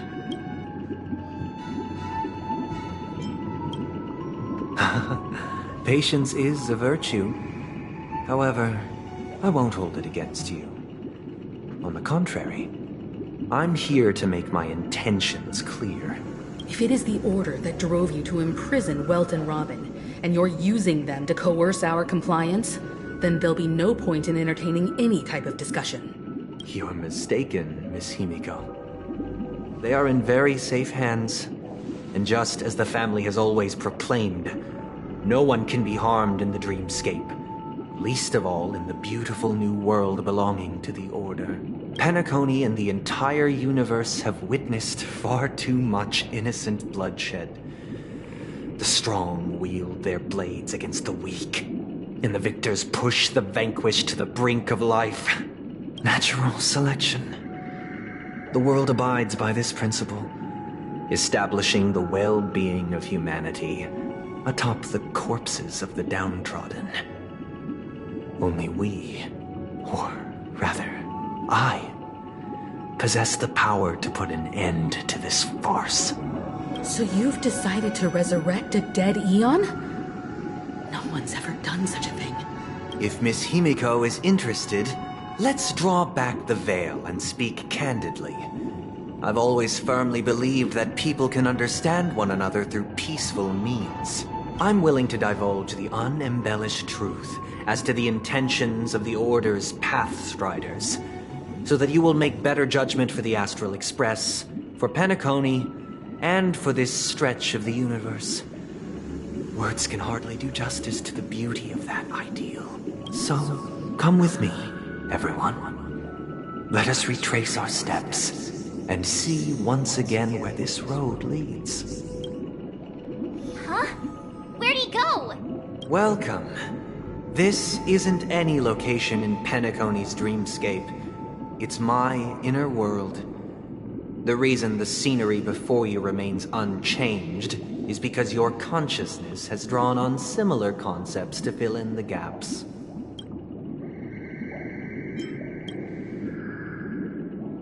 That means... Did you do the same to Welt? It's a tuning process. Stronger in effect and more draining on the mind. The gray-haired guest has experienced it before, so she should understand what it entails. Tuning allows you to intuitively grasp my feelings, which also means that I cannot hide anything from you. Now, everyone, please look at the huge screen. The road we once took begins here. From this point on, you will witness the numerous decisions I've faced. I've selected a portion of these to share with you. I believe after going through similar predicaments, you'll be able to better understand my thoughts. Let's begin. The first decision. A story about a baby bird. This story happened when Robin and I were very young. We were victims of the Stellaron disaster, and the family's Mr. Gopher Wood, who would later become the Dream Master of Penacony, saw that we siblings had no one to turn to and took us in.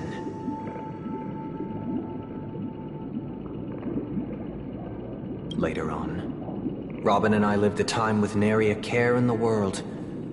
One day, after dinner, while my younger sister and I were lounging about in Mr. Gopher Wood's yard, we spotted a fledgling Charmony dove all on its own.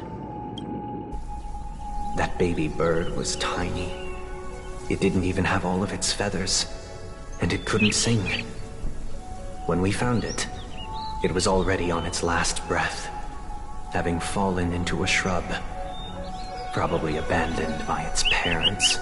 We decided to build a nest for it right there and then. However, thinking back, that winter was unusually cold, with fierce winds at night in the yard, not to mention the many poisonous bugs and wild beasts in the vicinity. It was clear that if we left the fledgling in the yard, it stood no chance of surviving until spring.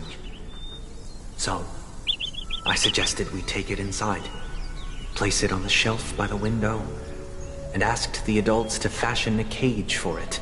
We decided that when it regained its strength enough to spread its wings, we would release it back into the wild. The tragic part, something that we'd never considered, was that this bird's fate had already been determined long before this moment. Its destiny was determined by our momentary whim. Now, I pass the power of choice to you all. Faced with this situation, what choice would you make? Stick to the original plan, and build a nest with soft net where the Charmony dove fell.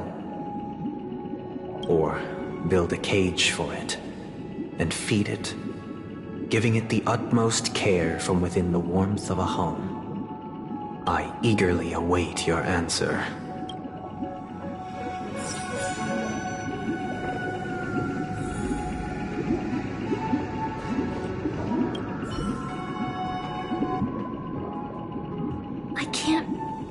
For his intentions right now. Even if I was gonna release it back into the sky, it'd have to be strong enough to fly first.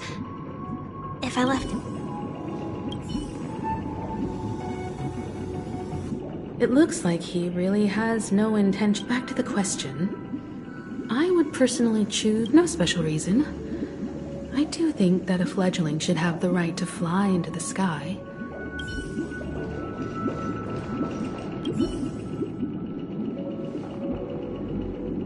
That guy just casually throws this kind of question at us? What exactly is his deal? But fine, I'll answer, I guess. If it were me, I guess I'd choose to build a cage for the little Charmony dove.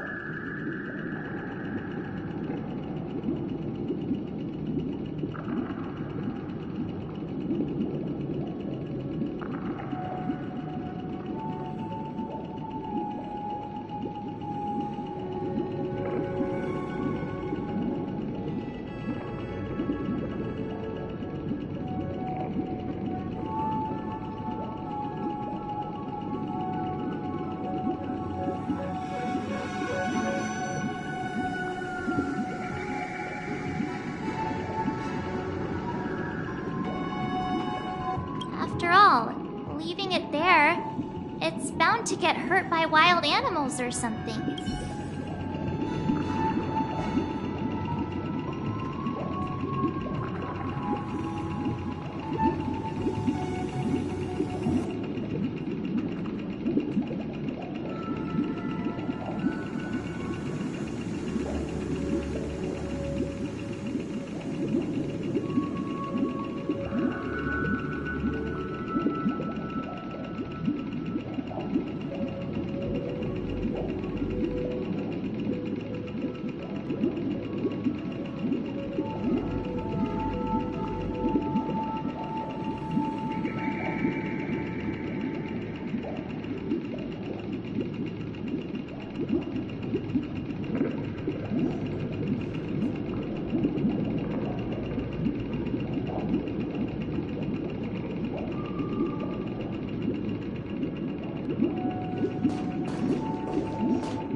I'm happy to see that you made a choice similar to ours. If your mind is made up, let me reveal the outcome of this choice. We passionately nursed it back to health, preparing only the best food for it every day. We even preened its feathers. Later, on the day that Robin left Penacony, we opened the cage door and let it fly back into the sky. I watched it for a long while by the window. Probably about 3 or so days. In those 3 long days, the little Charmony dove tried again and again to spread its wings to fly into the sky, but fell to the ground, only to keep trying.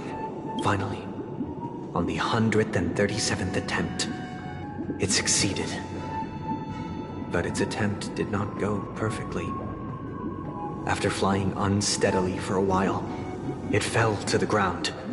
Unable to grasp the direction of the air currents, the fall shattered its wings. It writhed helplessly in my embrace. But it was all for naught, finally succumbing to a painful demise. And in that instant, our tender care, our given love and hopes, they all became the inevitable push that sent it to its death. I deeply regret the choices we made. Next, let us head to the second decision. This time, it's the story of a dream chaser. This story happened when I was appointed as Bronze Melodia, a position exclusive to the Oak family, charged with listening to the problems and vexations of Dreamscape residents, and providing them with the relevant guidance. It was during that period that I had the opportunity to hear voices from all corners of the Dreamscape. Joy, sorrow, arrogance, regret. The complex tapestry of human nature that formed the world. And I was fortunate to catch a glimpse of it. He was a dream chaser, and an illegal stowaway. Just like the rest of them, he came to Penacony in search of a better life, except that, to most people, the price he paid. I suppose you could say it was everything. He told me I sold everything I could at home. The house, the land, even his 2 children. He said he could not afford to raise them, and that at least they could eat if they lived as slaves. He had a plan in place. He would buy back his children once he had made his fortune, and enjoy Penacony's beautiful dream with them. Alas, his plan to smuggle himself was somewhat clumsy, and he was sniffed out by those pig-headed hounds. After hearing the Dream Chaser's story, I immediately appealed to the Bloodhound family to cease their pursuit. That way, at least he could live peacefully. But I was still too naive to the ways of the world. I did not anticipate that what I thought was a kind gesture would later lead to dire consequences. I'll tell you the outcome soon. For now, I'd like you all to make a choice. Will you do as I did, and try to convince the Bloodhound family to stop their pursuit, so that the Dream Chaser may live peacefully and realize his wishes? Or will you remain silent, leaving him to languish while the hounds are hot on his heels, until his inevitable judgment arrives? I look forward to everyone's decisions. Who knows? Perhaps they might even alter the outcome of this tragedy.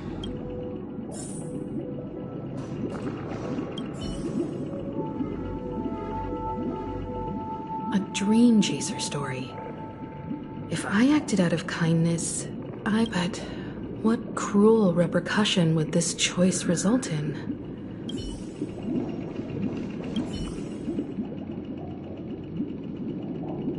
This question... Surely it has some connection to the baby bird story. I'd probably choose to ask the Bloodhounds.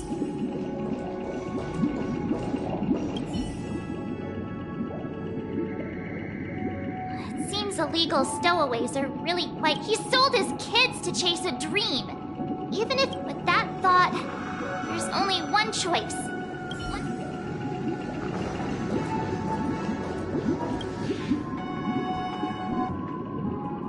It seems you, like me, are pondering whether a different choice could have led to a better outcome.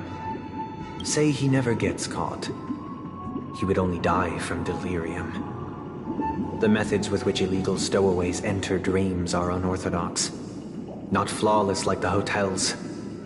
Living in the dreamscape would be a mere pipe dream, should he be apprehended. Could the hounds afford to turn a blind eye? The answer is a definitive no.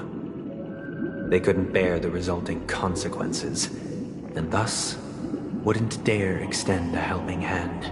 As to your choice, I once again offer my heartfelt apologies, and the story this time is my own.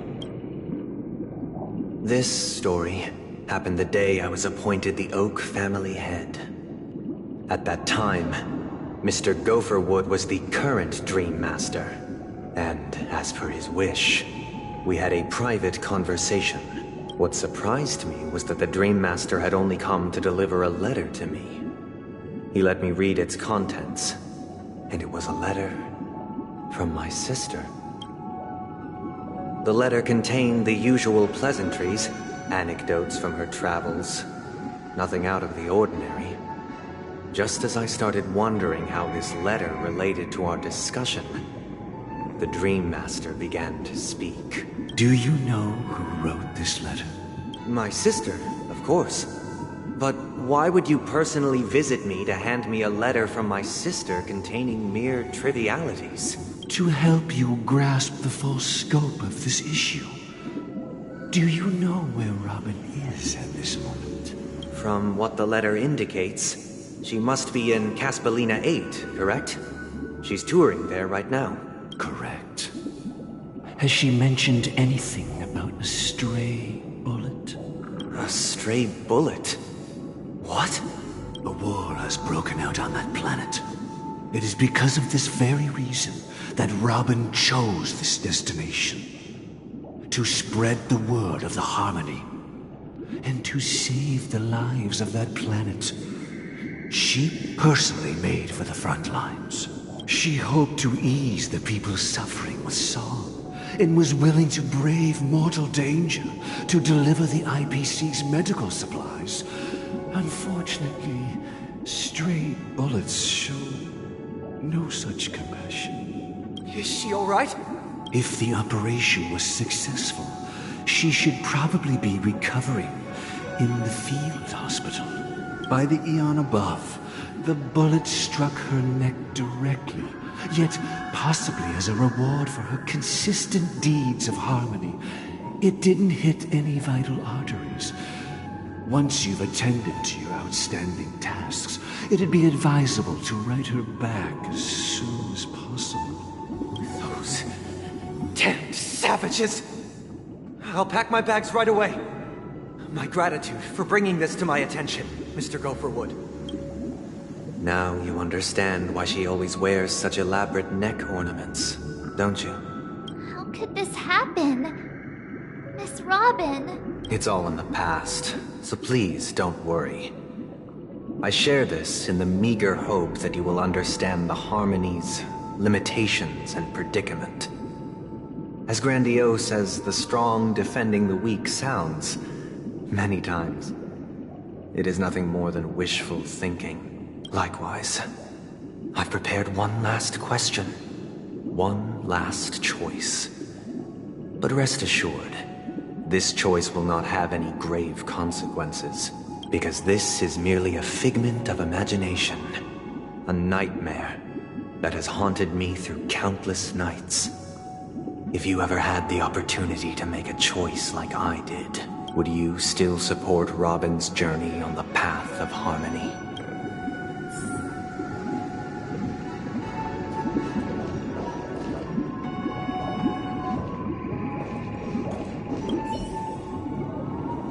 Can't believe that happened to Miss Robin. The strong defending the weak is a great mantra, but...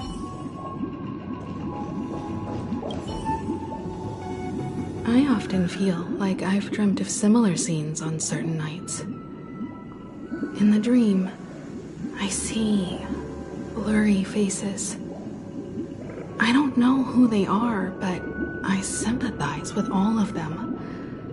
Fighting for survival against some unfathomable force. Their confusion and fear are lucid to me. But I also remember they chose never to give up. Just like Miss Robin. If Mr. Sunday's question leaves you puzzled, you should find the answer from your own experiences with each trailblaze. Dangers and tribulations will surely follow. But would you ever back away? Would you stop March and Don Hung from reaching their next destination? I believe you have an answer of your own in your heart.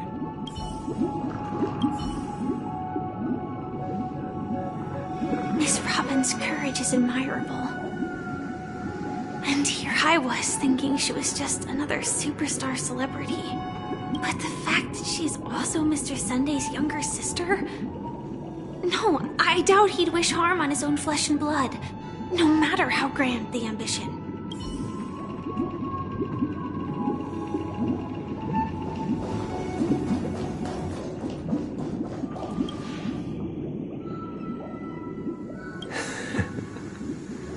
I see. I am now aware of everyone's stances. Raising these questions merely serves to illustrate one point. The plight of Penacony cannot be salvaged by the Harmony. The true foundation for a sweet dream paradise can only be established through the order where the strong govern the weak. I know the suffering of being tormented, the turmoil of losing your way, how sorrow and even despair set in when matters don't work out. All of this causes me unending pain. Because this is not what happiness is at all. We must teach the weak how to live a happy life. And this life isn't some noble propriety that the upper crust preaches, but in definitive terms, a way of survival that belongs to everyone. So what is your definition of living a happy life? Good question. Human consciousness is fundamentally an illusion, a cage known as self-worth. People lured in by this illusion make mistakes, yet still ask that external influences bear the burden.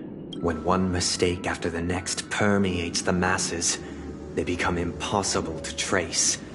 Thus, the amassing of these individual cages culminate to form a prison, a place dictated only by the rule of survival of the fittest. Nature is always accompanied by predation and sacrifice. Its antithesis is known as order. That is what I want to do. Unite people's happiness under the banner of order. They won't need to make bitter choices any longer, nor face the weaknesses of humanity. They can cast aside their primal instincts to build a haven for mankind. Simply describing thoughts is far too abstract, so allow me to provide a simple example. As you all may know, there are societal norms like weekends and long weekends that exist on some worlds. During these hard-earned rest days, people are given the chance to extricate themselves from the stresses of everyday life, allowing a certain tranquility to return to their souls. And it is only on these days that people do not have to adhere to the law where the strong prey on the weak. They can live out their lives happily during these brief intermissions. It's just a pity that 2 or 3 days are still too fleeting compared to the span of a lifetime. From where I stand, society's ideal system should be 7 rest days. Following Sunday, there should ensue a second, a third, and indeed an infinite procession of Sundays. This should be the face of the new world. Idyllic, eternal, peaceful days. And thus, every person can return to their base selves in this utopia. Some gaze in reverence at the stars, pouring their whole beings into calculating the distance between us and the isolated world of Pagana. Meanwhile, some seek refuge in quiet corners, holding one another, unencumbered by the chains of unwelcome obligations. There would be no need to bear the hardships of reality. Only in this way can humanity face the inevitable end with the purest of spirit, living a life of dignity. This is what it is to live in bliss. Miss Firefly, you who are stricken with entropy loss syndrome, you of all would surely understand this.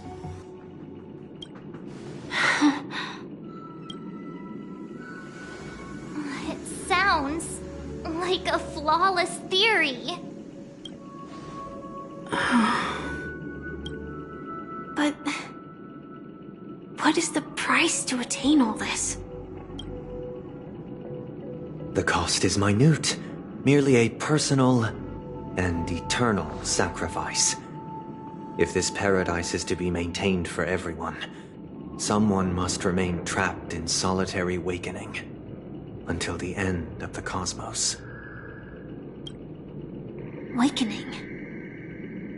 Which means that this so-called paradise is still a dream.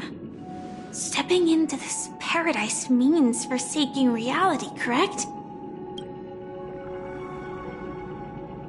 It is not forsaking, but transcending. Flesh, blood, sorrow, weakness. If the physical is the root of spiritual suffering, it is only logical that we defeat it.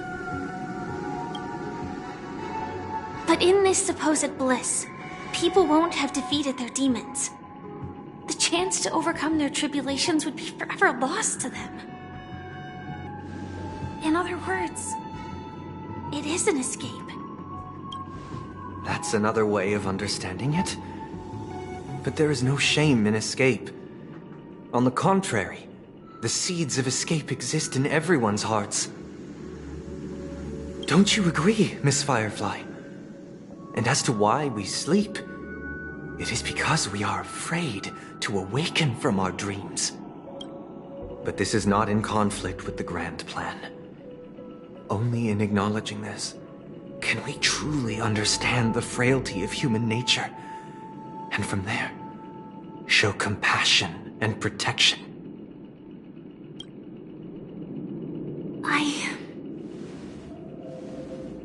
I admit that you are a born leader.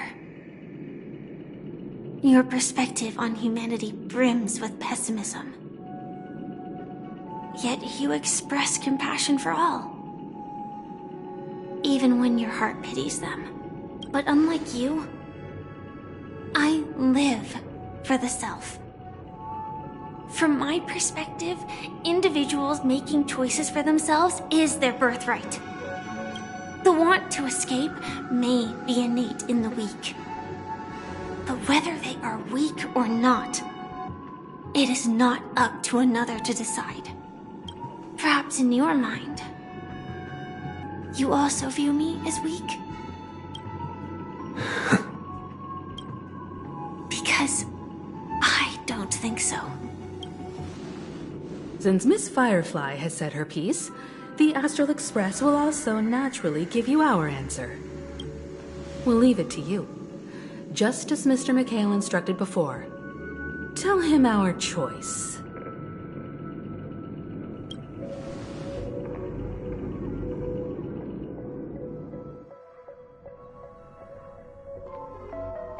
What is this place? Does this place ring any bells, Misha? I don't know, but I feel a sense of deja vu. What is this place? It's the realm within a dream bubble. This was left to the Astral Express by a Nameless, but weirdly, when we entered it, it was completely empty. Dr. Edward from the Dreamscape sales store told me that dreams are formed from memories, and a dream bubble can't take shape if its core is empty. So I thought you might be able to help us in unraveling this mystery, Misha. As a hotel doorman, you know Penacony best among us. I don't know much about dream bubbles, but if you want to figure out what this mansion is, I'll do my best. I'm counting on you then. Himeko, I still don't get it. Why were you so sure that Misha had a connection with this dream bubble? I wasn't sure. It was just a hunch. But since Misha feels familiar with this place, my hunch might be correct. Exactly. This is where you and Firefly encountered death, which we now know as dormancy. Considering its connection to Dreamflux Reef, it's not surprising it appeared here. The question now is, who brought you here? Based on the clues we have so far, it's unlikely to be that masked fool. So identifying them is crucial to us. We're drawing closer to the truth once more. Let's give Misha some time, as I believe he'll unveil the secret of this dream bubble. All right, but there are doors all over the place. Which one should we choose? Do you have any idea, Misha? I guess... maybe this way? I'm not entirely sure, but... let's give it a try. Wait, you managed to Weird. This place is quite different from the hotel. But I feel like I've been here before, and even lived here for a while. If I remember correctly, there should be a fireplace down that hallway. Clocky and I used to sit by the fire, listening to the crackling of firewood. And the room on the other side was the toy room. I loved spreading out all the toys from the box on the floor and making up stories for each of them. Hold on. This doesn't make sense. Didn't I grow up in Dreamflux Reef? So, what is this place? This could be a case of amnesia. But don't worry, Misha. It's common for everyone to forget certain aspects of the past. Those memories haven't vanished. They're just lying in the depths of your mind. We can surely get them back. Since this place seems familiar to you, why don't we explore a few more rooms and see if you can recall anything more? Yeah, then let's check out the rooms I just mentioned.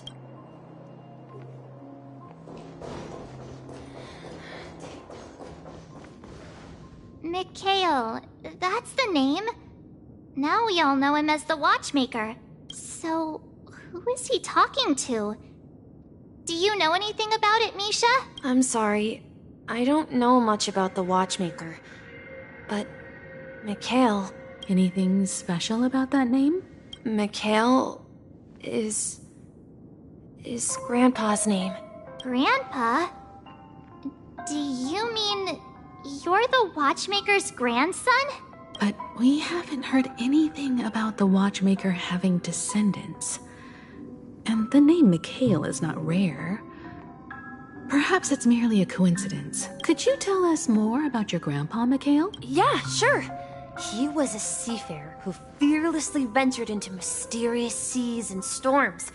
He was always on the sea and had lots of friends who accompanied him on his travels. He didn't want me to call him Grandpa because that would make him sound old. He believed he was still young. The name Mikhail was given to him by his parents, Mihaly and Elise, both renowned seafarers. Every time he came back, he'd share his logbook with me and tell me about his adventures at sea. I want to become a great adventurer, just like him. It appears that the Seafarer has nothing to do with the Watchmaker. So, perhaps it's just a coincidence? So, where is your grandpa now? He went off on a new journey. And it's been quite a while since I last saw him. So, where has Clocky gone? Did he leave to protect Dreamville?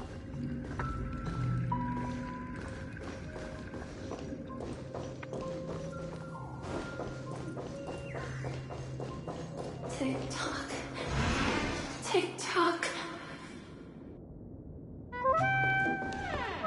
I heard some noises from the room. Origami Bird? That's a friend of mine.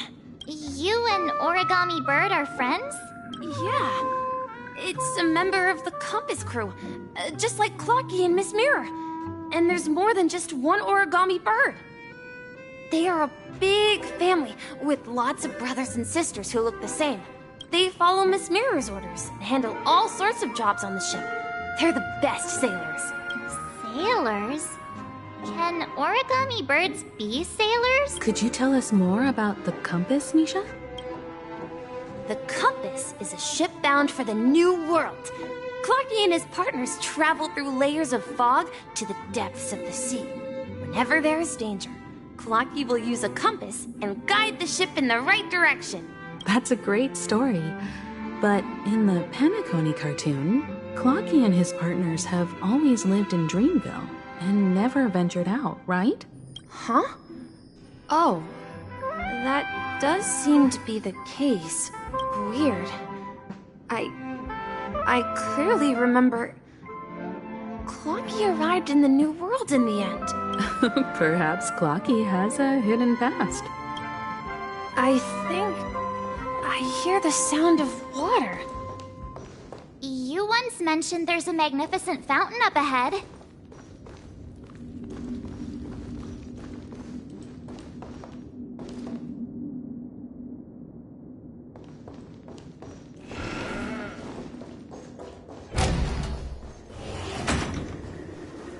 Look!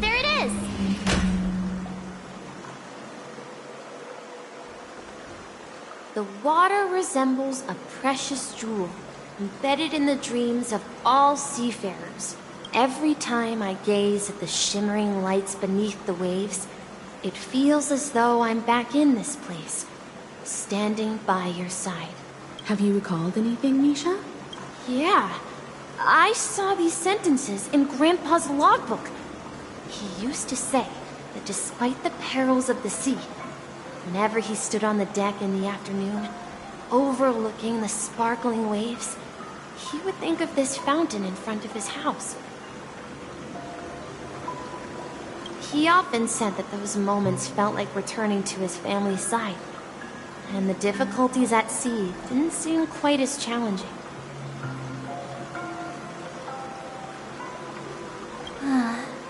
You know, I quite understand such sentiments.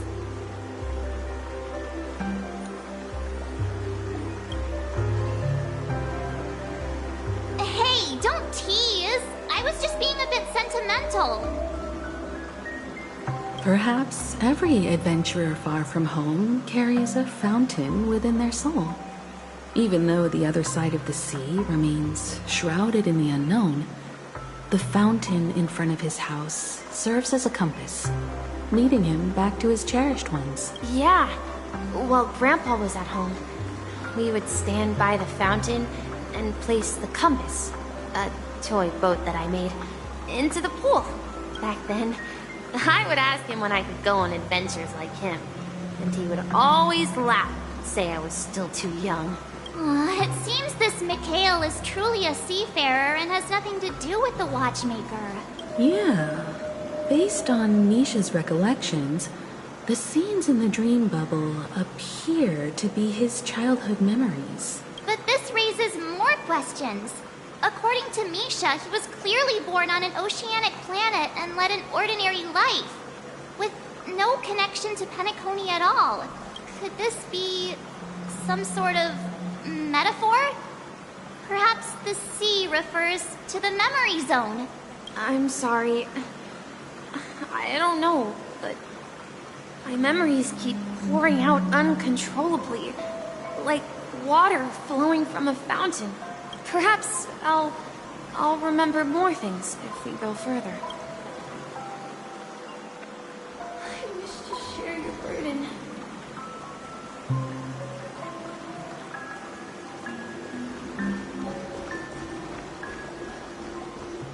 We're going to the opposite side, right? No, we should turn left here.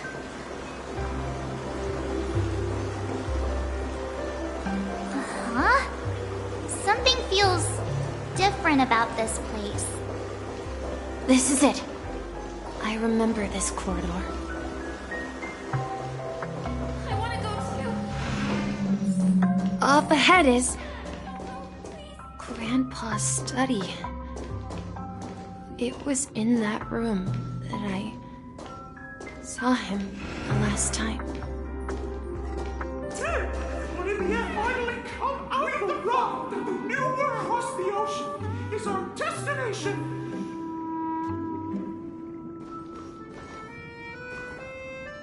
The atmosphere in this room feels totally different. Misha! You finally come! Clocky! Here! Yeah.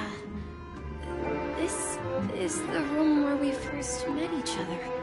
Are those books on the bookshelf logbooks left behind by that seafarer? Yeah. Whenever he came back, he placed a logbook on the bookshelf in his room. They contain records of his expeditions to every corner of the world. He described our world as a fountain. At some point, the sea started to gradually swallow up the land where people lived, to ensure that everyone had land to settle on. He had to continue exploring the sea and search for the source of the rising seawater. On that day, he called me to his study, telling me that he was embarking on another journey. However, I could sense the gravity in his expression. It It was the same look I had seen on my father's face before his final voyage. I asked him if I could go with him, but he said that my adventure lay elsewhere and told me to stay home. What sound? He told me about a vast ocean in the sky. An ocean of stars. He spoke of a train that transports children with a desire to venture far away, traversing the sea of stars without ever stopping. He said that he knew the crew on the train, and that he had asked them to take me along. He said the journey I had always dreamed of would start there. A train? Could it be? It's the Astral Express. I remember now.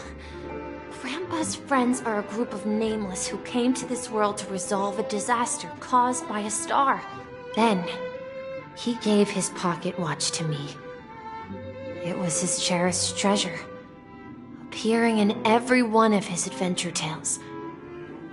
He explained that difficult times were ahead, but assured me that the watch would guide me.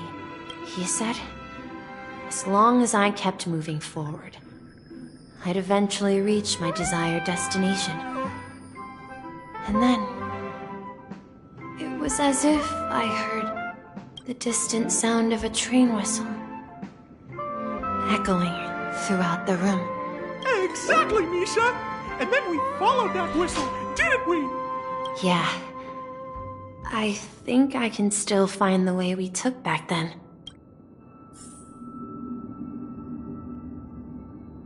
This is the dream jigsaw, right? So we're supposed to find the exit. But where can we find the last piece? Do you remember? You said you obtained a mysterious shard when you stumbled into this place. Hey, the shape seems to match. So this shard is also connected to Misha? Looks like we're just one step from revealing the truth. Let's get to the other side and investigate.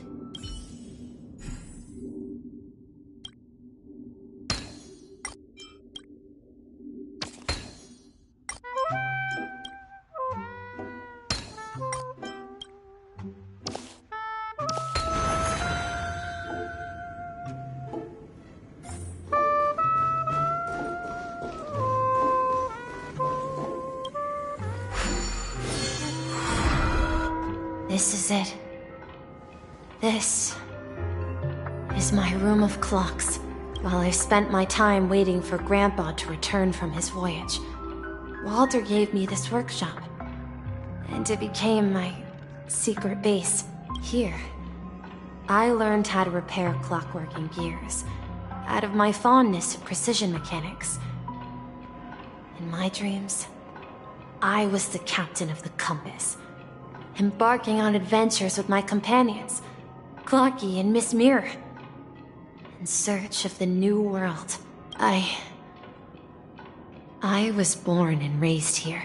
So, this building in the dream bubble is your childhood home? Yes, but not exactly. To be more precise, this dream bubble itself is my home. Looks like you've remembered everything now. Wait. Why does it feel like everyone else knows something I don't?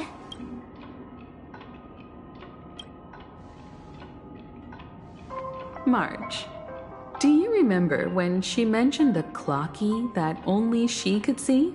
Yeah, the little guy here, right? But we all saw him in Dreamflux Reef, right? And Mr. Yang even greeted him. Looks like everyone on the Astral Express has a childlike spirit. The answer lies in the Astral Express. Her experience shows that neither Firefly nor Acheron can see this clocky. And when we were in Dreamflux Reef, you may have noticed that for some reason, nobody outside of the crew had ever talked with Clocky.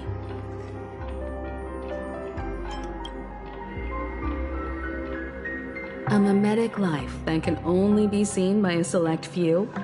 It's just like a hidden message left by someone for the nameless. Misha can see Clocky too, right? They even grew up together. But Misha hasn't started the way of the Trailblaze yet. That's the key to the mystery, March. Now, take a moment to recall. Have you ever seen anyone outside of the crew interact with Misha? Wait.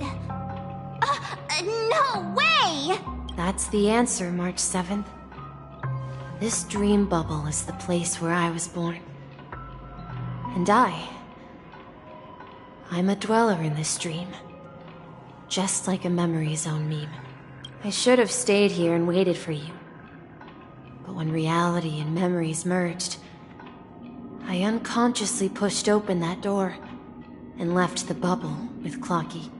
So it's not that the Watchmaker's dream bubble is empty, but rather the stuff inside ran away? And the whistle you heard was the sound of the Express arriving at Penacony? That's one way to see it, but I believe there's a longer story behind all this. It's best for Misha himself to explain all the details. How about we start with your name? Now, should we call you Misha, or... Thank you all for helping me rediscover my true self. Now, please allow me to reintroduce myself. I was born on Lushaka, in the Presmere system. Adopted by seafarers Mikhail and Char. They gave me a treasure. A name that carried their hopes. Mikhail Char Legwork. Or simply, Misha.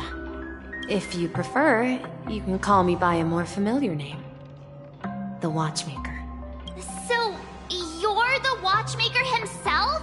Unfortunately, that legendary figure is no more. I'm only a reflection of his life. As for the child who has been with you, he's the innocent protagonist of Misha's childhood dream. A friend of Clocky, a young apprentice, and a future mechanic on the Express. And this also marks the beginning of his journey, devoted to the Trailblaze. At the end of the journey, I left this little flame, which I so cherished, in my deepest dreams, hoping to pass it on to the nameless of future generations. However, he somehow left the dream bubble and forgot all about his task. I apologize for all the confusion this caused. Because he was born with a desire to trailblaze, wasn't he? I don't think Misha has forgotten his role as a guide. He remembered it, and that's why he mistakenly appeared as a hotel doorman in her dream from the very beginning. The one who brought our unconscious friend here must have been Misha. If that's the case, we encountered the Watchmaker's legacy from the beginning, didn't we? Well, I have a sarcastic friend who says I always take big detours and end up back where I started. Perhaps that's what every nameless has to go through. But in the end, you found me. I'm sure you're all wondering what my legacy is. I believe my hound has mentioned the Stellaron and my wealth. If I may apologize, the Stellaron part is real. As for my wealth, however, it's nothing more than a baseless rumor. I left my homeland as a child and embarked on the journey of Trailblaze. I traveled to various planets until finally reaching Asdana, where my friends and I built the original Penacony and fought for its future ever since. I've been moving forward all my life, doing what I could to overcome the obstacles in my path. But ultimately, my journey reached its end, and I left behind no possessions worth entrusting. So, if you ask what's left within this worn-out train engine that can be called a legacy, I suppose it's the things that are still burning in the engine's furnace. Now that you're well aware of the current situation of Penacony, I certainly hope that you'll help me get this world back on track. But I'll leave that decision to you. For the path of Trailblaze is never paved by others. All I have for you is a story and 2 gifts. I want to give you my pocket watch.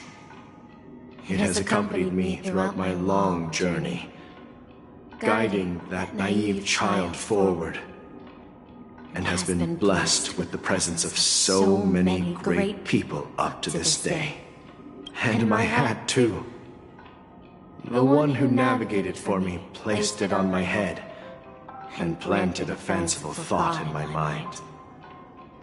The trailblazing expedition will never end. Now, it's time for you to make your choice. Once you've made up your mind, open that door and enter the long dream of an old man. I'll be waiting for you at the end of this corridor of time. All right, everyone. Let's make a decision. Although I don't think anyone will have any objections.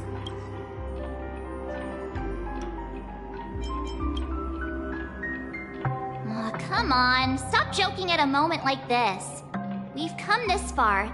Surely there's no other option than moving forward. In that case, the vote stands at 2-1. Then let's proceed together to the end of this dream and tell Mikhail our decision.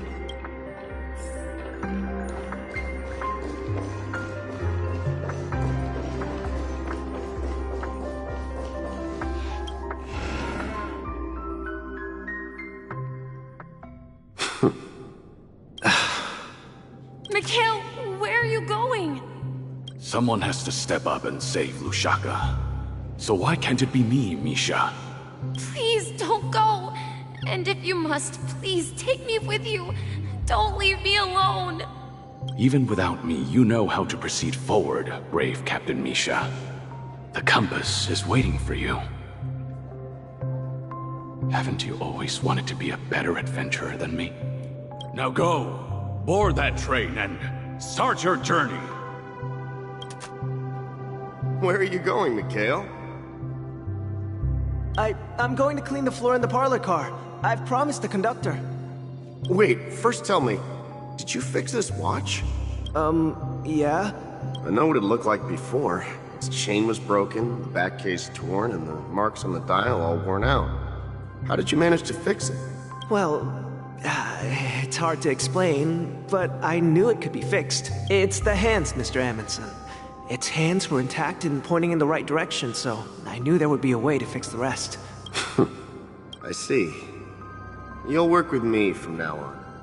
Haven't you always wanted to tinker with this train? You're its mechanic now. As for the conductor, I'll do the talking. But I only know how to fix watches. Don't worry. You've got what it takes. I'll teach you what you need to know.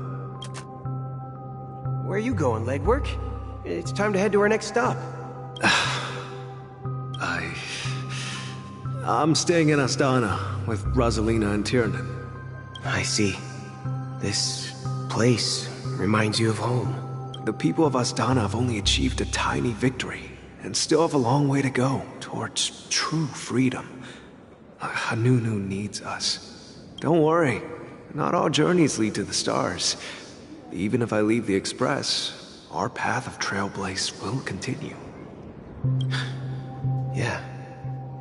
I knew you wouldn't stay on the Express forever. Leave in peace, my friend. And, take this with you. This is Mr. Amundsen's hat. But why? When he departed, he said he would leave it to his best student. Well, I suppose the time has come. Farewell, legwork. Take care of Tiernan and Rosalina. And don't forget to write to us. Where are you going, watchmaker? Don't worry, Micah. Just going on a little trip. Someone has to be at the forefront of the interstellar frontier, and I'm the only former Nameless in Penacony. So why can't it be me? Because you're all we have! Have you forgotten about Tiernan? The cosmos is way more dangerous now. What will happen to Penacony if we lose you, too? But what will happen to Penacony if we don't find a way out? Ah, Tiernan. How could I ever forget him? I've spent countless sleepless nights asking myself why I didn't go with him back then. We Nameless won't stop. Don't worry, Micah. It's just a matter of getting back to my old profession. Just wait for me to come back. But if, and it's a big if I don't come back in one piece, then you'll become the next watchmaker. Where are you going, old man? Oh, you're here. Answer my question. What are you up to? Relax, Gallagher. I just came up with a great idea. Wanna hear it? Oh, come on. Aren't all your ideas just ways to get yourself killed? I may be blunt here, but you're the last remaining hero in Penacony. If you die too, the secret of the Stellaron will go to the grave with you. Yes. I'm afraid there's no way out in Penacony, so I'll have to consider alternatives beyond Asdana. We'll organize a festival using the Watchmaker's legacy as a facade, and send invitations to the entire cosmos to gather people here. So, a desperate struggle against the family? Desperate? Don't we have you here, my friend? This task is challenging, but what hasn't been challenging for us along the way? Well, whatever you do, remember, make sure to send an invitation to the Astral Express. Misha! Where are you going? Oh, it's you, Clocky. Take me to Dreamflux Reef. Last night, I had a long dream about the day we met. I want to write down that dream. Write it down? Why? Oh, so I won't forget it.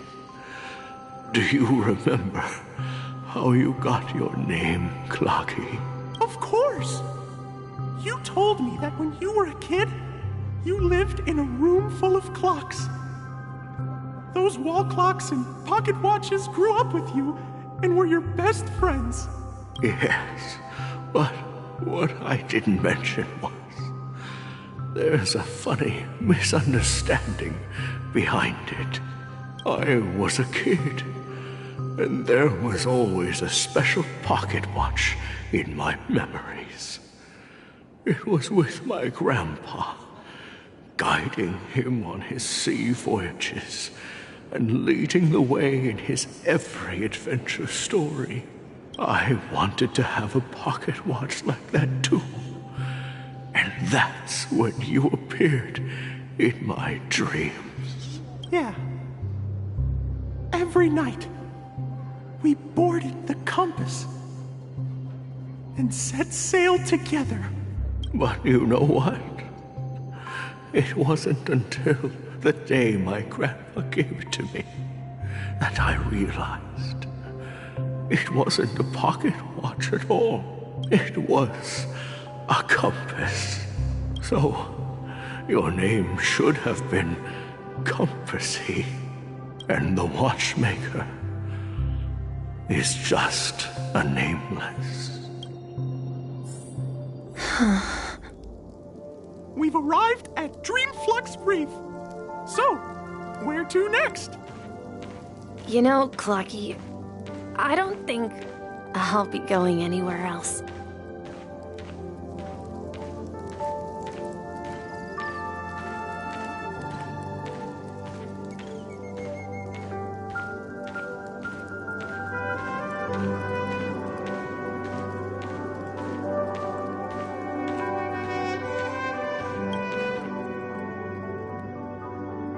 I've traveled far enough, and it's time for a little break.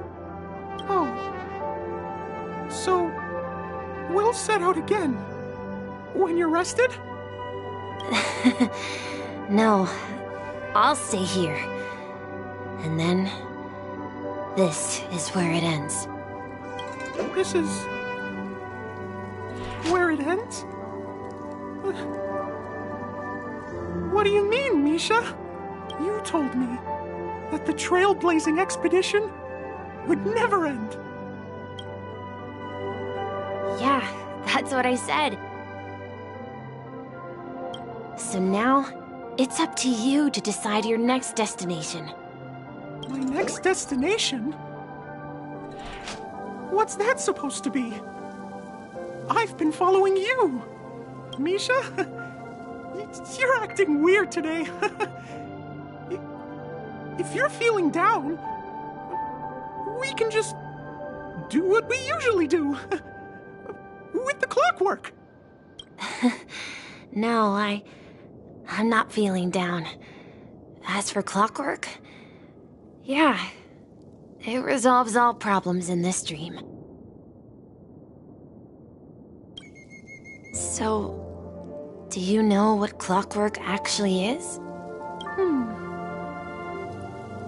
I'm not quite sure. Well, everyone gets lost at times. They may hesitate and doubt which way to go. That happens in this dreamscape and beyond. But don't worry. Everyone goes through moments of uncertainty and hesitation. Eventually, they gather the courage to make bold decisions. Whether it's calming, joyful, angry, or sad. All they need is a little nudge to take that step toward where they truly belong. I'm leaving that little nudge with you, and I hope you'll share it with others. Such is the essence of clockwork, the will of the Trailblaze. Clocky's hands spin around non-stop, indicating confusion, frustration, and weakness. But ultimately, people still need to move forward. Just like your hands, always pointing ahead. This is where my journey ends. From now on, it is your path to walk. Trailblazing means taking paths your predecessors forswore and venturing even further. The Penacony in Mikhail's dreams does not belong to order.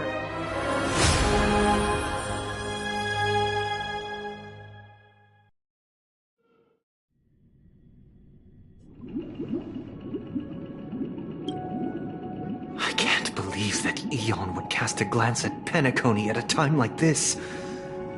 Is it because of the resonance from the legacy of the Trailblaze? Or perhaps the bond between you is so strong that it even impresses an Eon? Well, there might be another possibility. Perhaps they want to witness, on behalf of the fallen Eons, who will hold the future of Penacony. If that's the case, on behalf of the Dream Master of Penacony and the 107,336 members of the Oak family, I'm extending a formal invitation to all of you. I'm cordially inviting you all to the Penacony Grand Theater to participate in the upcoming Charmony Festival. And, of course, you won't be in the audience, but on center stage. Since the future of the Stellaron, Penacony, and even the entire cosmos is at stake, let's draw a conclusion there. In all fairness, if you truly believe in Akavili's path, then show me their courage and determination.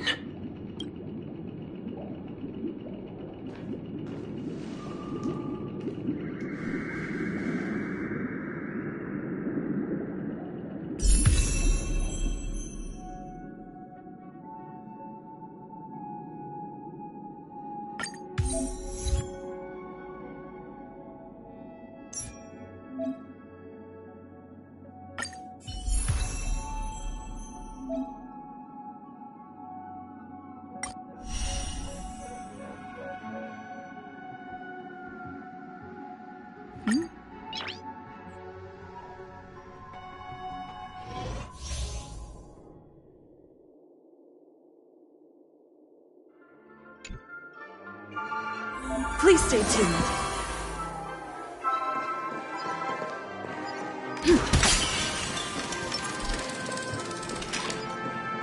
Please stay tuned.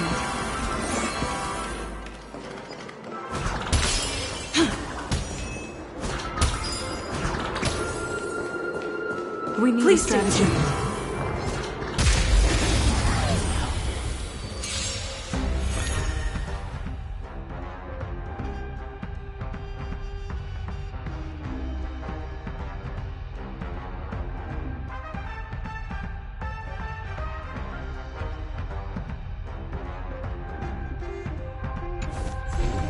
Time to test our rapport.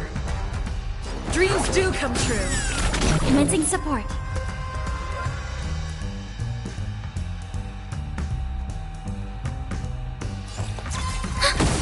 Do you admit this crime?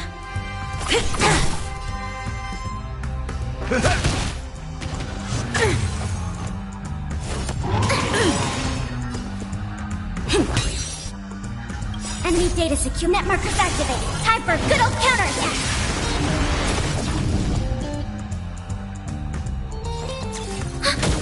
It's time. How's this taste? Thanks for the support. Not good. The mood is set just right. Let the show begin!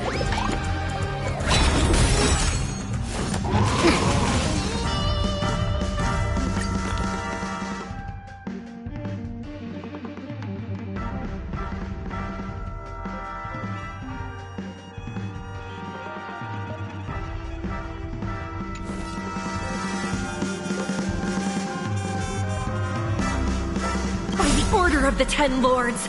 Execute the Marastruck! No way to miss with the Marastruck!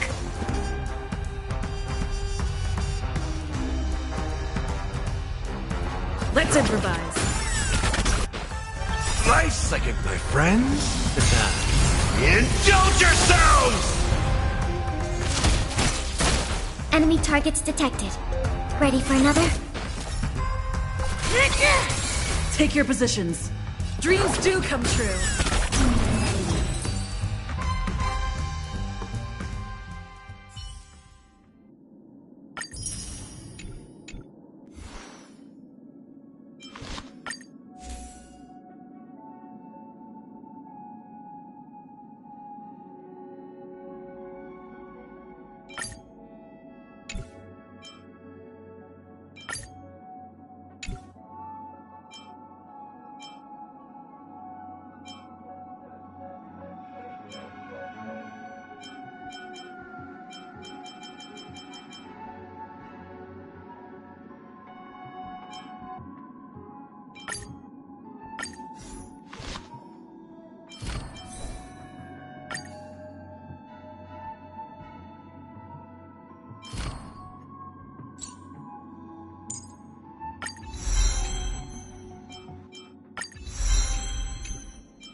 Does that mean he wants to fight us during the Charmony Festival? I'm afraid so. This is weird. Aren't Arc villains usually plotting some dirty conspiracy in the end? But he actually said something like, "In all fairness." Could it be that he's underestimating us? Well, in my opinion, Sunday is deeply committed to his own philosophy and genuinely wants to prove that the Order is right. I sensed a strong conviction and a desire for dominance in him. Maybe he won't accept the outcome unless he wins fair and square. That's why he'll give it his all in the upcoming battle.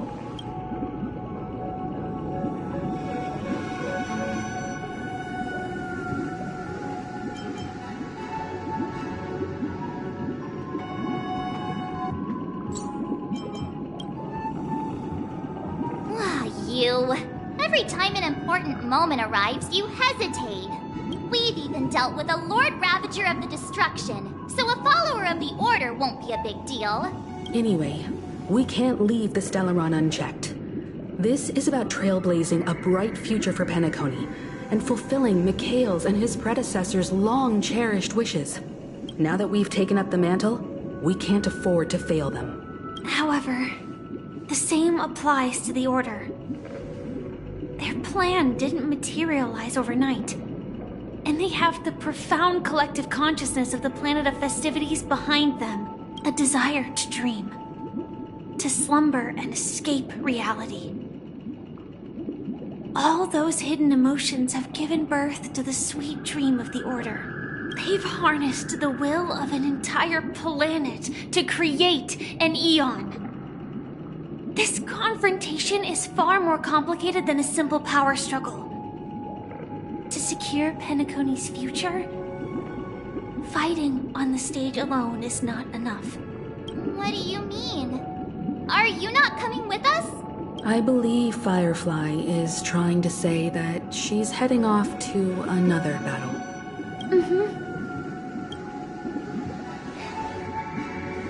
Before I left, the Destiny Slave told me that this journey would bring unforgettable rewards. Even though the script he gave me only had a few lines, I couldn't ignore them. Because one of the lines said, "I'll experience death 3 times in the land of the dreams." 3 times? This can't be serious, right? The first time was a painful death when I was stabbed by the Blade of Dormancy, which led to all subsequent events. The script will always come true, but in a way that will only be revealed when that page is turned. So now I've understood the meaning of my second death. And I am prepared to face it. If all goes well, my efforts will provide crucial support for you. Only by achieving victory in this battle can we secure a future for Penacony. And only then, my third and final death won't come true in the most terrible form. The most terrible form? Does that mean... The true death. Where everyone in Penacony loses themselves completely in the eternal sweet dream of the Order. We must do everything we can to prevent that. Have you made up your mind, Firefly? Yes. Otherwise, I wouldn't be here. Thank you again for your assistance for the Astral Express. May we meet again, in reality. Yeah. Farewell, everyone. May your trailblazing expedition never end.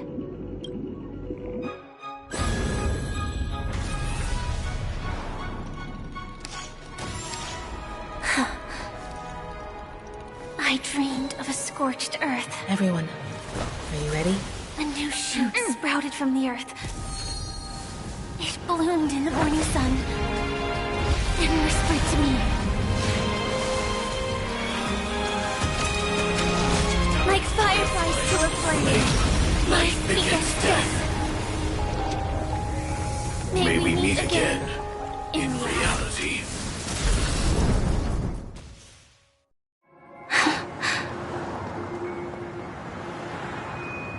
After today, Japella's name will disappear from cosmic history, and the Everflame Mansion will take its place. In the not-too-distant future, you'll receive an invitation. That's your next stop. Land of the dreams. Penacony. I hope you find whatever you seek there. Be it answers or salvation. You mean my 3 deaths? Silverwolf told me about it. It's such a shame that it's not part of my script. Well, I want to live. I'm never afraid of death. The opposite of death is eternal life, and that's something I'll never desire. People die, and I am no exception. Death is like a script, a fate that cannot be defied. But that's exactly why we have to choose where we want to rest forever. Do you exist just to perish? Are you not the same, Blade? The end you desire is not one dictated by others. If I were to die now, I would only be a weapon. I believe I should die as a human. Though its definition escapes me, isn't this the answer that ordinary people look for their whole lives? A name that can be carved onto their tombstone.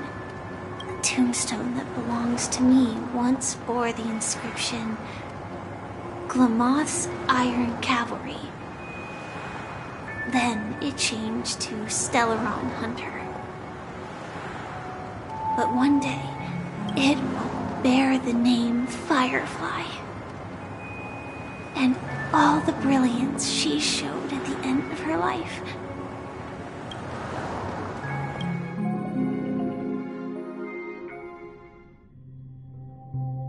That's quite unexpected, old man. Who would have thought your crazy plan would actually work? Do all you nameless fools just act on a whim? I can sense that this false sweet dream is coming to an end. The Nameless may be young, but they had the ability to achieve this goal. Just like you did in your time. It's a shame you won't be able to see it firsthand. Maybe I won't either. Once something fictional is seen through, it ceases to exist. Yeah, not just those Nameless. Even Mr. Wings is just like you. Stubborn, won't listen or give up, no matter what. Well, fate is unpredictable, I guess. If we weren't bound by those cursed paths, maybe we could have had some good talks. But in the end, we managed to do it. And now we can find solace. Remember how those idiots cursed us? They said, "Go to hell, you worthless traitors." Well, I don't know if they really meant it, but if longing for freedom means going to hell, then I'll be joining you soon, you fool.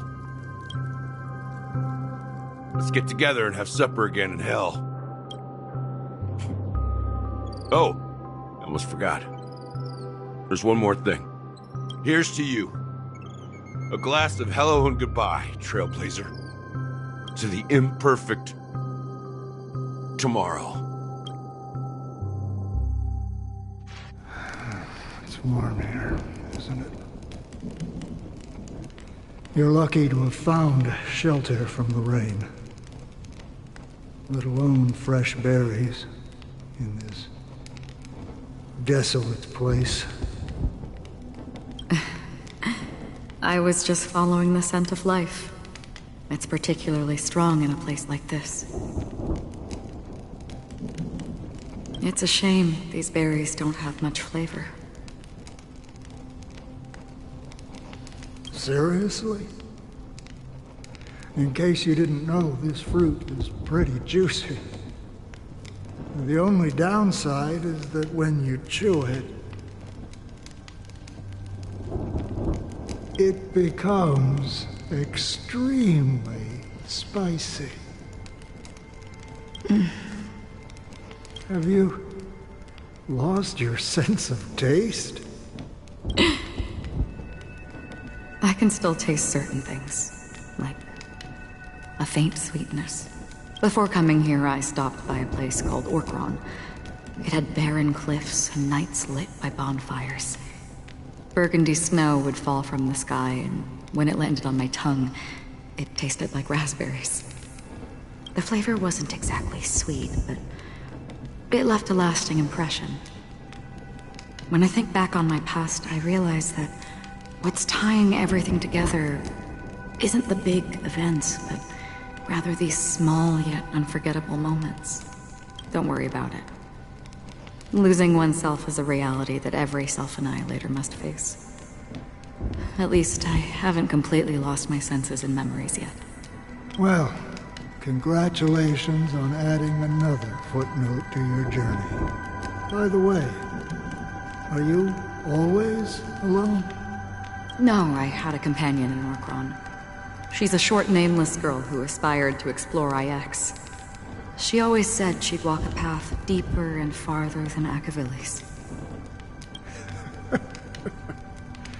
Quite an ambition for such a small girl. So, what happened? She became stagnant water. Well, my condolences. Condolences? I don't need them. The girl left with a smile. She never regretted her choice and most definitely wanted me to say goodbye with a smile. So, that's what I did. That's proof that you're grieving for her. Or perhaps I'm just afraid.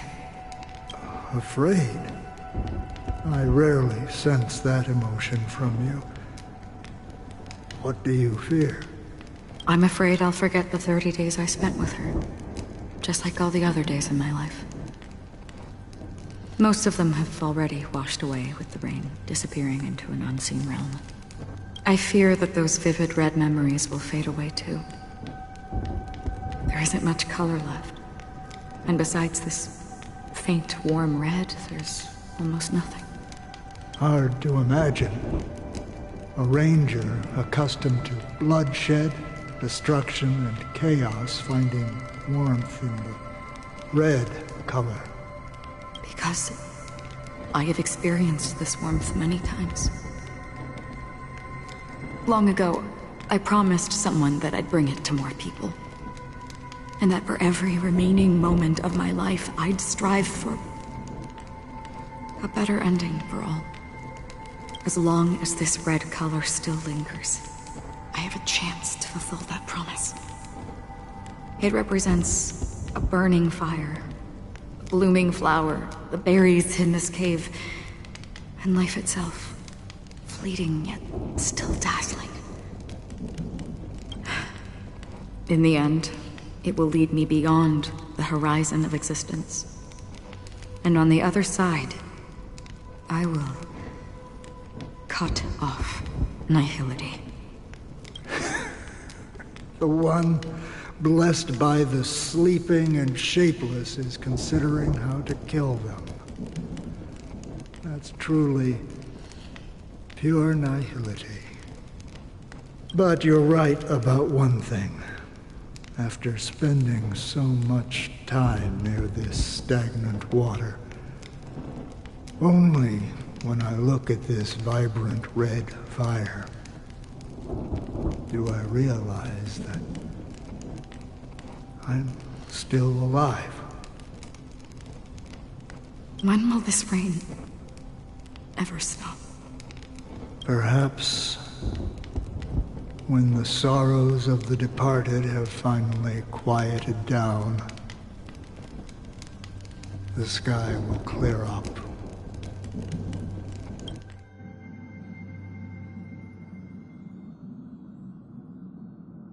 Have you heard of a planet named Biari Scamandros, Don Hung? It's one of the Paradise Kingdoms under the influence of the Harmony.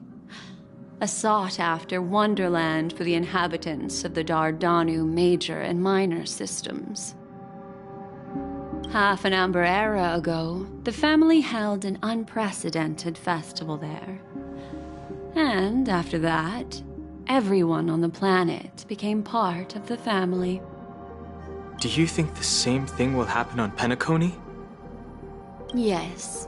Or how else can we explain it? The family deliberately used the Watchmaker's invitation to keep all the Pathstriders here, but banished the emanator of the nihility. Because of the nihility, I'm rarely affected by the power of other paths, but somehow I can unconsciously infiltrate them. Maybe that's the risk they're trying to avoid. I would disagree. Biari Scamandros is not part of the credit system or connected to the Silver Rail. It's nothing more than a remote civilization sheltered by the Harmony. But Penacony is different. If the family messes with Penacony, that would be like declaring war on almost half of the factions in the cosmos. They have no reason to do that. No, they don't. If they truly serve the Harmony, that is. What do you mean? The path in Penacony is impure. The Harmony here has impurities. Do you remember the ancient swarm disaster? Tazeront, the propagation, brought endless havoc to the universe, and it eventually evolved into a fierce battle among all eons. 2 paths lost their eons in that war, the propagation and the order. Coincidentally, their downfall is related to a certain eon. Xipe, the Harmony. Legend has it that they participated in the crusade against the Imperator Insectorum and devoured Anna the Order for unknown reasons. Holy forgaroni. So you're saying that the 2 leaderless paths are working behind the scenes? But I don't see any descendants of the propagation in Penacony. Could it be that the remnants of Beyond the Sky Choir are hiding within the family, trying to resurrect a fallen eon? I can't say for sure, but they're definitely planning something for the Charmony Festival. Now, this is getting way too complicated. Is this why you want us to leave Astana right away? Are you giving up? The Charmony Festival will start soon. There's one thing that I need to confirm no matter what. A warp jump is the best way to do so. Time is running out. I have another plan.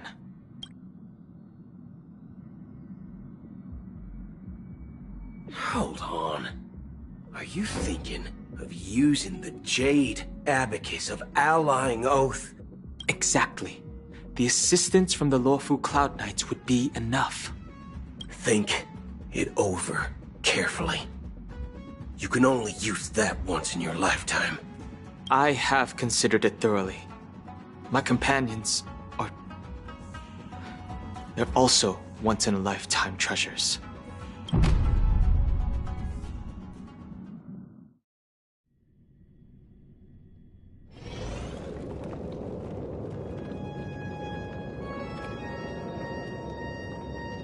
Are you the only one here, my child?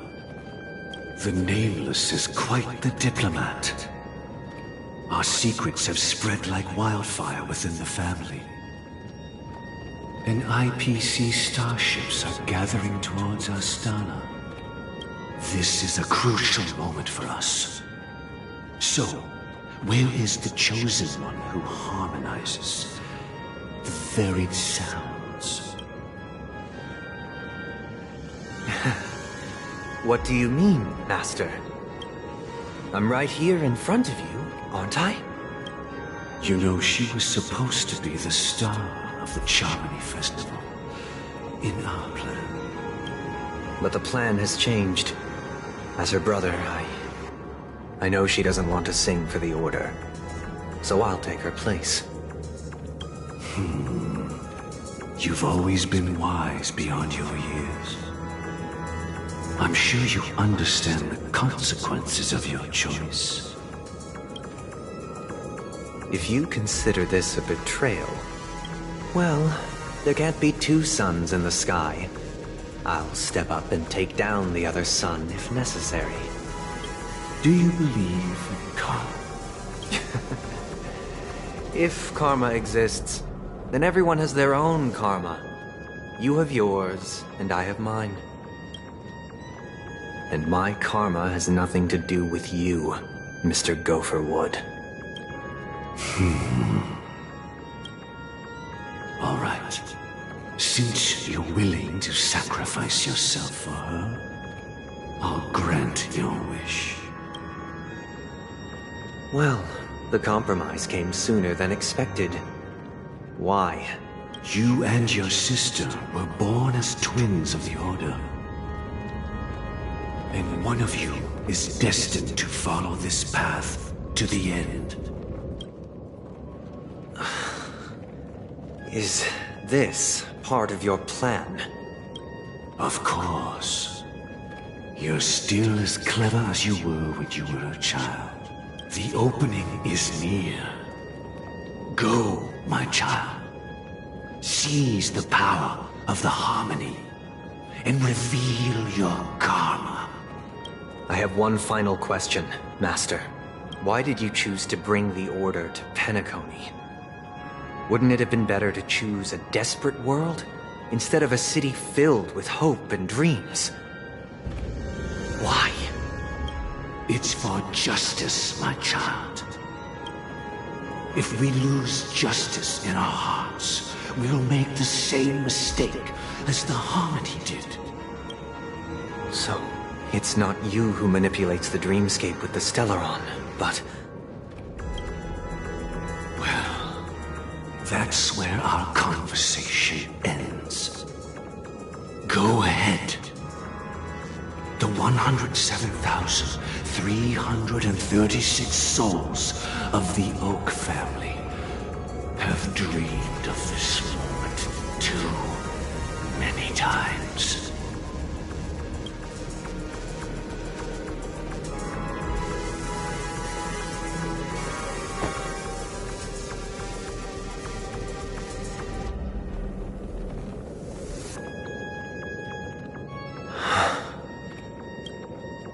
I shall ascend to the heavens, becoming the scorching sun, bathed in my light. My people shall flourish, while all evil shall be eradicated. This is the interior of the Penacony Grand Theater. It's quite exhilarating to be flushed into the air by Soulglad. But why is the venue still closed when the Charmony Festival is about to start? And not only that, the entire theater is eerily quiet.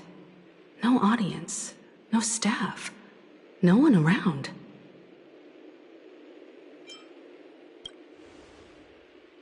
Yeah, I wonder how many tickets... Hey, that's not what we should be concerned about! Let's explore around. Be careful, everyone.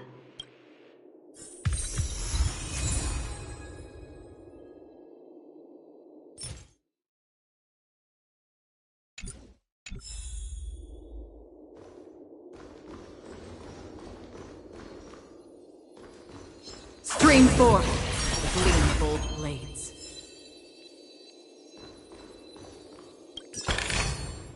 Don't forget to let your friends in on the action.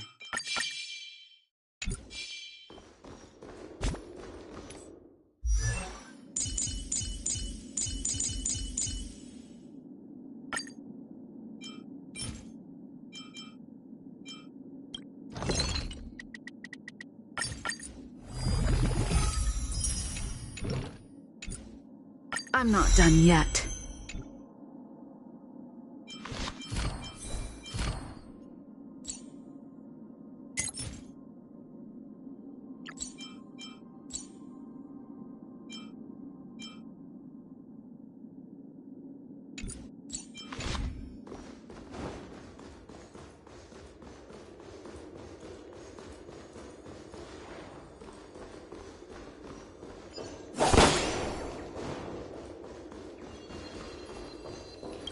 The atmosphere here is so creepy and unsettling.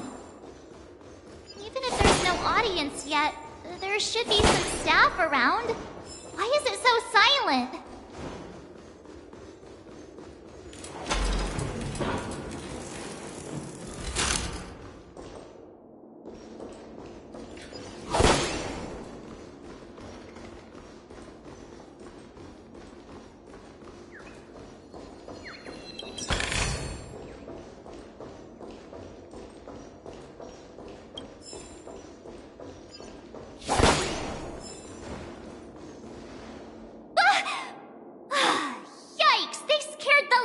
out of me. Why are there so many puppets at the ticket office?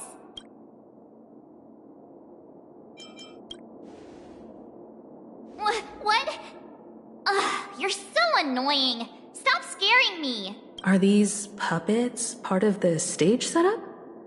Even so, it's so eerie that the entire front hall is empty.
Something feels off. We're in the right place, right? There's no other So Sunday's messing with us? He said we'd have a final showdown on the stage, but why is there no one here? My apologies for the delay, March 7th. You scared me. Where are you now? I'm waiting for you behind the curtain. Following the Asdana tradition, I invite you to enjoy a stage play in 3 acts before the festival begins. History is a mirror reflecting the universe's true essence. Let's use this opportunity to delve into the rich history of Penacony and the eons. Within it, naturally, the future takes shape. Let us commence with the dawning of the world. After the Dusk Wars, darkness veiled the sky, and chaos consumed the earth. Enna the Order emerged, destined to restore all existence. That marked the first day.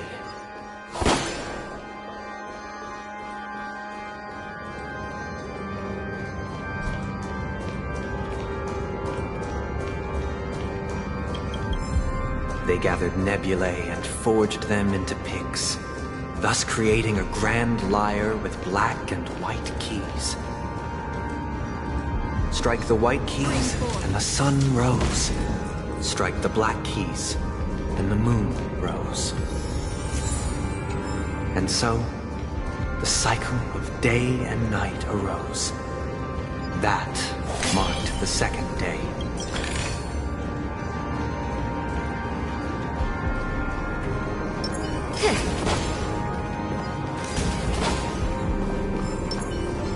Stream forth the gleam of old days.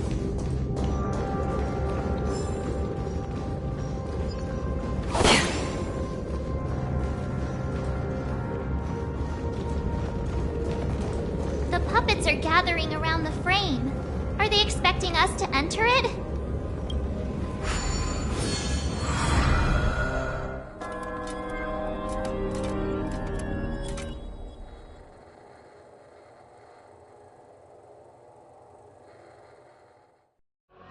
Where are we now?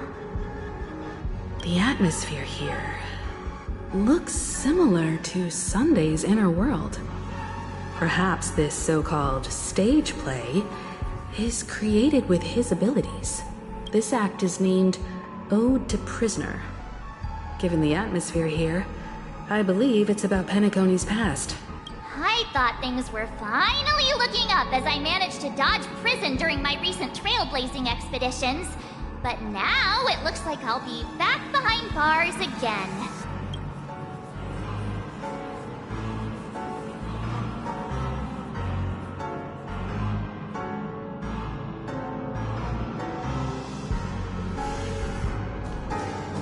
I genuinely wish to avoid a violent clash with my esteemed guests from afar. Therefore, I've arranged 3 acts before the situation becomes irreparable. Where shall we start our narrative? Well, let's start with the time when Penacony was still a frontier prison.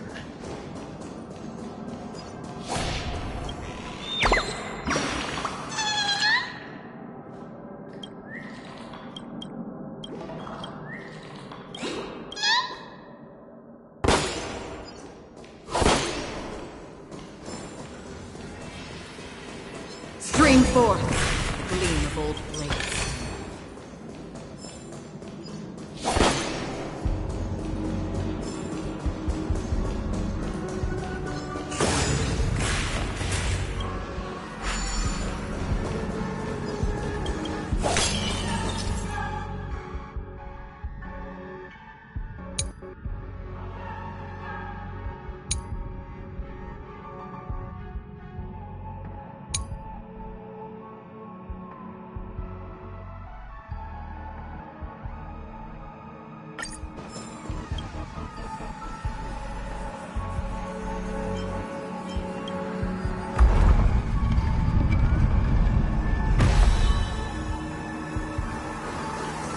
In 2147 AE, a prisoner named Hanunu ignited a struggle for liberty and emerged triumphant.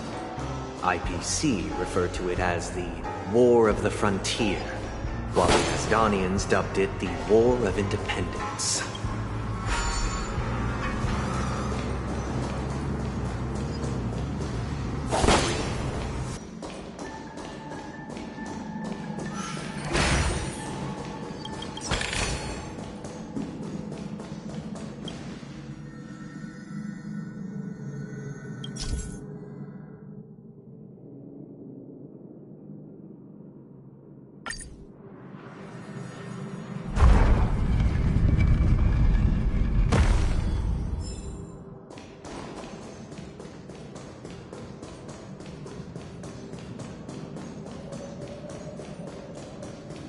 We've shattered the cages and It's true that Hanunu was a legendary hero, but it must be acknowledged that while he bestowed freedom upon the prisoners, he didn't grant them true liberation.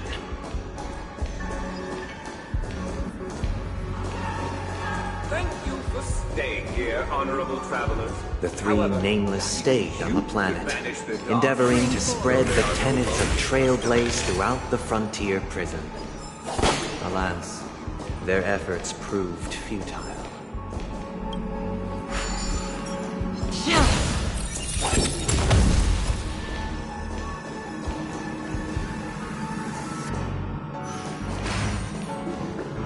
Let's build another prison, not within the Once again, Asdana was engulfed in war, this time the enemies originating from within. The prisoners remained prisoners for the rest of their lives, fighting for freedom rather than living for it.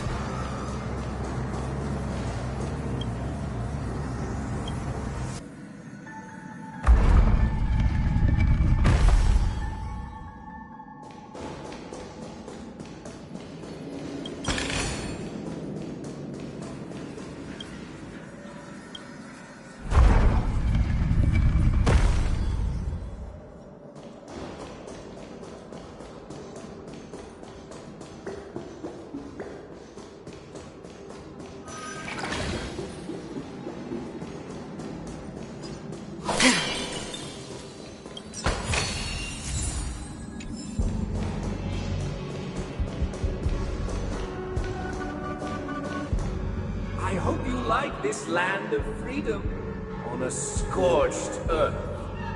As you can see, their sentences have long ended, and the IPC guards have long been expelled. Yet, these prisoners remain enslaved, not by external forces, but by the confines of their own minds. Freedom permeates every corner, except fragile souls. It gives solace only to those who believe in its existence. Prisoners, this is my order. Learn the essence of freedom and teach your fellow prisoners to fight for their lives. Hey! Why do we have to fight while enjoying the show? For I desire not only your enjoyment, but also your assistance in its completion.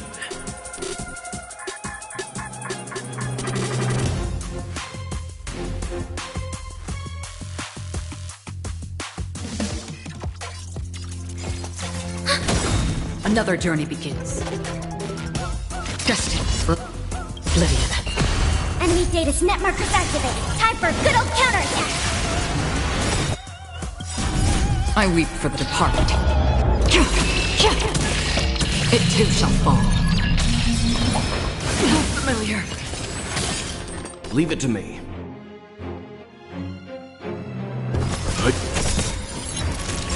You know nothing of survive or be destroyed. There is no other choice. Nap time. We have the upper hand. On the still waters of oblivion. Let's begin.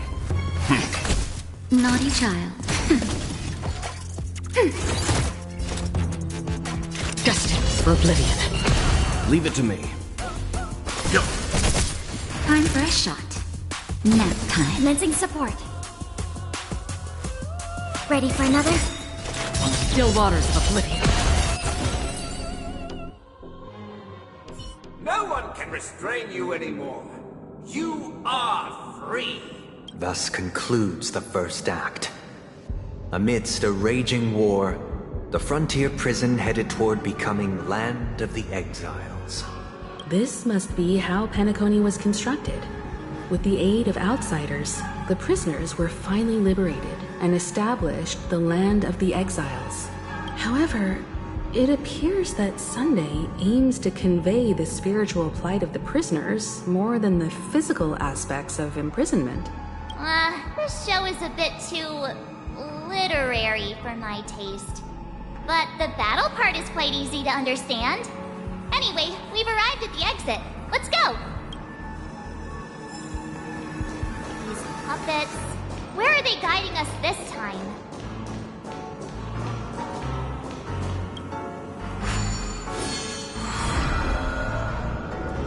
They transmuted streams of stars into inked nibs, creating symbols to be pronounced and counted. They molded stardust into flowing rivers, assigning the righteous upstream and the unjust downstream.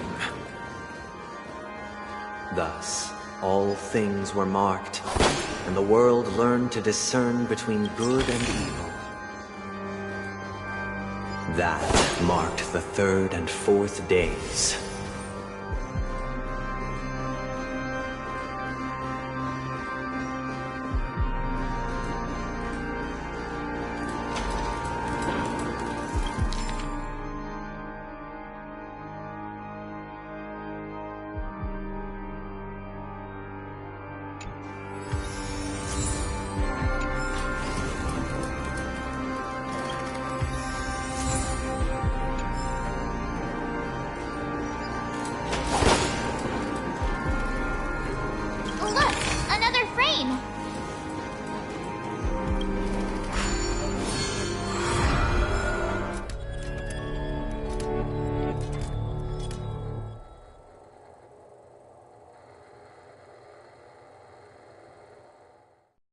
Ode to Fool. This must be the second act.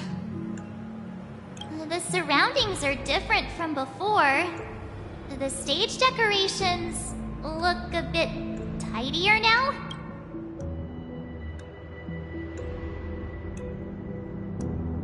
Behold the ensuing tale, a struggle for power. Penacony witnessed the ascent of the 7 major lineages: tree, grass, flower, bird, beast, fruit, and insect. Peace never truly graced Land of the Exiles. The history in this era is rich and intricate, so please allow me to put the leader of the Alfalfa family sought to defect to the IPC. trading freedom for survival. However, his eldest son slew him in the name of righteousness and ascended as the new family head.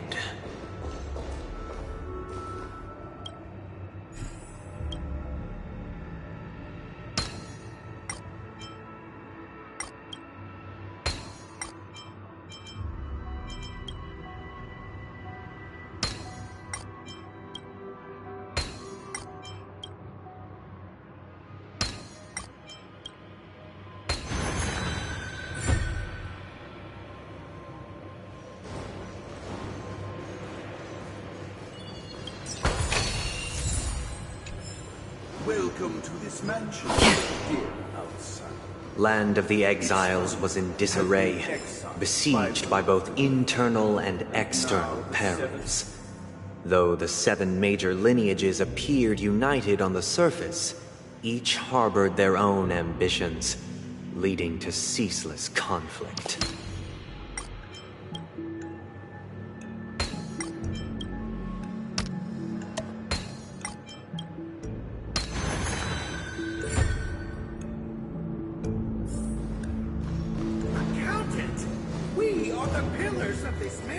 The Black Plum family was the first to fall.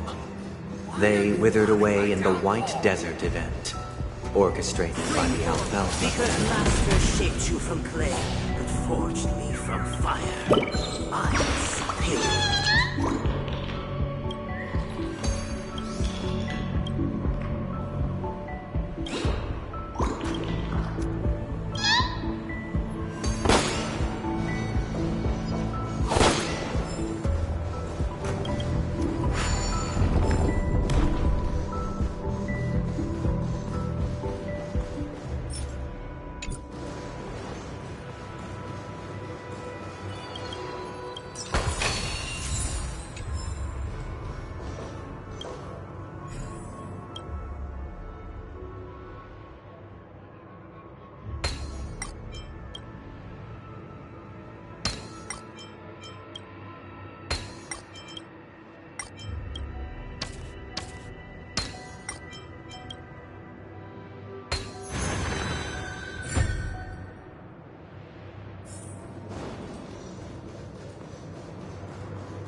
Only when Gopher Wood led the family to Land of the Exiles and earned recognition from all 5 major lineages did Penacony earn its new name, the Land of the Dreams.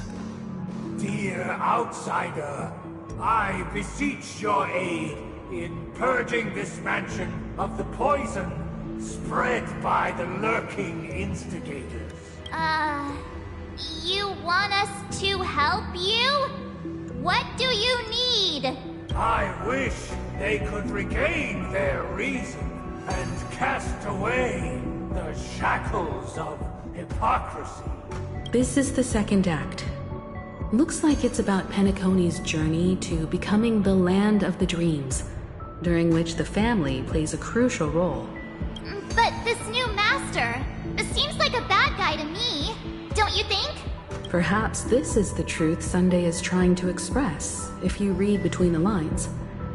The Harmony changed Penacony just as the guards once did.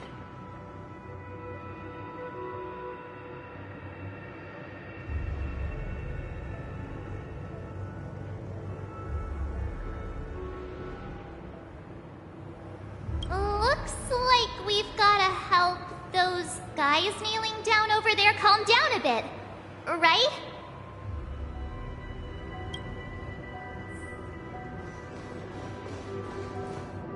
Either I shall be my own master, or I shall return to my former master.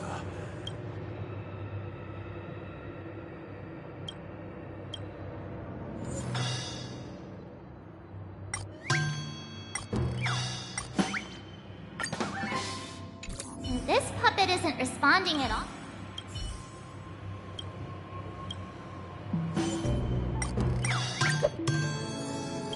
Without a master, who can grant me true freedom? Master is no longer here. I thought I'd be free, but I'm not.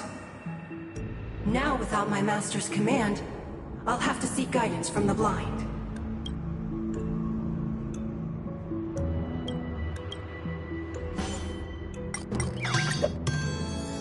Master is no longer here. I must seek a new master and serve them faithfully.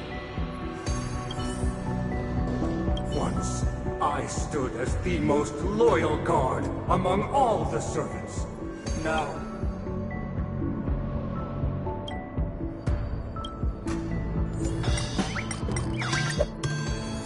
my former master has long departed.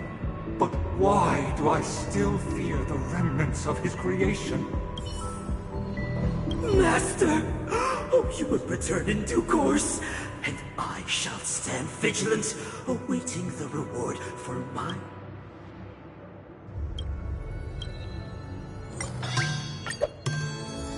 Master, now that you have gone, I shall wait no longer for my reward. In the absence of my master, I am free.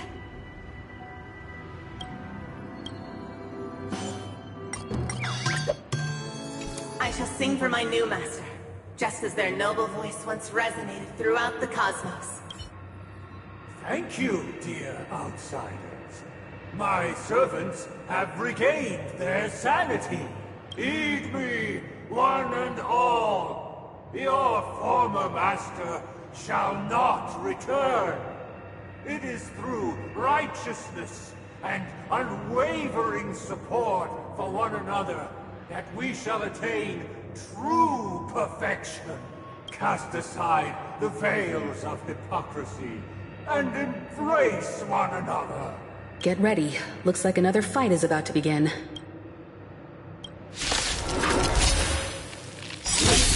The snow blankets all of us on. The sky trembles, and the earth teeters on the brink of collapse. First blood sprouts from the rising sun.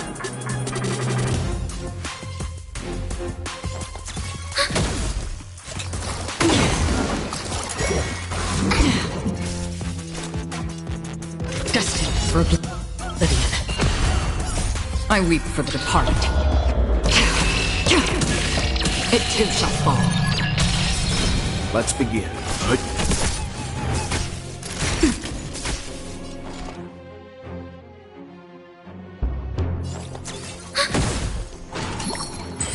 I'm okay.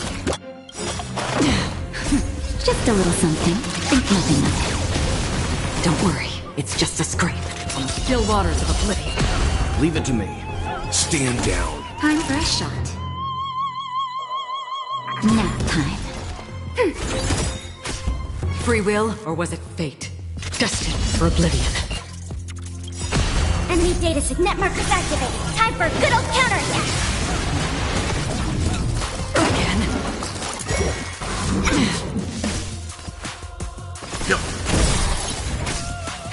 That'll take more than medicine. Enemy targets detect. Ready for another? Another jerk on the still waters of oblivion. I weep for the departed. It too shall fall. Alas, they remain but slaves till the very end, with the illusion of freedom. Thus concludes the second act. Amidst an illusory harmony, Land of the Exiles charted its course toward becoming the planet of festivities. This is how Penacony fell under the family's control. Since the arrival of the Harmony, the Land of the Exiles has undergone dramatic changes, not all of which have proven beneficial. This guy really loves dramatic scenes. Bet he comes from a whole lineage of stage performers.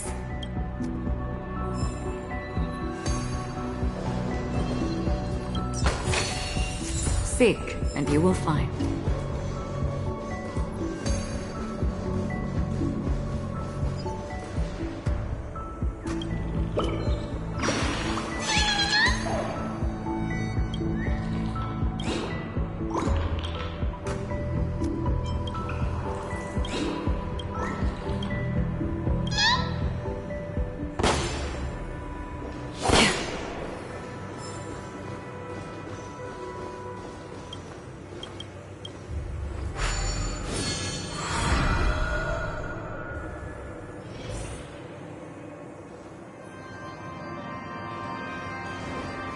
they used the planetary rings to establish the law, forging a code of conduct among the masses.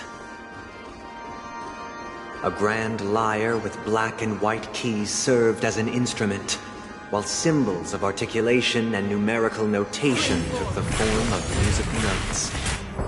The downward flowing river became a melody, and the canon of law dictated the form.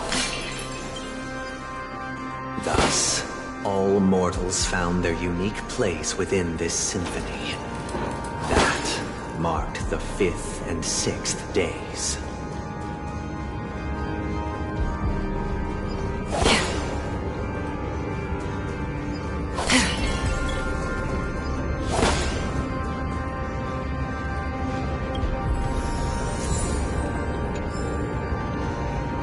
This guy's really into these puppets.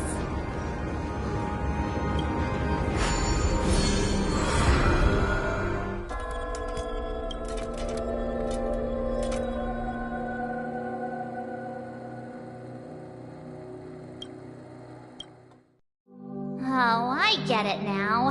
The last scene is all about singing the praises of the Order. And the atmosphere here is completely different from the previous 2 scenes.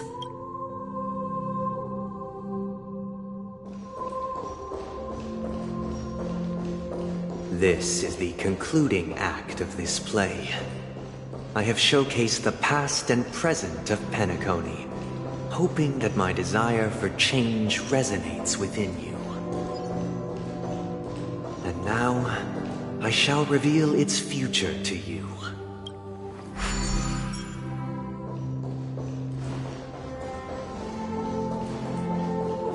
Stream 4.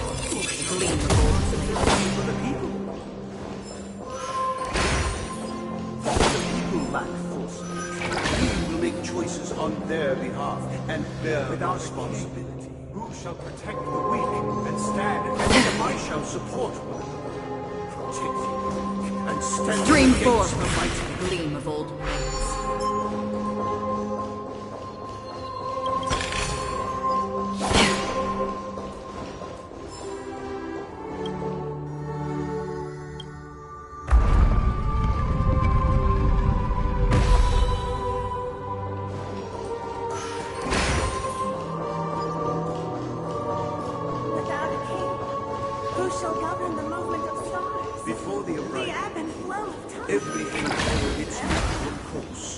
So it shall continue, even after the king's departure. After the king's departure, We no longer have need for a king, for we have become kings of all things.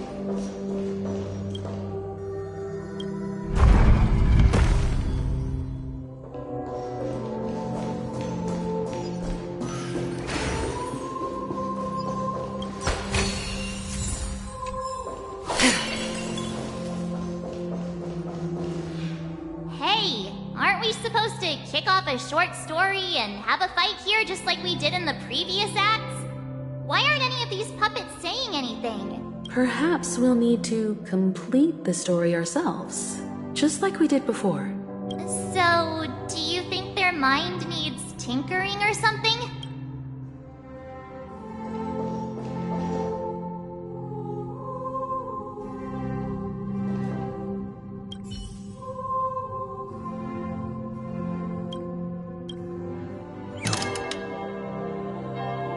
Farewell, former king. We no longer have need for a king, for we have become kings of all things. Farewell, former king. How did it go? You can't change them? My apologies for my negligence. I forgot to inform you that the final part was scripted long ago. Let our previous king recount it to you. Now it is time for the final rite. Prepare for battle. Looks like we'll have to fight again. Descending from the infinite spiral staircase, I progress towards the future with measured steps. No need to remember me or seek my existence. For the contours of my mind shall intersect with Cheers. Free will, or was it fate? Destined for oblivion. Let's begin.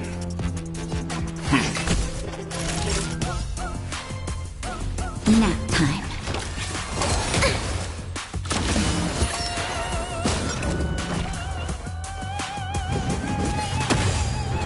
Commencing support. I weep for the departed. It too shall fall. Enemy data sync net markers activated. Time for a good old counterattack. On still waters of oblivion. Leave it to me.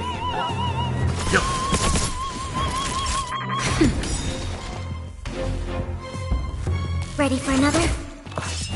Again. Another journey begins. Destined for oblivion. Time for some hardship. Good. Nap time. Enemy targets detected. On the still waters of oblivion. I weep for the departed. It too shall fall. In the hushed expanse of a nocturnal reverie, I leave faint traces behind. No need to remember me, or to recall the essence of dreams. What is mine shall wane, while you shall transcend its delicate nature. This is the final scene. It's much more straightforward. He wants to expel the Harmony and establish an empire based on the Order. Let's go. Once this stage play concludes, it'll be time for the main event, the Charmony Festival.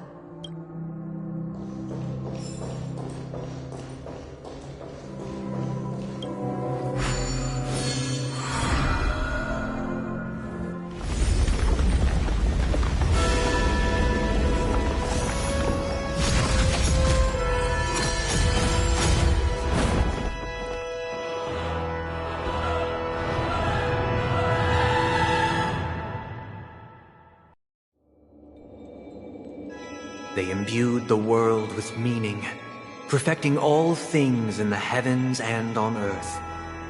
Then, they rested from the labors of creation. Yet, all beings cried out to Enna.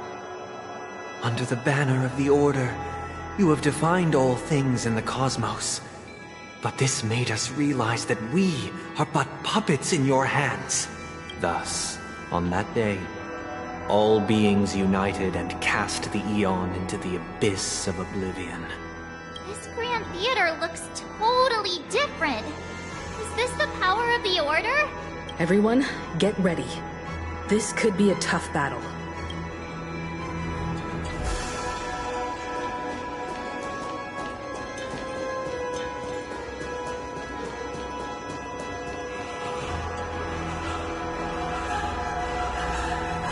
That marked the seventh day. Cheers and chants reverberated in unison.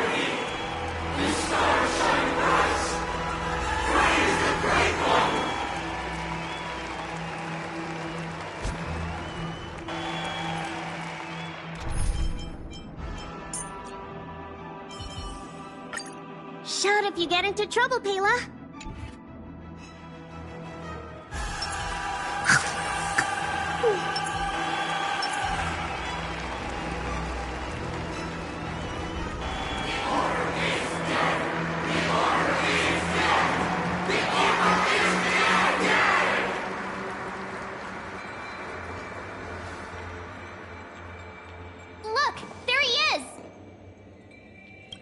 That concludes everything related to the Order. What are your reflections on this, my dear guests? Nevertheless, this is but a trivial blip in the annals of galactic history. What truly matters is the course this river shall take in the days to come. You've arrived at the perfect moment. The Charmony Festival is about to commence, and it would be a shame if you were absent for the Harmony's prologue. Allow me to extend my warmest welcome once more. Welcome to Penacony Theater, the very core of the sweet dream, the abode of the Stellaron, the grand stage of the Charmony Festival, and the very place where the future of Penacony shall be determined through conflict.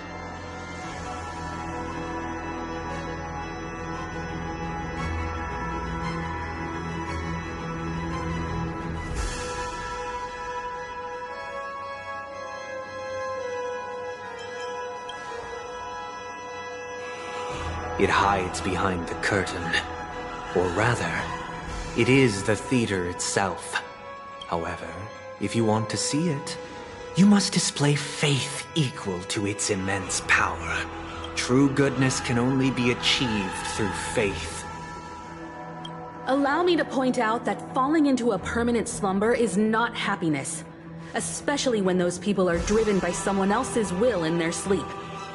Do you still believe that the Order only seeks to control the universe as their puppet, Himiko?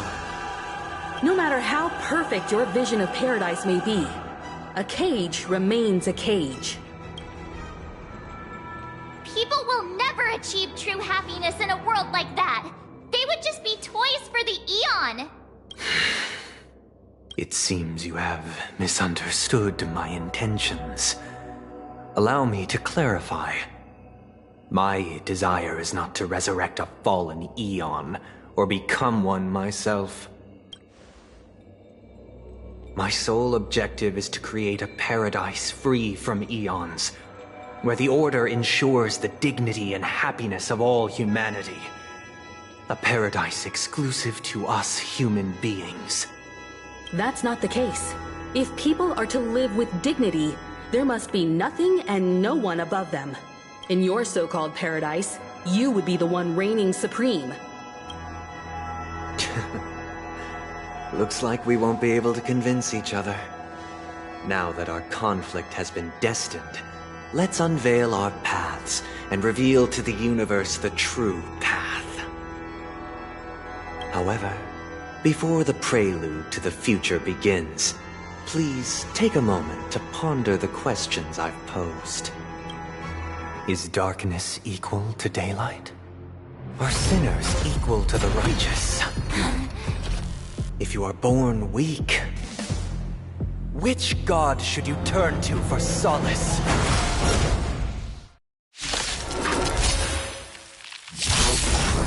The Eon, great might, under the banner of the Order, you have defied all things in the cosmos.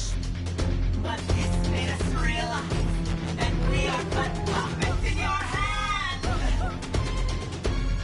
Ready for another? Free will or Enemy with data fate? net markers activated. Time for a good old counterattack! Destined for oblivion.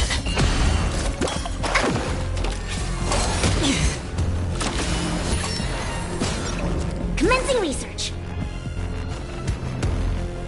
Deep breath. Let's begin.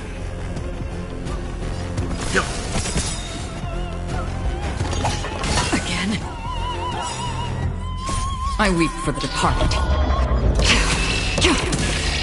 It too shall fall. You know nothing of the what survive or be destroyed. There is no other choice. We have the upper hand. On the still waters of oblivion. Perfect.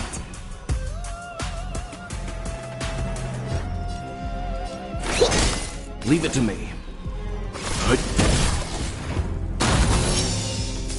We have the upper hand.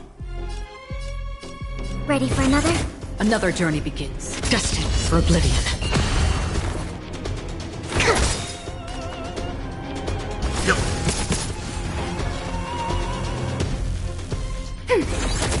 Free will on the still waters of oblivion.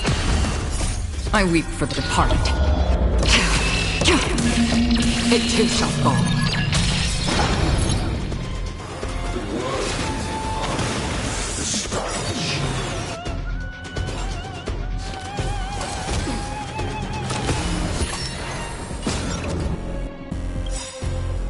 To travel.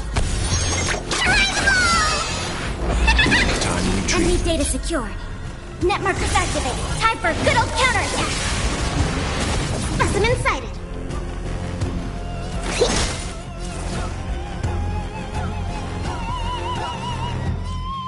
Ready for another?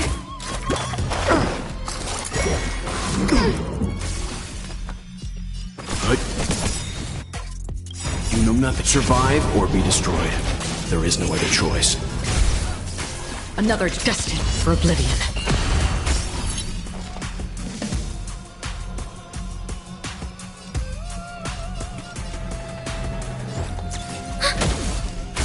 Commencing research.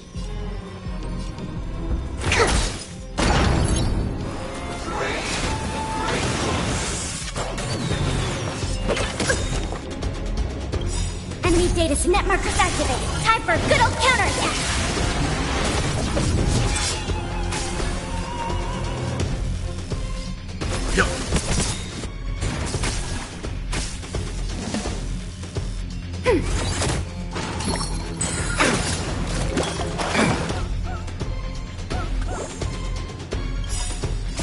I weep for the departed. It too shall fall. On the still waters of oblivion.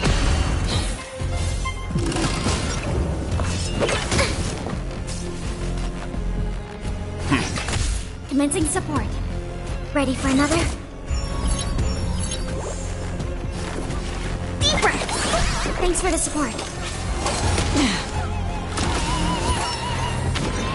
Enemy targets detected. Enemy data secure. Net markers activated. Time for a good old counterattack.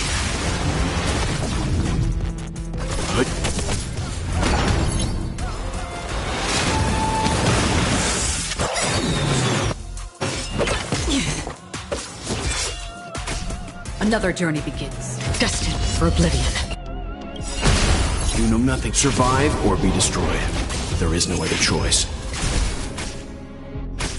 We have the upper hand. Ready for another?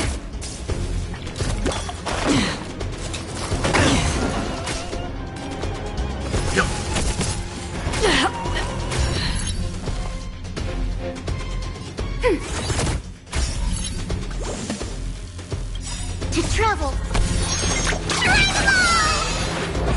Thanks for the support.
Is darkness equal?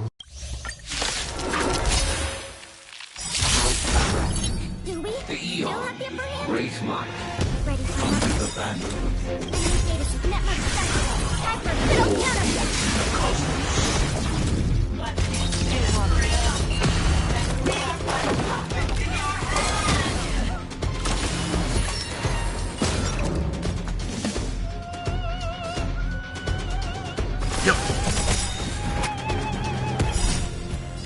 I weep for the departed. It too shall fall. Naughty child.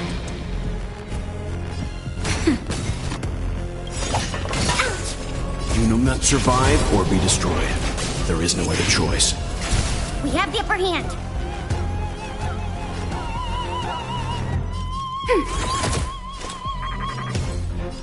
Destined for oblivion. Time for some hardship. Time for nap time. Commencing support. Ready for another? On the still waters of oblivion.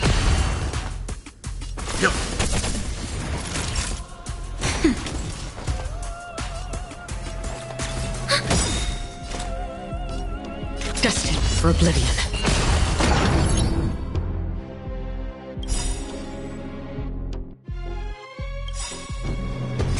I weep for the departed. It too shall fall. Enemy data secure. Net markers activated. Time for a good old counterattack.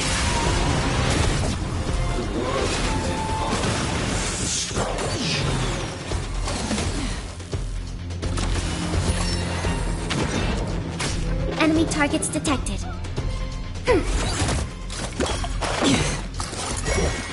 Again. Let's begin. You will not survive or be destroyed. There is no other choice. Another journey on the still waters of oblivion. Commencing support. Ready for another?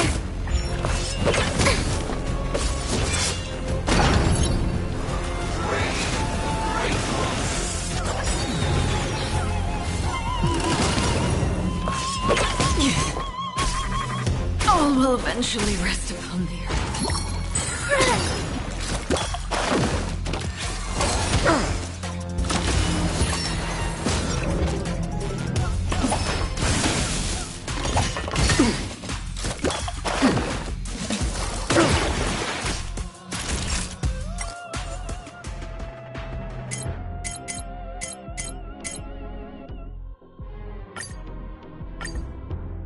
How tragic. Do we? The Still have the eon upper with hand? great might. Under the banner of the Order, you have defied all things in the cosmos.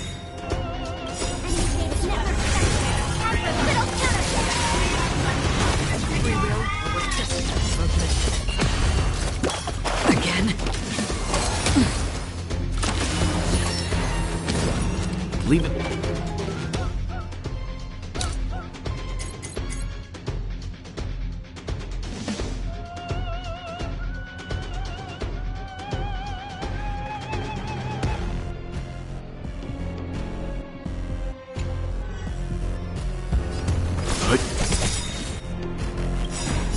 I weep for the departed. It too shall fall. Just a little something. Think nothing of it. Don't worry, it's just You a will not scratch. survive or be destroyed. There is no other choice. That'll take more than nap time. Another journey begins on the still waters of oblivion. Time for some hardship. Naughty child. Ready for another? Destined for oblivion. Let's begin. Nap time. Enemy targets detected. On the still waters of oblivion. I weep for the departed. It too shall fall.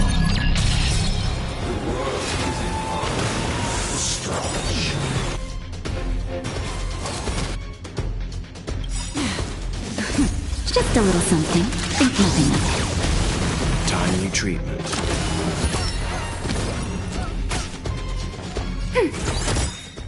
Enemy data's net markers activated. Time for a good old counterattack.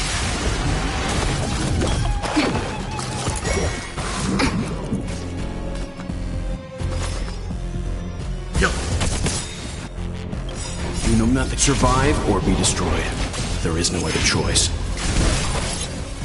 That'll take more than medicine. Commencing support. Ready for another?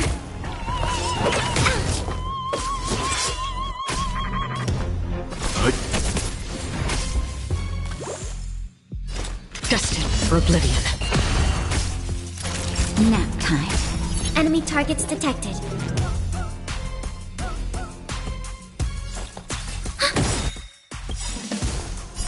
I weep for the departed. It too shall fall.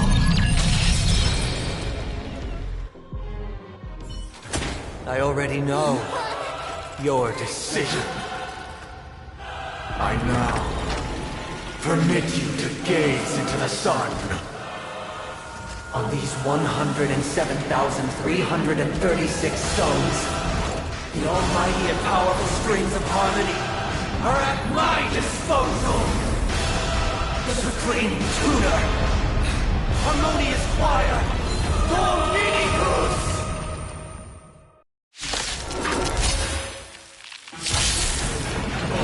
Lost souls, come and meet your master! The embodiment of the harmony?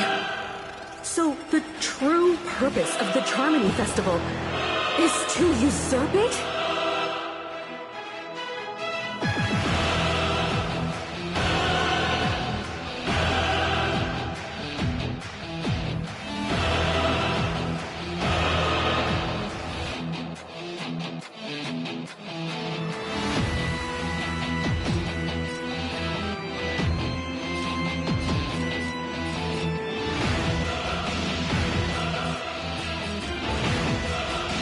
Contain them.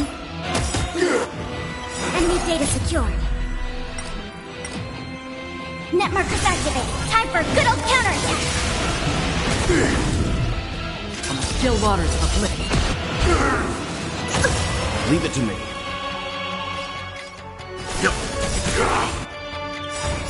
I weep for the departed. It too shall fall.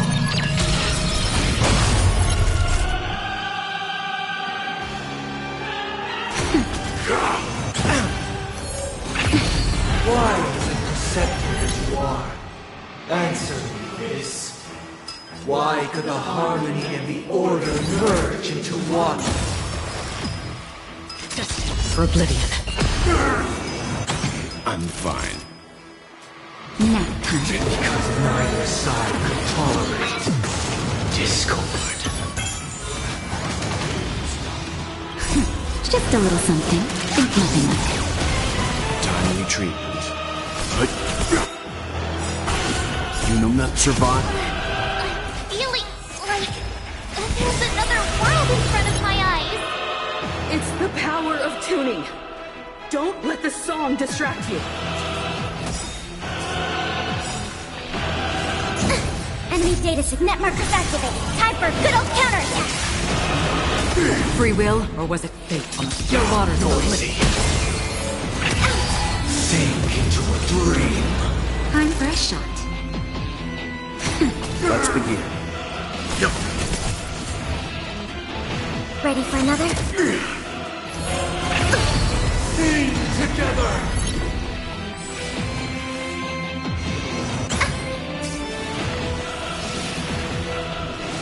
Again? How noisy!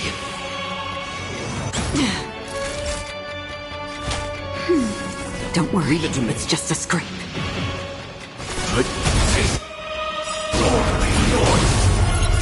I weep for the departed. It too shall fall. The time has come. Creation will be reborn from the remains of the gods. Dan Heng?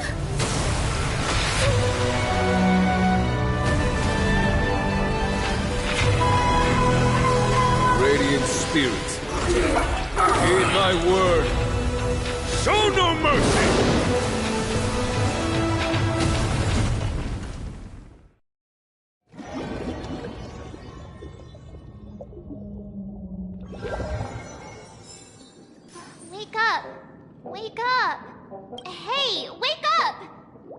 The sun's frying your butt! Are you alright? Can you hear me? Do you remember your name?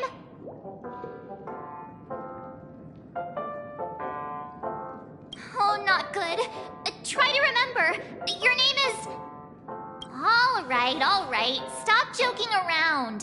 The Lightning Lord may be all-powerful, but they're not going to cause sudden memory loss. I'm just glad you're okay. It's a long story. Simply put, Don Hung used the Jade Abacus of Allying Oath when we were in the middle of a fierce battle, and summoned the General to help us just in time. And then we returned to reality. Look, this is your room. Everyone else has also returned from the dreamscape. Himeko and the rest are at the lobby discussing matters with the General. And now that you're awake, we should tell the crew that you're alright. Come with me. Not going to come chat with me, sleepyhead. That voice. Is that Black Swan?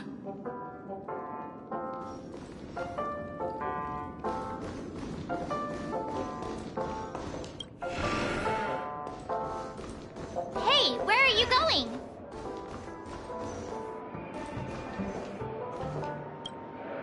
Hey, we meet again, sleepyhead. What's Miss Black Swan doing here? Nothing, Miss March. I noticed she was awake and wanted to check to see how she was doing. Though the strike from the General was timely, its destruction was also immense. When emanators collide, ordinary people inevitably suffer. But, luckily for them, the dreamscape is my home turf. Thankfully, I managed to get everyone out before the harmonious choir collapsed. Oh, so that's what happened! Thank you, Miss Black Swan! Don't mention it. After all, I wouldn't want to see such precious memories vanish. You're heading to see your friends, aren't you? Would it bother you if I walked with you for a short while? Of course not. But you're not planning on doing something like last time, are you? Why would you think that? I've never harbored any ill intentions. Well, not when you are around, anyway. Himeko and Mr. Yang are probably still busy.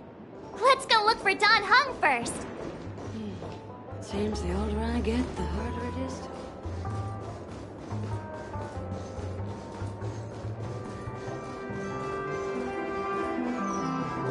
Look, he's still talking to that cowboy. You're awake. How do you feel? Well, fork me. You must be that Stellaron they were talking about.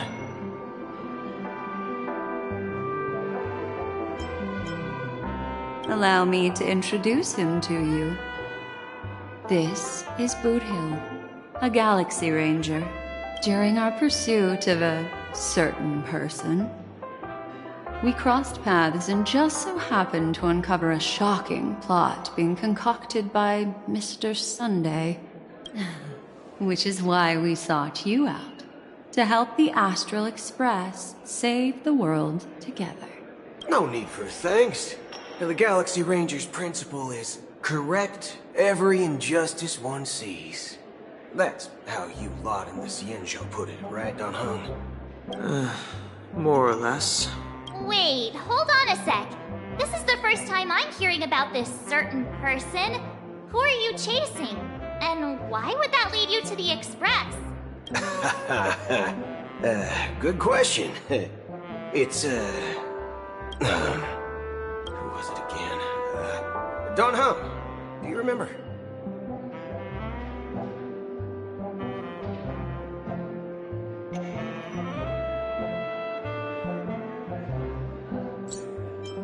No, that ain't it. I just can't seem to recall. Weird. My neurochip hasn't registered any malfunctions. I can't seem to remember either. What's going on? Vic, forget about it. If it slipped all our minds, reckon that person was just a minor scoundrel. Unimportant. Ain't gonna stop us from piecing together the story anyhow. Yes. When the dust settles, I'll just think of a way to recall it in the memory zone. Everyone, let's hurry up and look for Miss Himiko, shall we? She's now a minor star on Penacony, and the entire hotel's concerned about her well-being. You're right. Let's head to the lobby then. You guys go. I'm an outsider, after all. I'd rather not disrupt the long-awaited reunion.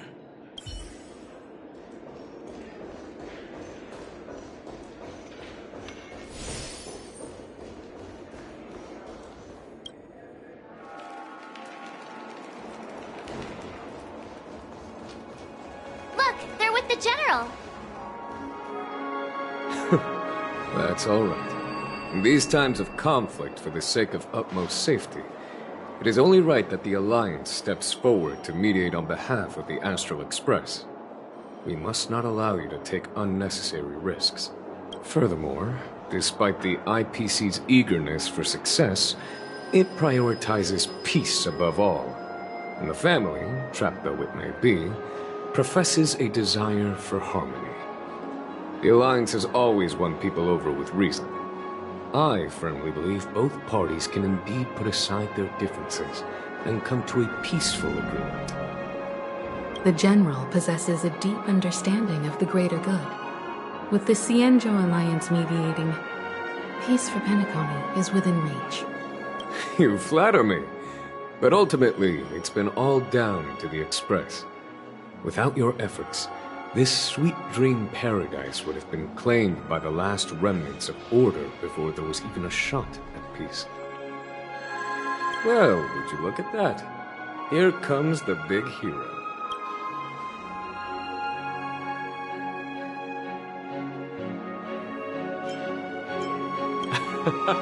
If it isn't the galactic baseballer, a hero with unparalleled insight. Are you okay? I heard you couldn't wake up. Are you feeling unwell? Don't worry, Mr. Yang. There's nothing wrong with her. She practically burned through a lifetime's worth of jokes on the way here. What about you, Mr. Yang?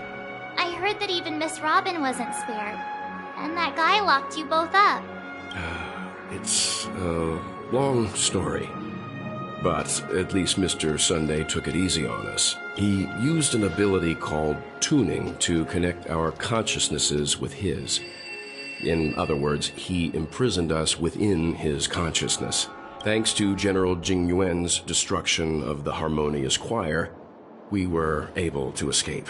He used that tuning on us too. Does that mean that we were almost imprisoned as well? I can confidently say now, he was truly after a fair fight with us. Had he wanted, he could have easily taken us down, without so much as lifting a finger.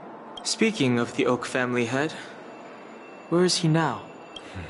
It's complicated, but in a nutshell, he's now the former Oak family head.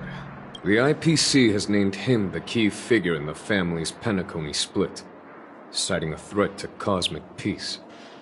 He must represent the family and answer for the unrest caused. His trial is set to take place at Pier Point. The family quickly labeled him and the remnants of the Order as enemies, declaring the turmoil an internal rebellion. This move effectively barred the IPC from intervening in family affairs on both moral and rational grounds. Everyone really has their own agenda, after all. Then, what's going to happen to Miss Robin? She and Sunday won't be able to deny their involvement in the Charmony Festival. They're siblings, after all. Why the sigh, General? I can only say that this incident is an unexpected mess for the girl. The Alliance will try to persuade the family to consider this matter carefully during mediation. It's time, everyone. The IPC's key members and I have agreed to consult one another before the upcoming negotiation. Do any of you wish to sit in? Given the General's invitation and the matter's significance to the universe, the crew will naturally accept. However, if the IPC has any reservations... Why, of course you're welcome. They've mentioned that your team is a trusted ally of the IPC in Penacony, so there's no reason not to welcome you. Besides, if there can be reliable observers from the Astral Express present, discussions will go more smoothly. So, what do you all think? Well then, we shall oblige. I'm kind of allergic to those types of situations. I think I'll just head back to my room and start packing.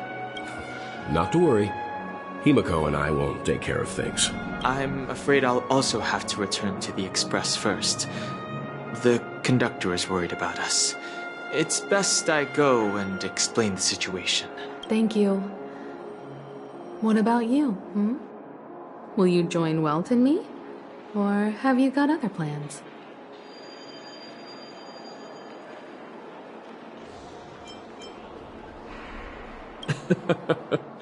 Good guess. Although I'm not too sure of the reason, the representatives from the IPC have insisted on her presence. Allow me to lead the way. Follow me, please. The negotiation will commence at the hotel lobby. Everyone, please, follow me.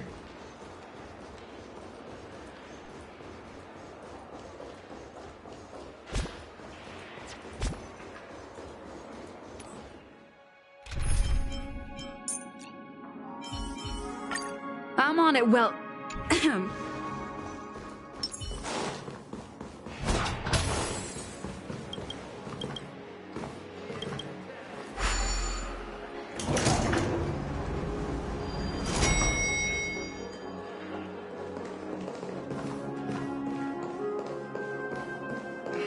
Anything is possible within a dream.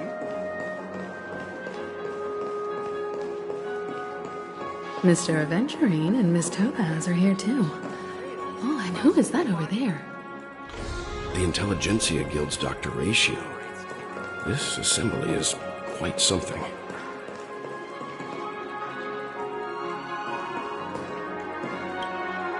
It's been a while, my Astral Express friends. I would also extend my sincere thanks to you, General of the Lawfu. The presence of everyone here assures that the talks will likely reach a conclusion that satisfies all sides. Oh. Looks like everyone has come with expectations. Care to share? Of course. Topaz, if you please. Sure, leave it to me. In summary, it's good news. After much deliberation from the Strategic Investment Department's Council, the absolute majority of members have agreed to the following resolutions. In light of long-term considerations for interastral peace, and by authority of Pierpoint HQ, the Strategic Investment Department, on behalf of the Interastral Peace Corporation, will permanently relinquish its claim on Penacony sovereignty and offer unconditional support of the family's rebuilding efforts on Penacony. Now that's something.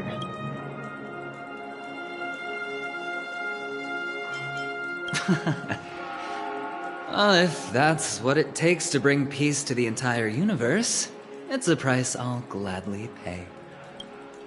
Has the IPC finished sharing all its thoughts? Then it's our turn. The Guild, much like the Genius Society, has taken a keen interest in the recent calamity in Penacony. Ultimately, both parties have agreed to a comprehensive collaboration, offering technical support for the reconstruction of Penacony. The floor is yours for the finer points, Mr. Screwlum. Enlighten us, please. Organic life's unrelenting search to understand the realm of inner spirituality is something I both admire and envy. Inorganic life has no mechanism to evoke dreams. But when my mechanical impulses are activated, my inspiration circuits will start to operate, and I will enter a state defined as imagination. Every time, within the realm of imagination, there emerges a fire from the shadows. It is warm, bright. I frequently ponder this flame might represent the essence of intelligence. A cluster of inspiration ignited by high temperatures. The future direction of the universe may well lie within it. Alas, they are nothing but projections of my thought system to me. Desired, but unattainable. But after learning of Penacony's accomplishments, I have come to realize that the flame is not beyond my grasp. After deliberations with my partners, we have decided to defer the progress of the Simulated Universe project, and instead assist the Intelligentsia Guild as technological consultants in the research of the Dreamscape and Memory Zone, so that these assets may be better used to serve humanity. Not only that, we've also established contact with the Garden of Recollection through the IPC, and they've pledged their support for our research endeavors. I'm truly happy for the Dream Chasers on Penacony. The cosmos' brightest and, let's admit, dimmer intellects are now at their service. Agreed. It's hard to imagine members of the Genius Society taking an interest in such mundane research. Never mind. At the end of the day, this is a positive outcome. No wonder everyone insisted that she be there. It heartens me to learn that everyone is willing to put aside their differences for Penacony's plight. I trust that everyone will surely reach consensus in the upcoming negotiations. Looks like Penacony's future is decided. I'm wondering, is there anything else the crew is concerned about? Peace is our greatest wish. Beyond that, we desire nothing else. Well, that's good. Now that everyone's minds are at ease, I shall take my leave. You may now depart with peace of mind. The Alliance will deal with all subsequent procedures. If that's the case, it appears that we have nothing else to worry about on Penacony. Looks like it's time for us to embark on a new voyage. Sounds good to me. You two head back to the Express first. I'll pick up March and deal with the checkout procedure. Oh, also, Miss Black Swan, you have a matter to discuss with me, yes? Nothing escapes your attention, Miss Navigator. You've been with us this whole time, huh? In any case, she and I will be waiting for you and March on the Express. Let's go. Our time on Penacony has come to a fruitful end. Penacony's journey ends here. I guess it was pretty fruitful.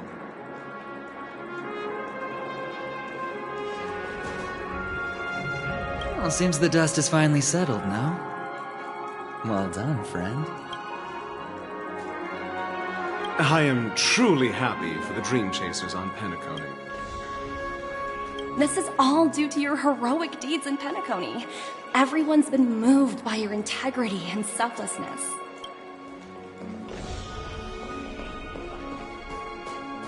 You seem familiar. Did we meet in a dream?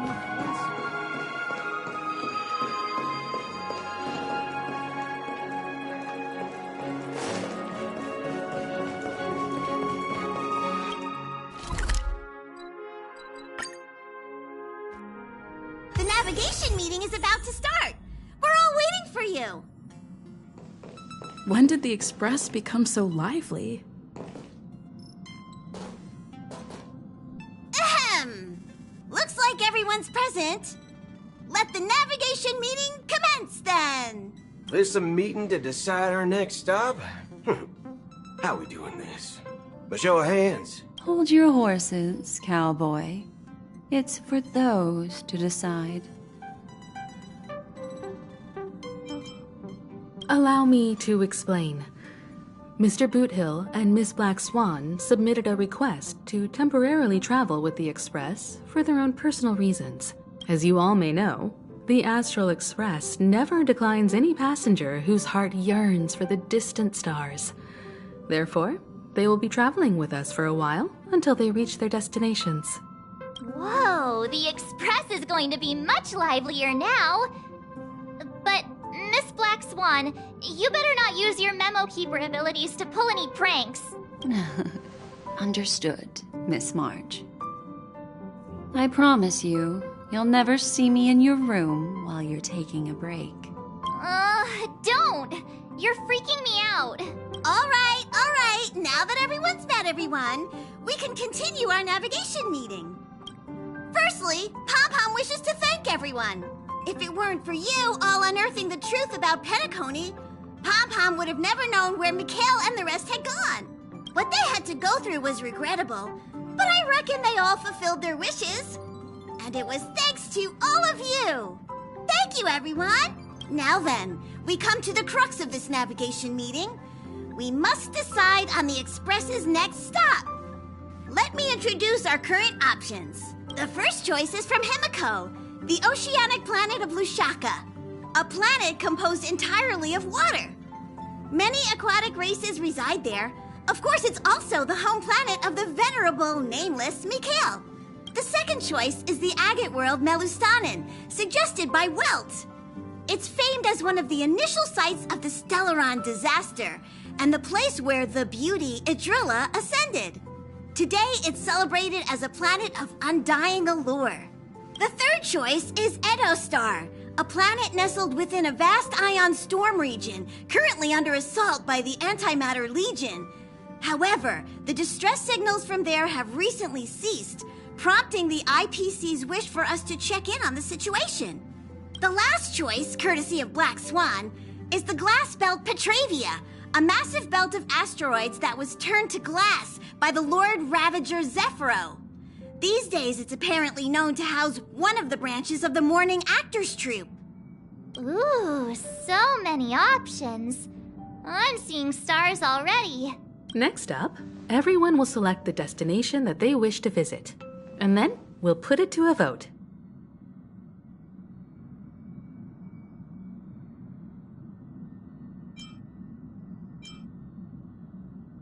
Though the fact that the distress signals have ceased means we're probably too late.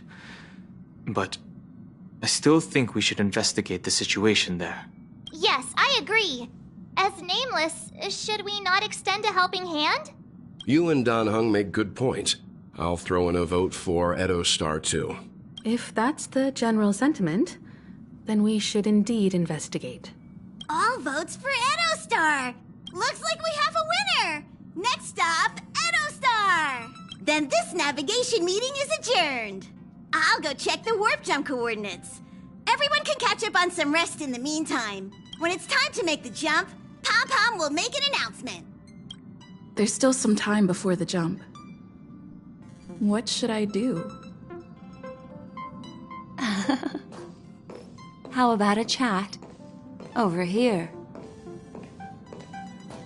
Please let this trip be uneventful. Please let this trip be uneventful. Please let this trip be uneventful. What's with you and always copying the way I talk? The last couple of trailblazing expeditions have been downright terrifying. It's about time we had some fun, cozy, and cute adventures for a change. Come on, start praying with me. Please let this trip be uneventful. Please let this trip be uneventful. Please let this trip be uneventful.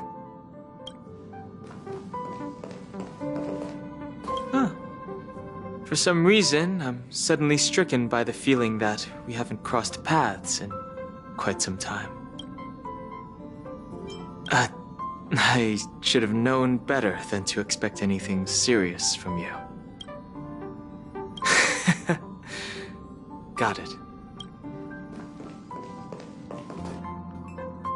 This Astral Express sure is comfy. But I got one tiny problem with it. How come there ain't no potent drinks on this ride?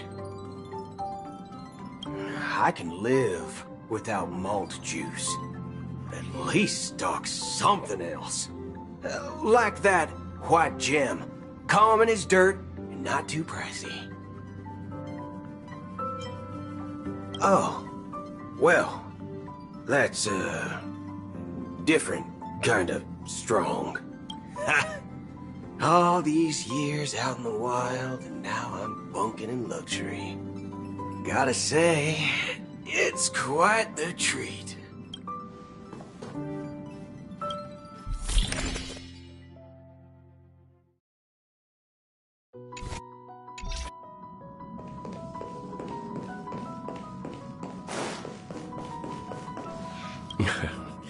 You're fast becoming an excellent trailblazer.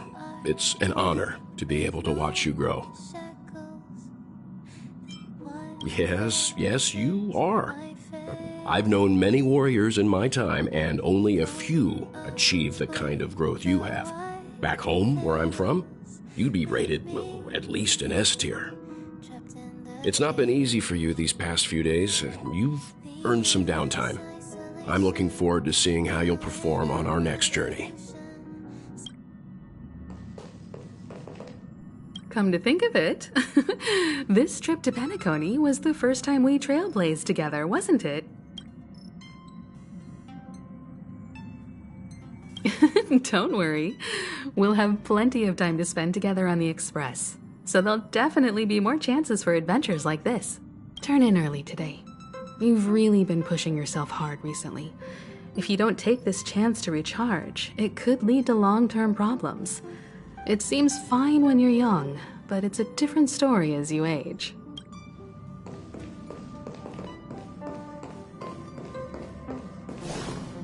Do you want to enter the Forgotten Hall? Sure. Do you want to enter the Forgotten...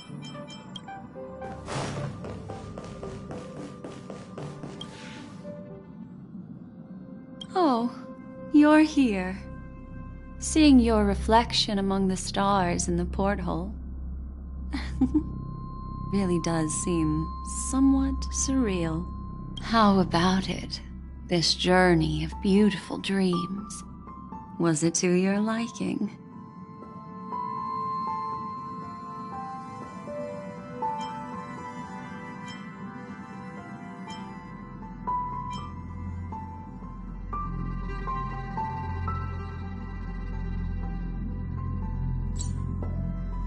I can feel your obvious excitement. That means your memories will also become even more beautiful. So, how about you hand that small parting gift back to me? I'm quite eager to have it back.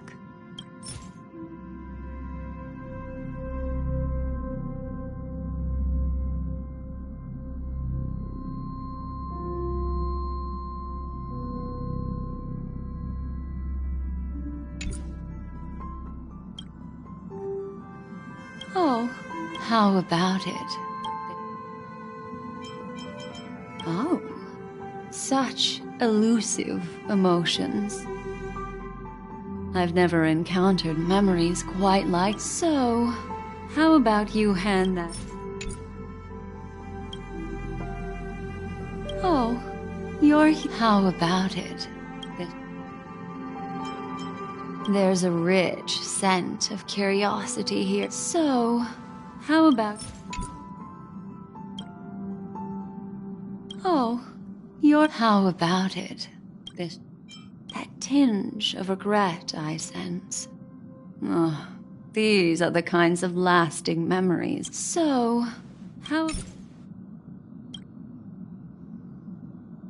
Oh, you're... How about it? Such an intense emotion. Makes you break out in a sweat. So, how about you hand that small... Oh?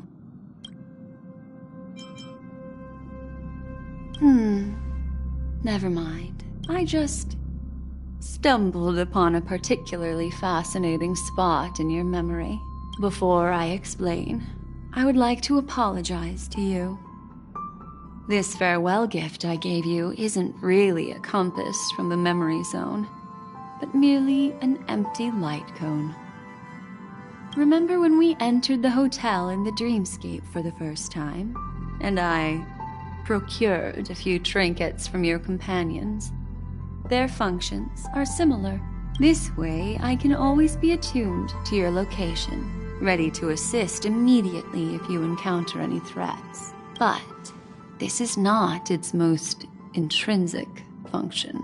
Light cones are slices of light used to encapsulate solidified phenomena. This empty light cone is the same. It can etch your memories in their most vivid form, And then, allow me to admire and manipulate them, turning them into unique mementos. All the world is born from the power of mind and soul, and that power is memory. To prevent ourselves from being forgotten by the world, we must make the world remember us, or use our memories to recreate it. Life, seemingly vast, offers but a scant collection of impactful memories. Some joyful, some sorrowful, some light, some heavy. But you are different. Memory is a reflection of the future. Within that reflection, I see your unparalleled worth.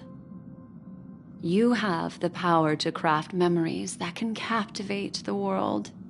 Your memory can illuminate the universe's future path. And that memory will be as scintillating as the star clusters you see in this porthole.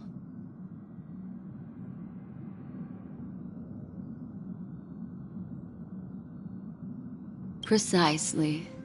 But do you know the deeper meaning behind it? The reason is simple. In this grandiose and ostentatious dream of the families, only you personally experienced the entire course. Patience, my friend. I will reveal the answer to you, but that time is not now. Turn around and take a look at your friends. Every one of them is reveling at the arrival of their next destination, all filled with hopes and expectations of their own present and future. Revealing everything at this moment would be a bit of a buzzkill, wouldn't it? I'm looking for an opportune time, a time when you're totally at ease. Perhaps when the night grows hazy and you're about to drift off would be the most opportune. How about one fine night? I will prepare the candles, aromatics, and even a cushy couch to create a cozy dreamland for you. And then I will tell you the answer in the form of a little bedtime story to lull you to sleep. Hi! Hello! Attention all passengers! The express is about to make the jump! Please be seated and hold on! It looks like we're finally about to set off. There are countless gleaming memories out there waiting for us. Why don't we just leave it at that for now? That's right. As a small token of compensation for playing that little trick on you with the empty light cone, I will gift you with some words. They hold great significance to me. Life is akin to a winding labyrinth where memories serve as our sole companions. You'll remember these words dearly, won't you? In the year 2158 of the Amber Era, the first year of the new epoch, the universe resumed its intended trajectory.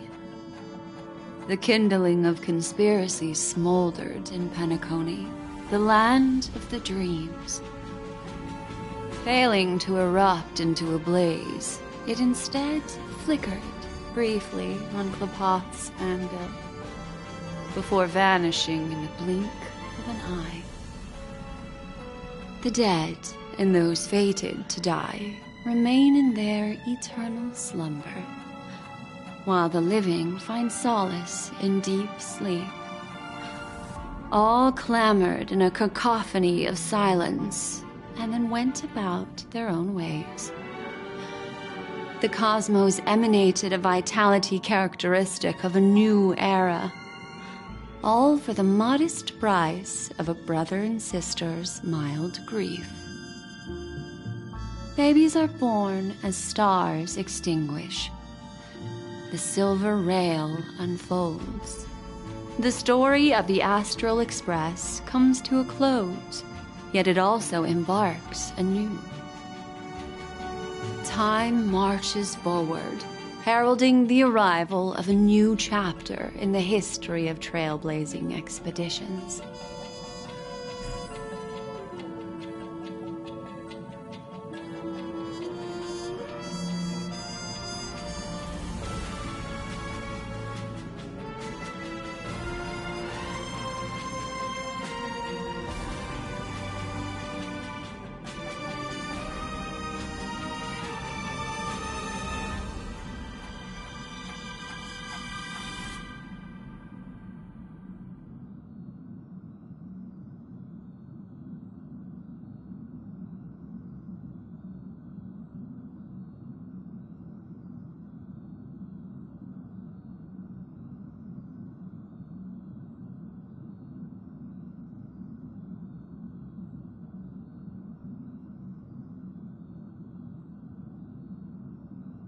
Countless shooting stars streak the sky tonight.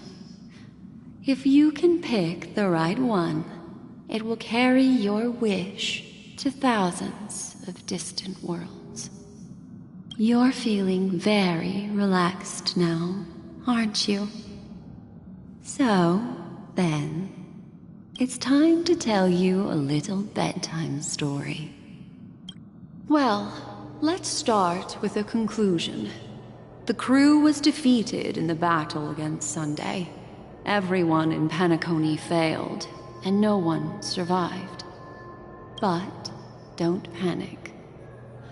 The truth, as horrifying as it may be, is not yet irreversible. There's still a glimmer of hope, and that's why I'm here. Next, I'll use this empty light cone that carries all your memories to relive everything that happened before.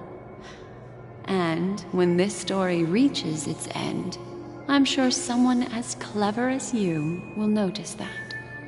There's a major flaw in the story you have experienced, yet within that flaw lies a glimmer of hope. Are you ready for it? Do you remember everything? When the clock turned back, the Express started a warp jump, sending you to a strange dream. You were bewildered back then, and then a Galaxy Ranger named Acheron showed you a way out. When you arrived at the Reverie Hotel, you met the doorman Misha and had a confrontation with Aventurine, an IPC representative. Thankfully, Acheron appeared again and helped you. After that, you saved Firefly and explored Penacony together. During the tour, you ran into Sparkle disguised as Sampo and accidentally entered a child's dream. There, I rescued both of you from death, but Firefly didn't return to reality. She realized the truth and tried to involve you in her plan, but that resulted in an accidental death. Even more unsettling, you soon encountered another murder. The two cases of death prompted you to investigate the truth behind the sweet dream. Despite your efforts to gather information about the two victims, you didn't make much progress. But you did learn about the watchmaker from Gallagher. Meanwhile, Aventurine was secretly carrying out his scheme, in which you were one of the pawns. In the midst of a fierce battle, Acheron revealed her true identity as an emanator of the Nihility and unsheathed her sword. That strike foiled Aventurine's plan and opened a passage between the sweet dream and the original memory zone. Upon your arrival at Dreamflux Reef, you learned the truth that death was actually dormancy, as well as the truth about the dreamscape, the Stellaron, and the bellboy, Misha. You split up with Sunday and Robin, looking for a way to seal the Stellaron. However, it turned out that Sunday and the Dream Master had their own hidden agenda. and you had to engage in an ultimate duel on the stage of the Charmony Festival. Finally, the story reached its conclusion. You emerged victorious, with the Trailblaze triumphing over the Order, and Penacony embracing a bright and peaceful future. This marks the end of the thrilling journey in Penacony. I'm sure you've already noticed something unusual, haven't you? The major flaw, which contradicts all the known information, hides in this story.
Little Misha.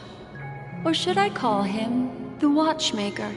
He's only a segment of memory in a dream bubble, but his ambition for the Trailblaze led him to leave the bubble and embark on a grand adventure in Penacony. Well, Misha is a rather special Memory Zone meme, and he was granted power by the Trailblaze. There's still one thing that he shouldn't be able to do.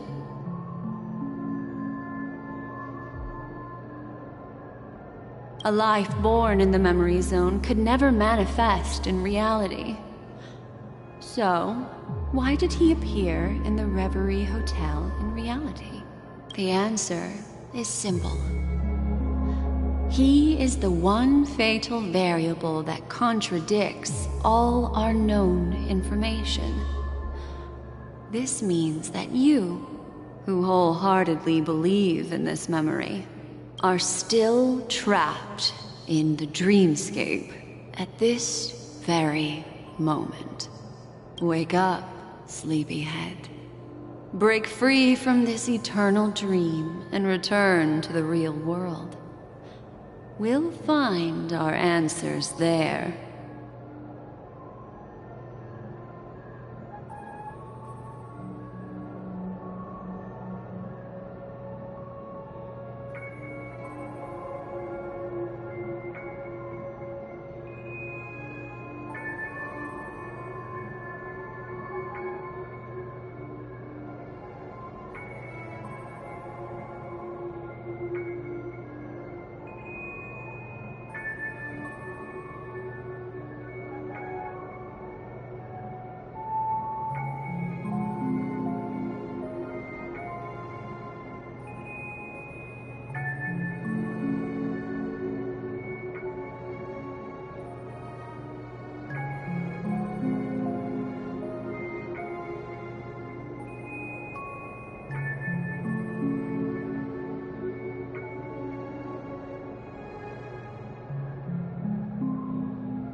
The train is about to make the jump.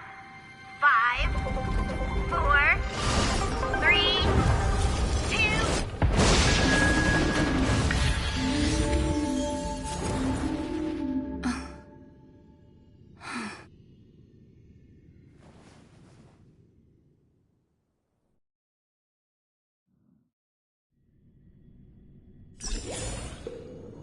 This way, darling.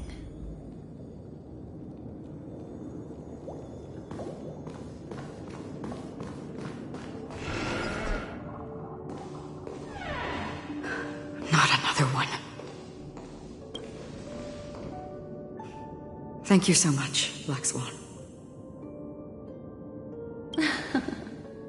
Finally, I can breathe a sigh of relief.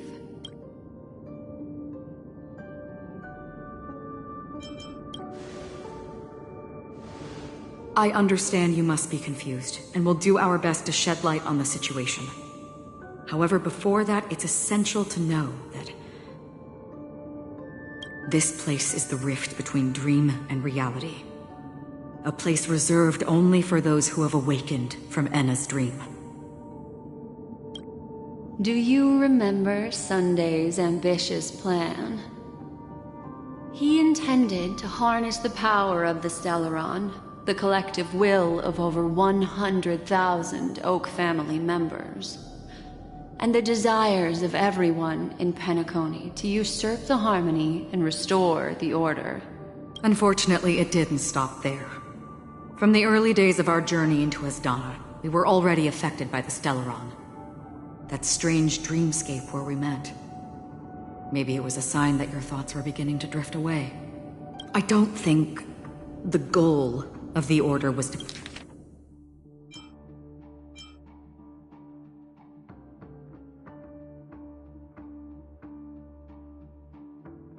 put everyone into a deep sleep.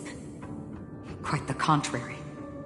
They used the Stellaron to catalyze the leakage of Asdana's memoria into the material world, allowing the dreamscape to blend with reality.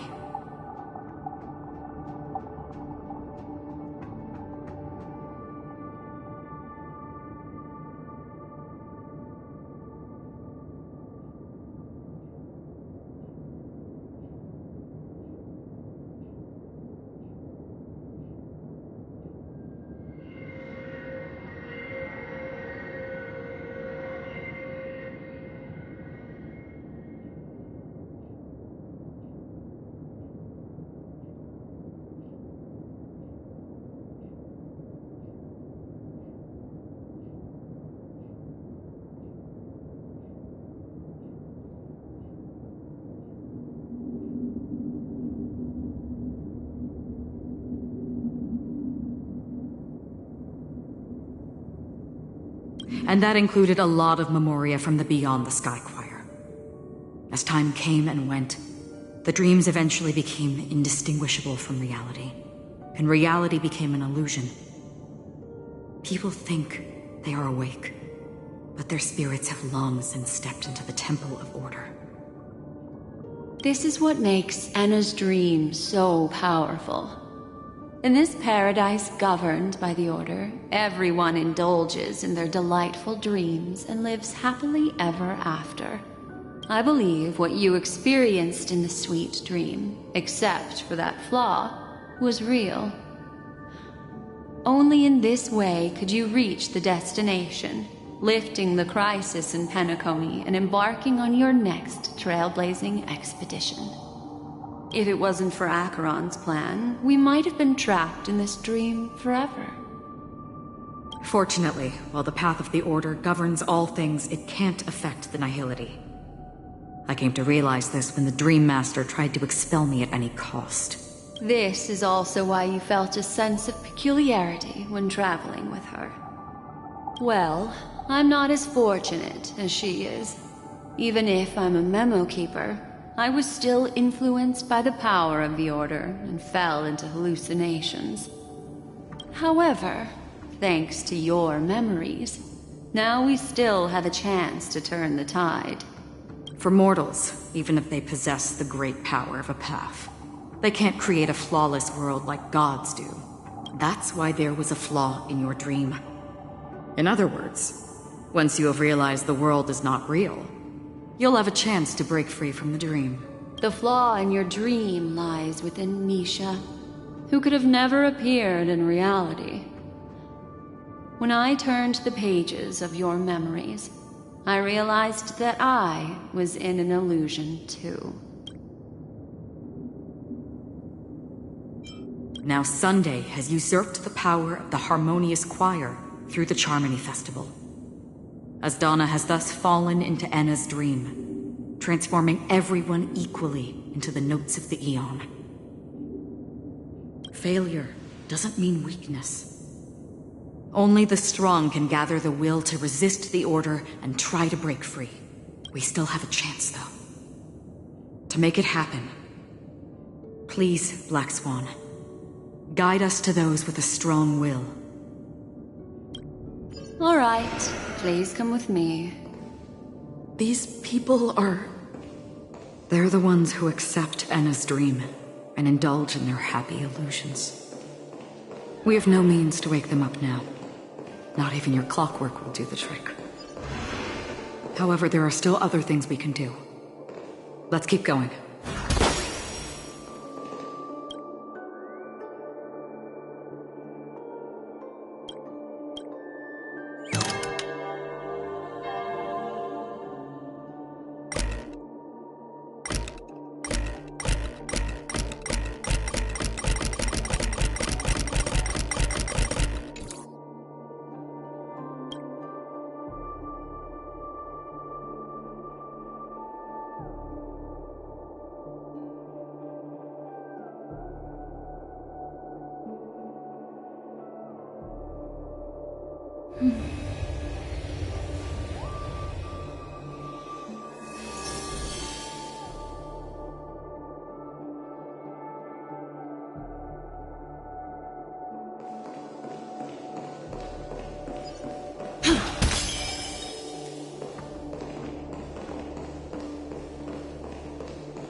Stream 4. Gleamful.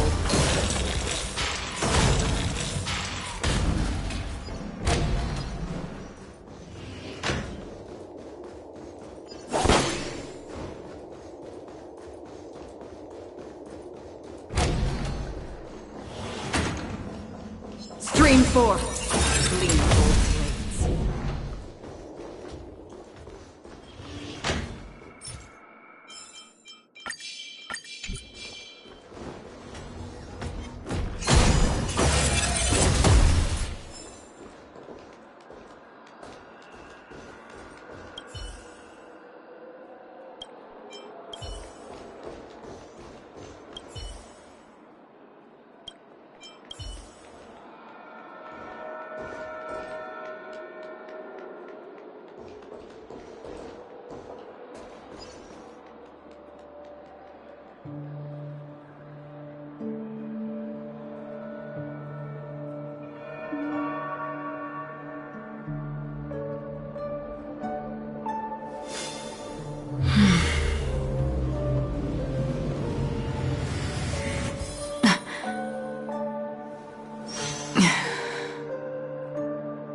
blades.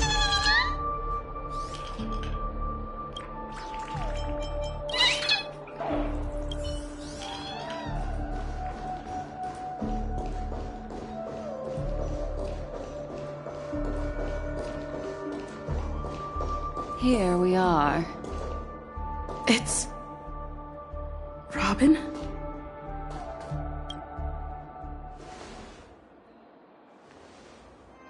Finally, you've arrived. Let me introduce you to Robin. She woke up from Enna's dream by her own will, and it's this tough lady who led us here with her song. I woke up for the same reason as all of you.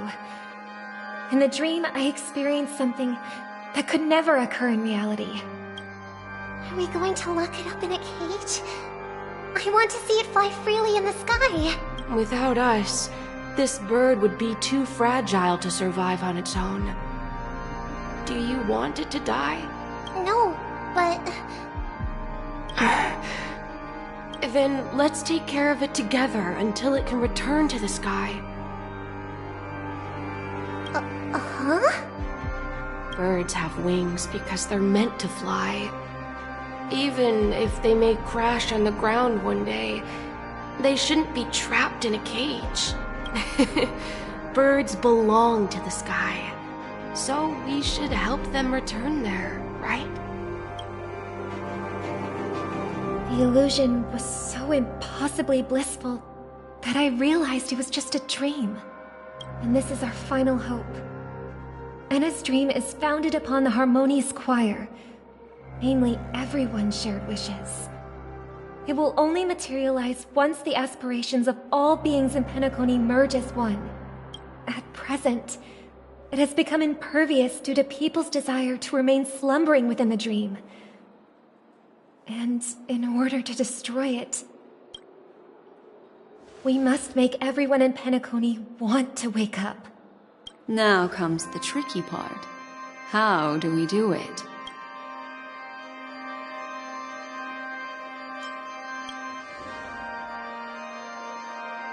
Humans yearning for sweet illusions borders on obsession, leading them to subconsciously resist the harsh reality.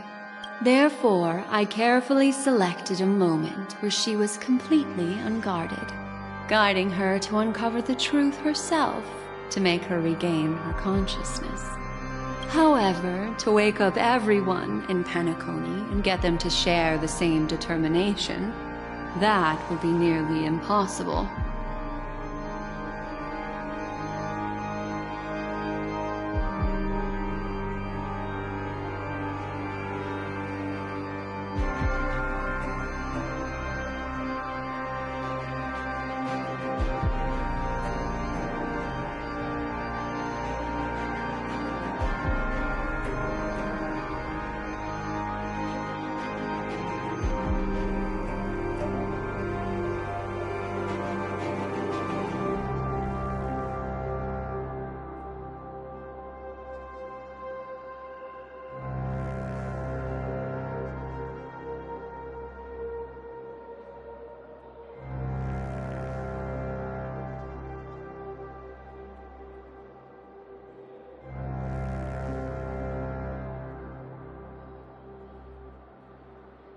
Indeed. I'm afraid it's almost as difficult as resurrecting an Eon. But we can't just stay here and do nothing. This is a critical moment for the whole universe. Who cares about some dumb number?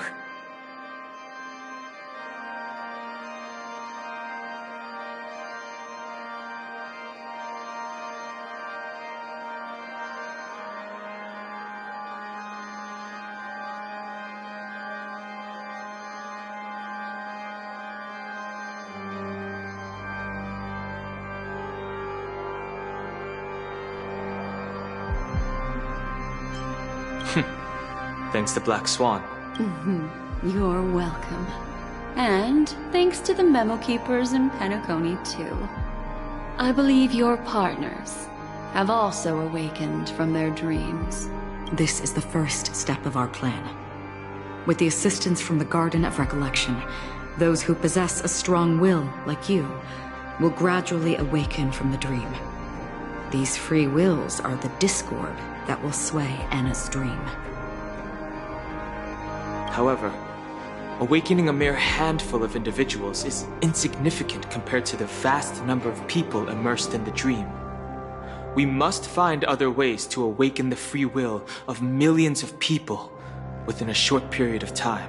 If breaking through from the inside proves challenging, we can seek assistance from the outside. We've long been aware of a potential solution. Asdana is a galaxy known for its abundant memoria and the remarkable phenomenon known as synesthesia dreamscape. When people first enter this place, they often find themselves and others sharing a collective dream. At this very moment, there is only one dream encompassing the entire Asdana system. So, you mean, if we can attract a large number of outsiders to this system, their free will would intertwine with this dream and shake it to its core? However, those outsiders might also succumb to the dream and become the foundation of the Order instead. The real challenge is, how can we gather a huge number of people as determined as you within a short period of time? Looks like the Jade Abacus of Allying Oath will be the only solution. No. No need for that. Keep your once-in-a-lifetime treasure. We don't need to bother the Cienjo Alliance for such a tiny request. You want thousands of people with unwavering free will? That's easy. Just leave it to us Galaxy Rangers. You can gather Galaxy Rangers? Outsiders may see Galaxy Rangers as elusive and disconnected individuals, and actually, they're right. And that's why we have a tacit understanding among us. Do you know what it is, Acheron? It's the relic I returned to you. Exactly. Its owner must have told you that it's meaningless to anyone other than a Galaxy Ranger. And that it can only fulfill its purpose when returned to its rightful owner. Because it's a burial artifact. Worthy only of a hero who has served the Galaxy Rangers with honor. When its light illuminates the universe, it means the fall of a hero. And in the direction it falls, countless meteors will streak across the sky. Those meteors are Galaxy Rangers, coming from all corners of the cosmos, driven by a shared purpose, without questioning the cause or counting the cost, because we abide by a common principle. The shooting stars of the hunt only descend on the longest night, and with them comes the dawn. We've stayed silent for far too long. Now, it's time to remind all the cowards, oppressors, and villains of the universe of our presence. I'll be the one to ignite the first spark.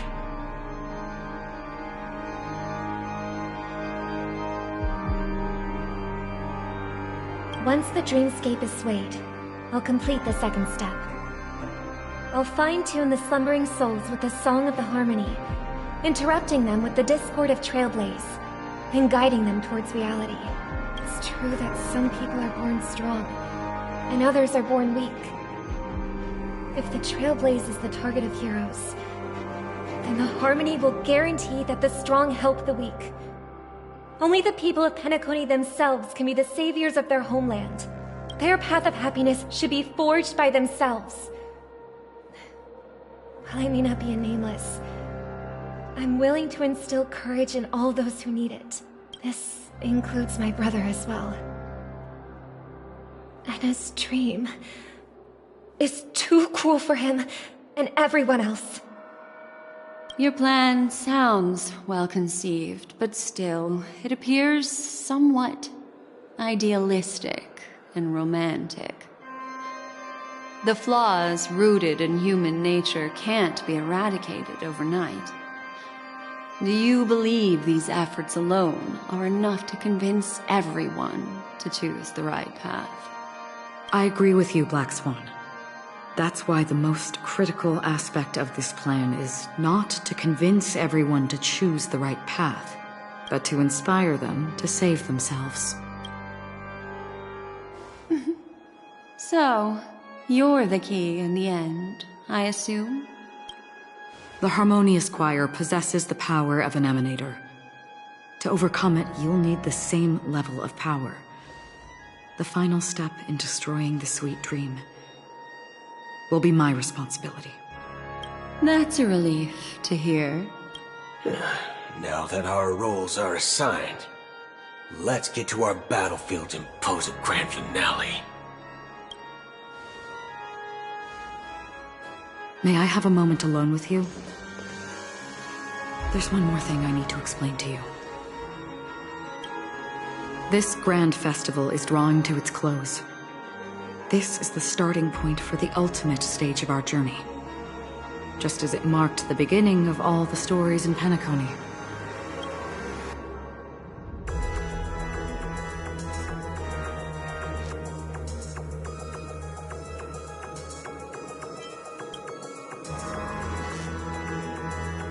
Indeed, she was the first to discover the world beyond the shores of death, and shared this truth with all of us.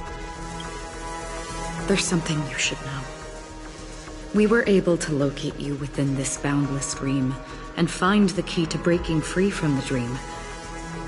All because of one person's unwavering dedication. Firefly. She awakened from the dream ahead of others, discovered the Express amidst the stars, and brought us valuable information about the remnants of the Order. She may have been aided by the script, and it came at a cost. As you know, Firefly is a stowaway who entered the dreamscape in a different way from ours. Without the dream pool in the hotel or assistance from the family, she can only awaken from this dream in one way. A real death. We mustn't fail her determination. I'm not implying that we must win this fight no matter what, but our resolve should match that of that courageous lady. Are you ready?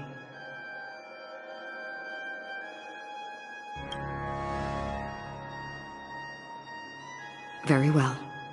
Now, please close your eyes.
How long has this rain been ongoing? If I remember correctly, it has lasted for decades, or even centuries.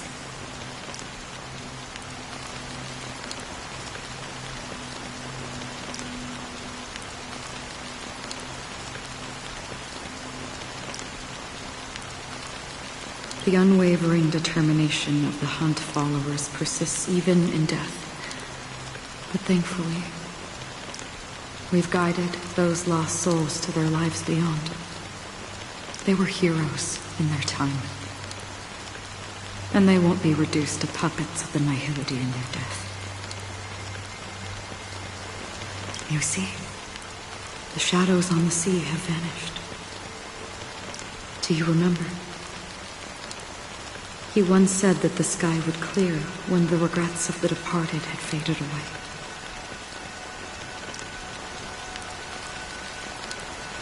But it's still raining.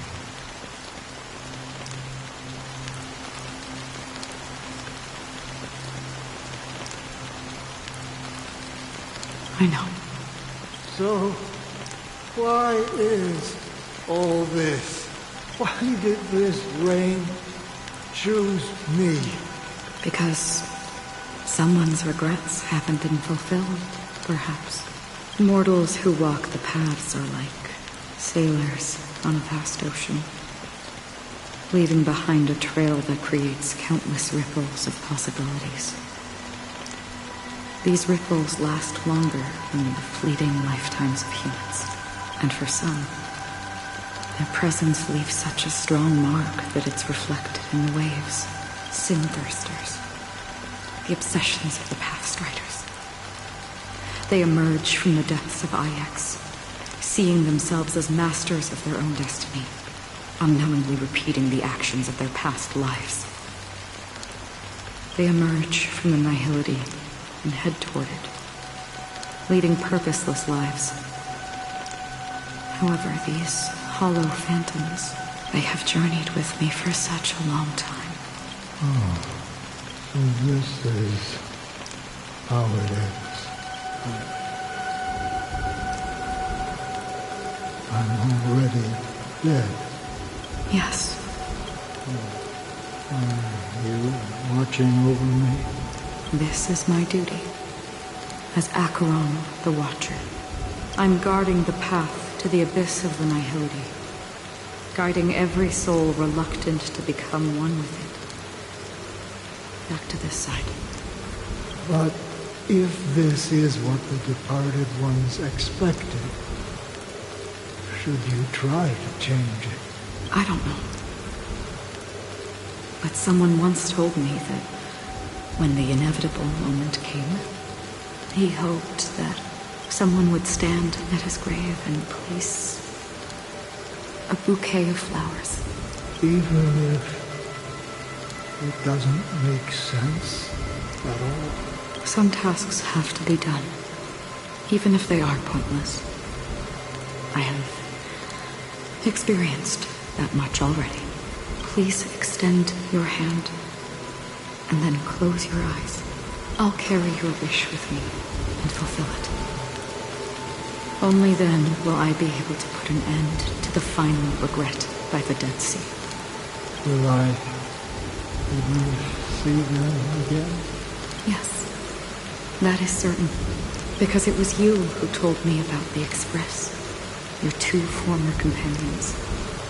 The expedition cut short by the swarm, your narrow escape from death, and your encounter with the Galaxy Rangers, and Penacony, the hometown to which you could never return.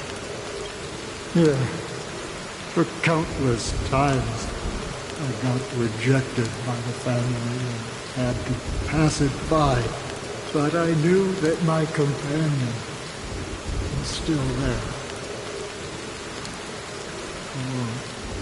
Okay. Are you still there? Take my hand and come with me. We will leave this place. You'll embark on a long, long journey, shrouded in darkness. But fear not. as a touch of red will be awaiting you at the end of the path. That's the color of existence. Follow it, and it'll guide you and illuminate the way out. By doing so, you'll eventually reunite in the warmth of the sunlight. Thank you. May death be the end of your boundless dream, guiding you back to the waking world. Welcome to the horizon of existence. This place is one of the thousands of manifestations belonging to the sleeping and shapeless. And it's also an exit out of the nihility for the awake ones. Let's bid our final farewells here.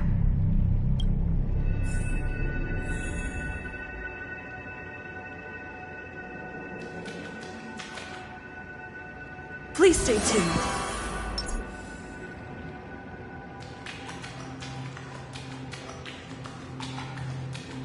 Always distinguish between reality and imagination.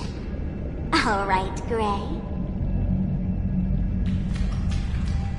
Life is akin to a winding labyrinth where memories serve as our sole companions. May your schemes be forever concealed.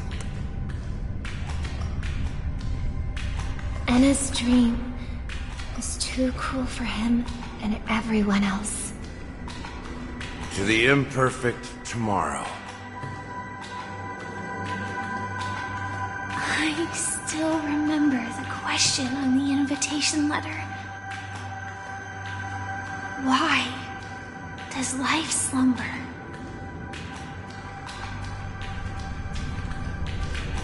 Why does life slumber?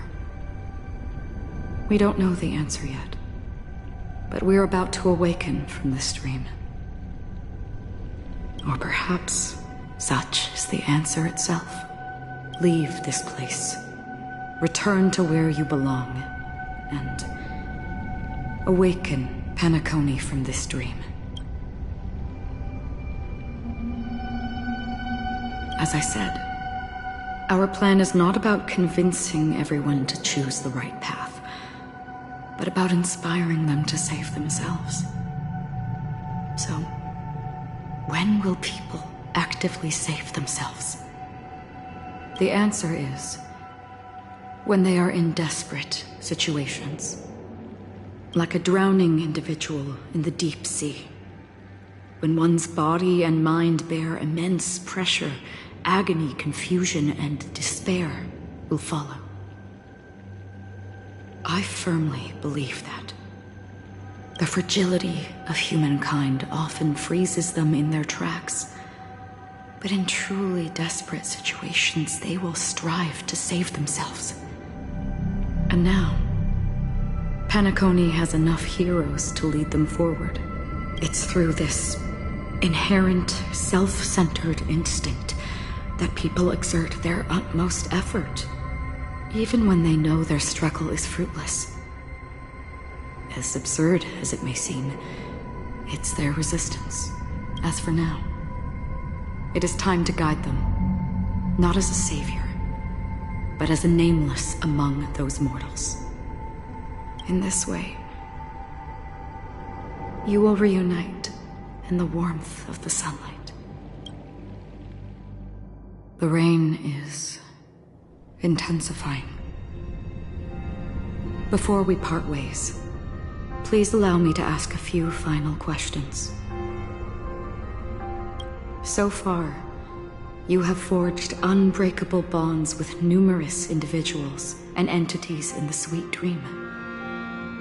Might I ask if you fear severing these bonds with your own hands?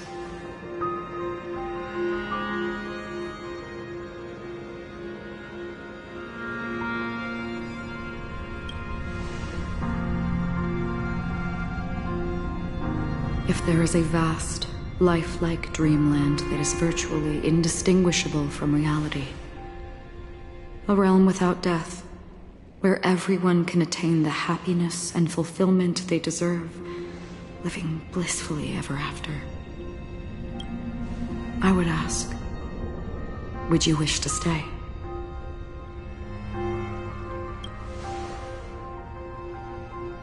Imagine if this splendid dream were fated to fall apart. Friends, family, strangers, followed by the gentle breeze, soaring birds, the stars, and ultimately yourself. Everyone and every face they remember, the joy and the heartaches, the vows sealed and those left hanging, all will inevitably march towards a predetermined ending. If you had grasped the journey's finale right from its inception, I would ask, would you still embark on this journey?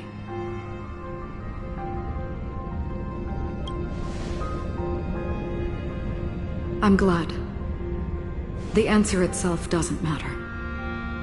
What matters is that you've made a decision. Listen, touch, and ponder. And therein lies the sensation. Cherish it, because that's what makes us exist.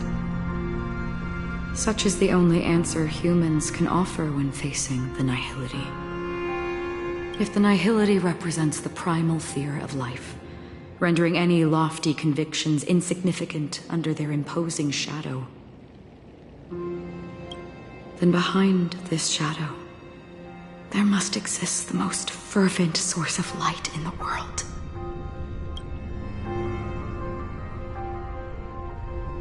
Just as every life that edges closer to death fervently approaches the end of the nihility, we must pursue that primordial light. Now come to think that you exist in the nihility, and you watch over others to depart it.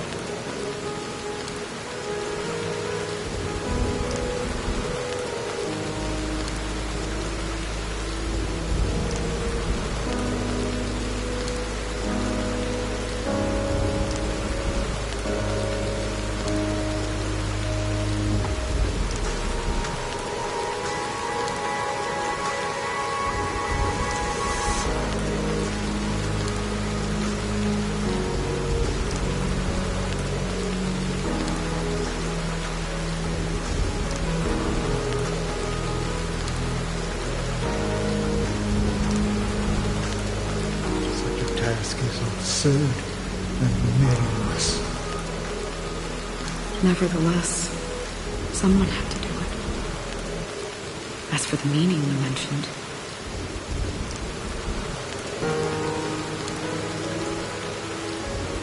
even if it's a meaningless task, I've come this far, haven't I?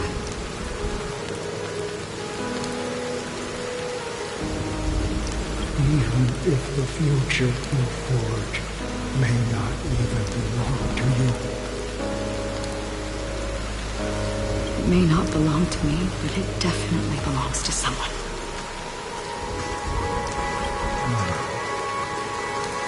But hardships you must have experienced. In that case, allow me to do something meaningless too. Please, tell me your name. Perhaps my existence will vanish in the next moment, and nobody will remember this conversation or your answer.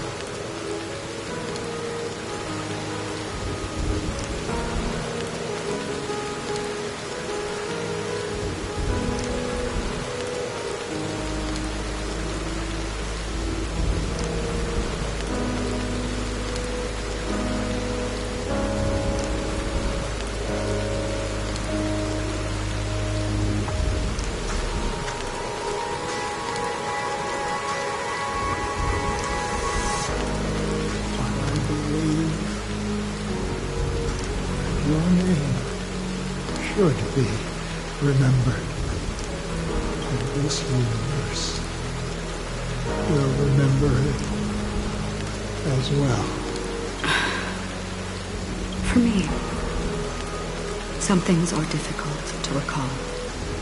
Yet there are others that I find challenging to forget. Such is memory, a creation of the past that blossoms into significance in the distant future. I remember that marks the start of my journey, the origin of the vibrant red hue in my life, and the most fervent element amidst every tempest. That's my name. Raiden Ozenmori May.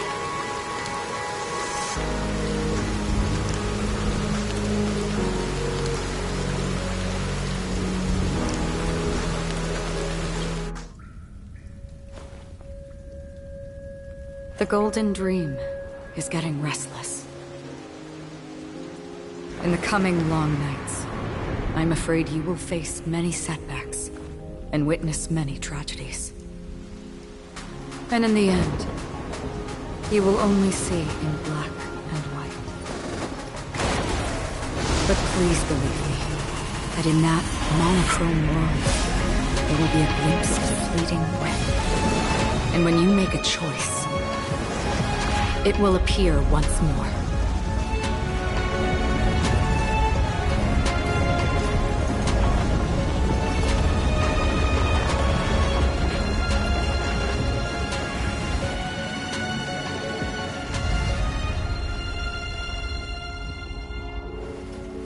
What you must do is ponder its significance, then return to the waking world.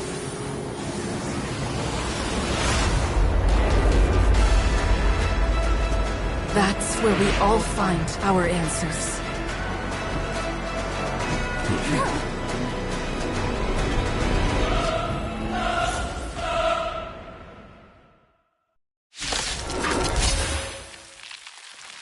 Have you broken free from the dream of order? We've done enough sleeping already. Let's show them a wake-up call. Listen to our song. Noisy. I'm asking the questions. Let's test your knowledge. Noisy.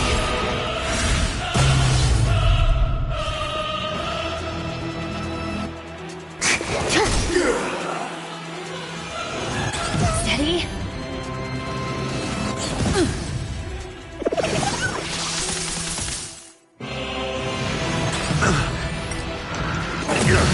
Without order, how can the weak be righteous? I think something bit me.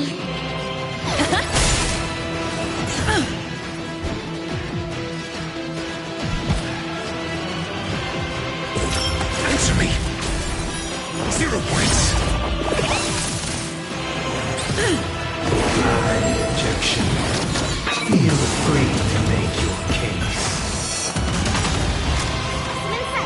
SAS Perkibi. Knowledge, the measure of truth and falsehood.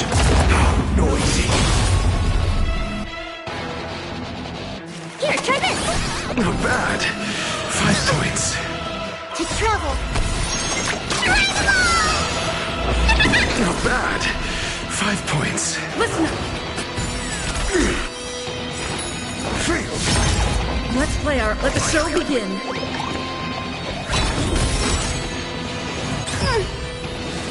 Still the same. Enjoy eternal peace.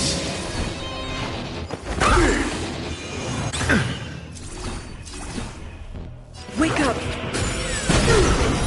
0 points.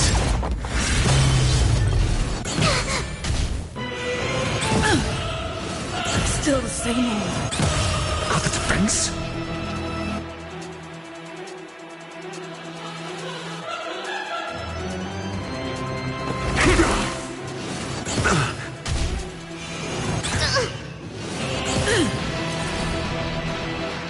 Listen up. Disorderly noise. Let the show begin.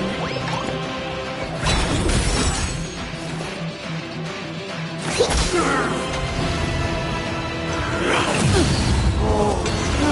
me! Still the same old. Your answers? Answer me! Noisy! They are part of the melody!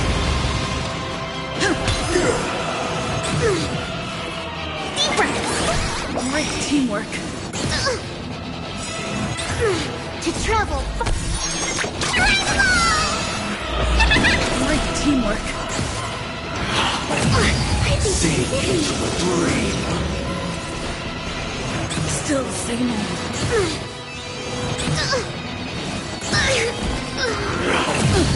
Sing together.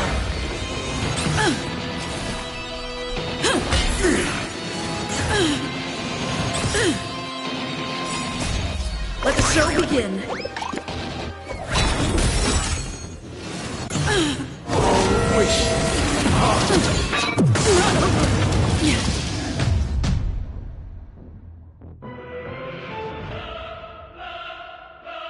Have you broken free from the dream of order? We've done enough sleeping already. Let's show them a wake-up call.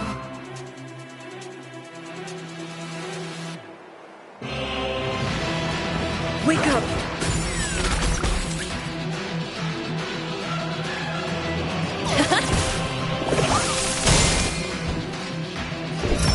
Just noisy. Mediocre. Not order. How can the weak be righteous?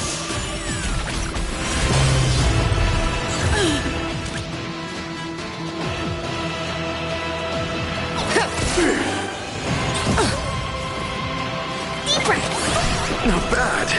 5 points. Answer me. Now, noisy. SAS. Knowledge, the measure of truth and falsehood. High objection. Feel free to make your case. To travel far. Great teamwork. Wake up.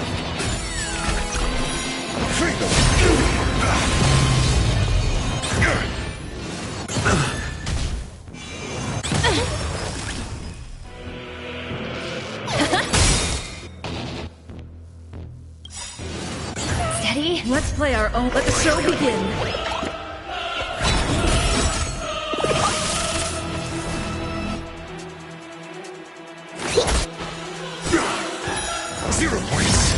The market is unpredictable. Right! Investing in victory means playing the long game! Disorderly noise! Listen up!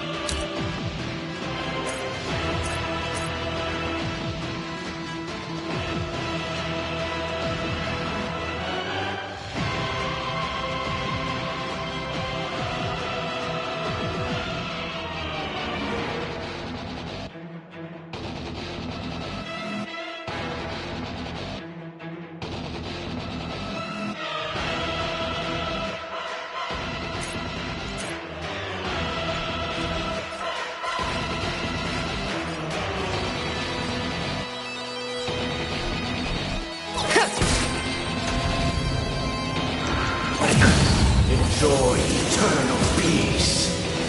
Mediocre.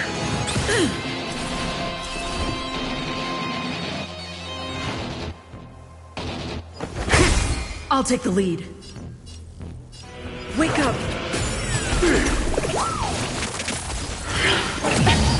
Sing together.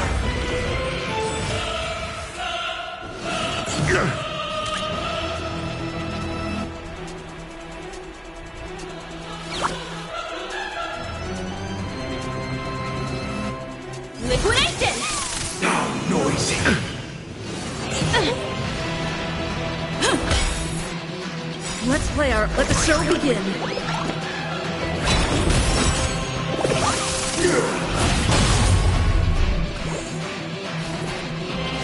Here, try this! Not bad. Fresh points.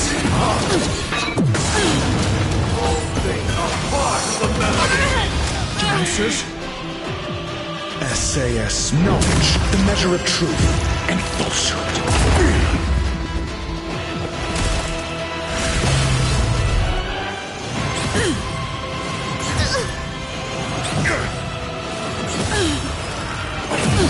Sink into a dream.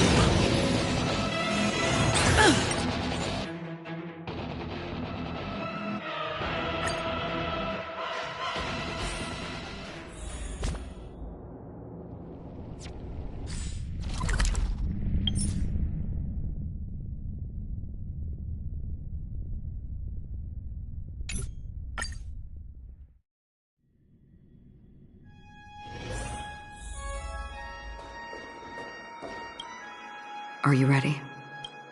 Very well.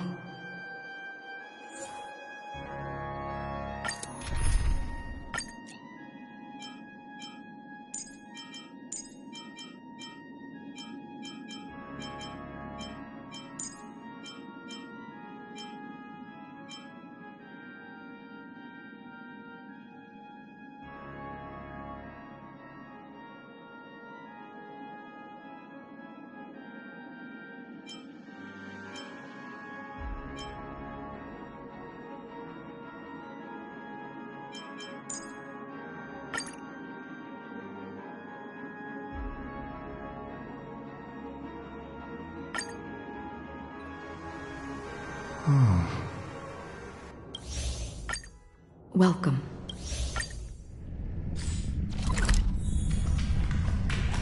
Please stay tuned. Always distinguish between reality and... Life is akin to a winding labyrinth. May your schemes be forever. Anna's dream is too... To the imperfect tomorrow. I still remember the question on the invitation letter. Why does life slump?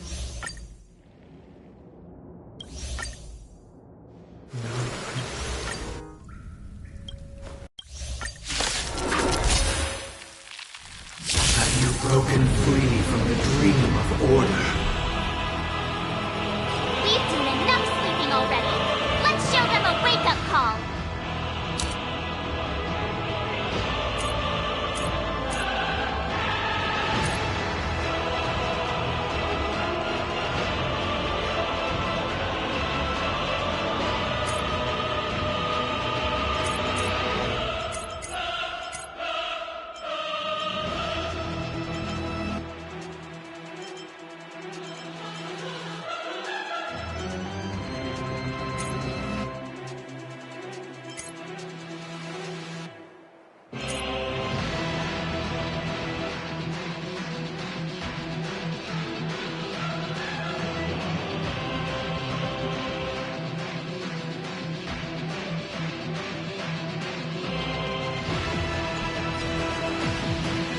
Listen to our song. Destiny for oblivion.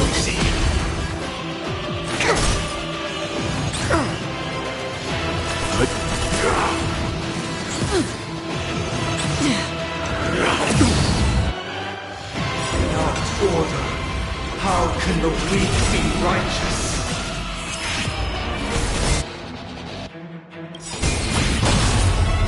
I weep for the departed. It too shall fall. Noise. Another journey begins. On the still waters of oblivion. Commencing research. Disorderly noise. The noise is fading.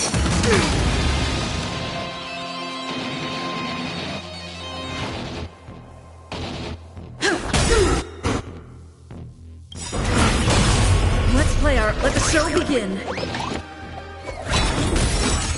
That's half the work. Destined for oblivion.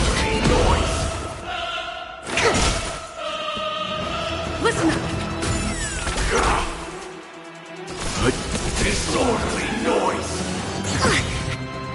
To travel far...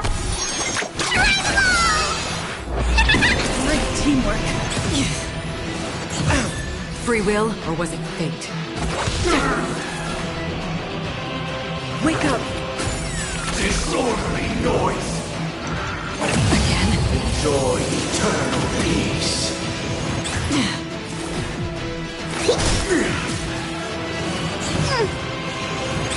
I'm fine.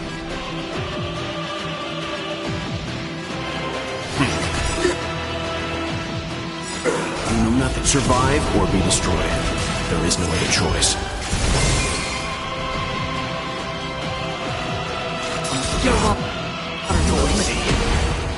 I weep for the departed. It too shall fall.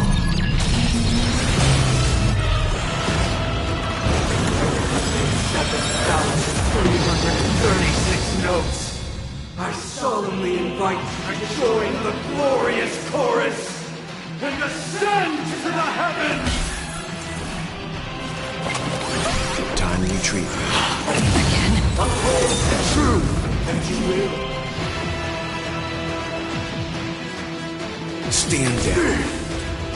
Destined for oblivion.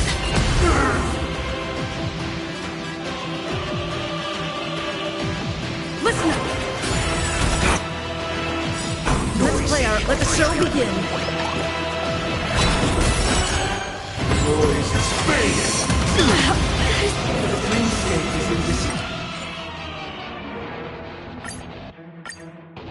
Have you broken free from the dream of order? We've done enough sleeping already. Let's show them a wake-up call. Wake up! Still waters of the flip. Disorderly noise!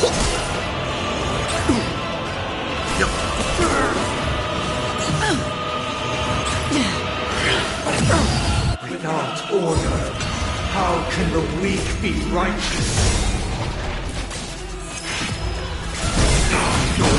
I'll take the lead. I weep for the departed. It too shall fall.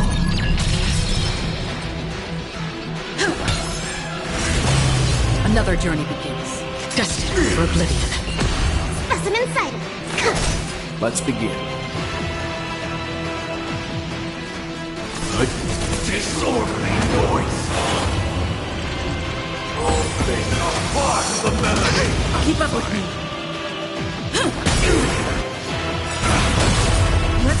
Let the show begin. That's heaven. Still water.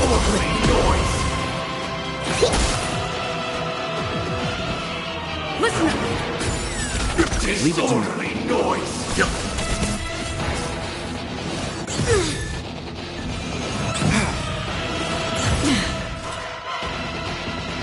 Disorderly noise! Sink into a dream!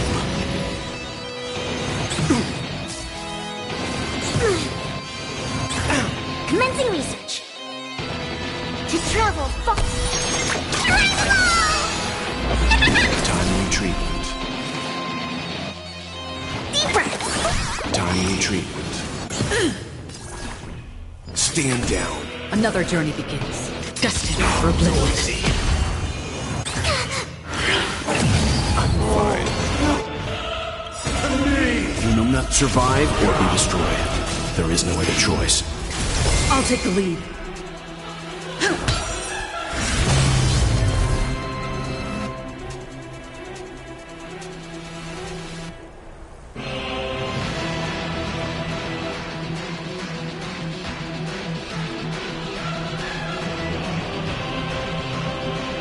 I should have bought a chair with I weep for the departed. It too shall fall. 7,336 notes. I solemnly invite you to join the glorious chorus and ascend to the heavens! Keep up with me.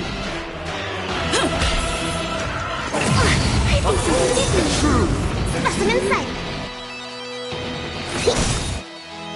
To travel. Time to retreat. Destined for oblivion. Wake up! I'm fine. Part of the memory. The dreamscape is indistinguishable from reality. Can it still be called an illusion?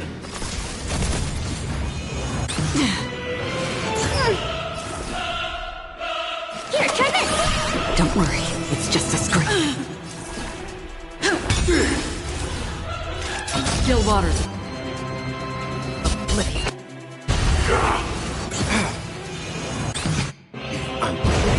Perfect melody I command. We create paradise anew!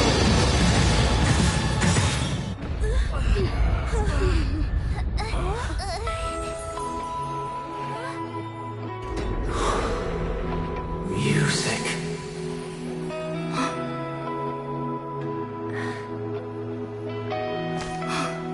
There seems to be another kind of sound coming into the Order's symphony.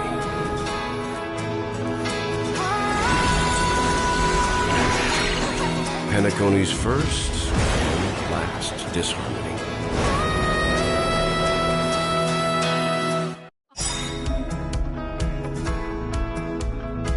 Those imprisoned in their dreams are awakening for freedom. Disorderly noise! Robin, is that you singing? You have heard their cries. This is not the paradise they hoped for. Even so, they don't know where they should be heading. That's why I had to become the lone star in the sky to guide them. Even if that star must hang in a perpetual night of solitude.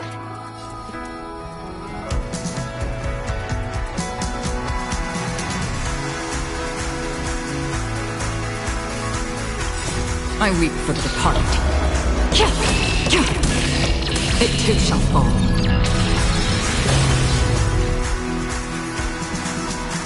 You know nothing. Survive or be destroyed. There is no other choice.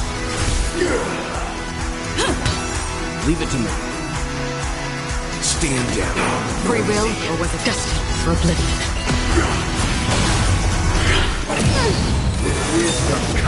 Keep up with me. Commencing research. Let's begin.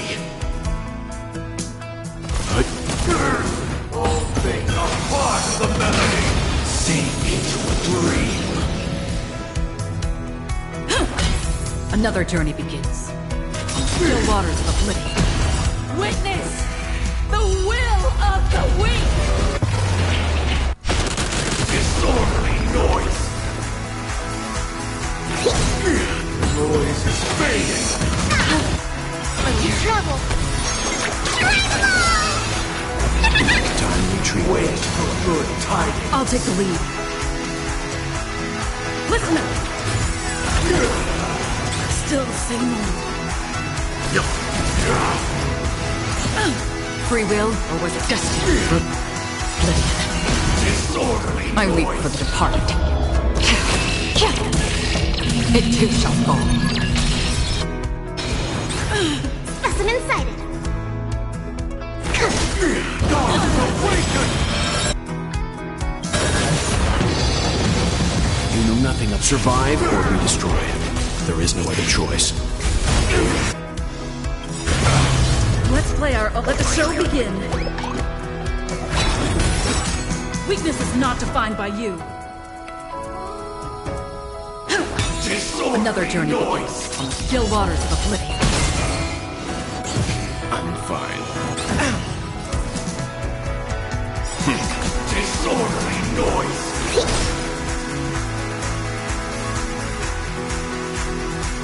Wake up! Destined for oblivion. Noise. Stand down. True. Commencing research. Deep breath. Great teamwork. Free will, or was it fate? treatment. Still waters of oblivion. The noise is fading. Sink into a dream. I'll take the lead.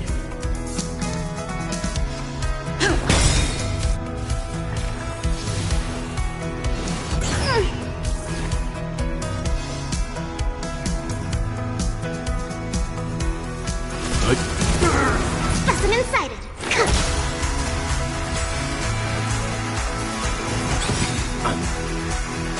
Fine. You know nothing. Survive or be destroyed. There is no other choice. Now noisy. I'll eventually Wait for good timing. The weakness of humanity cannot be redeemed by others.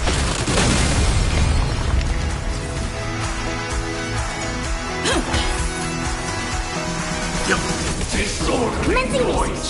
Here, try this. Time to retreat. Awaken! To travel.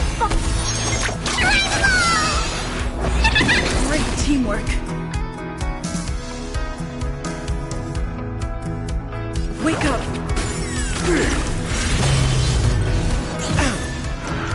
Still the same. Wisdom comes Specimen sighted. Let's begin. I'll take the lead.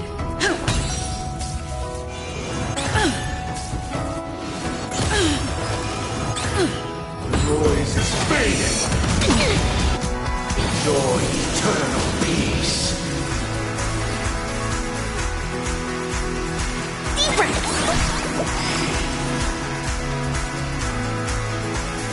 Even if the future is full of pain, we won't escape from it. You know nothing of the weight behind this power. Survive or be destroyed. There is no other choice. All things are part of the melody. Eternal prayer. Listen up. Now noisy. Leave it to me. Disorderly noise.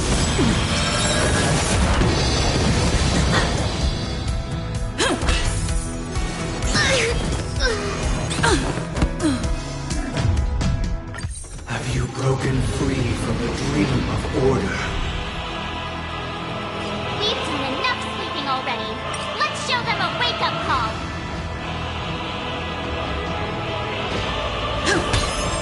Destiny for oblivion. Let's begin. Disorderly noise. Again? Without order, how can the weak be righteous?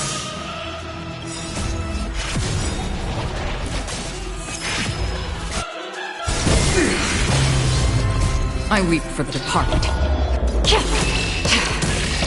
It too shall fall. Wake up! Free will, or was it fate? Your water noisy. The noise is fading. Leave it to me.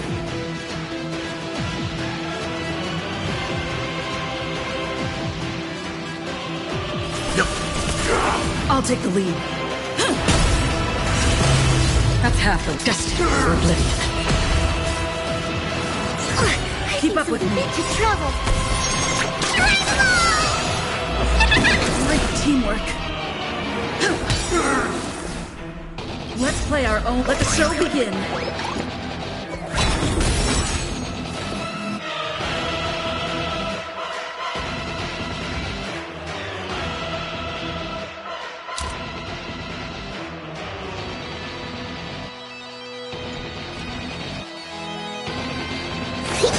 Let's begin.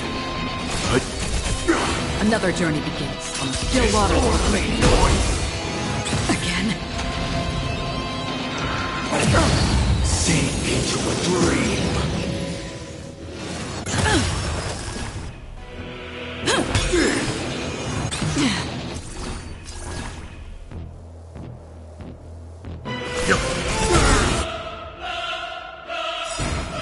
I weep for the departed.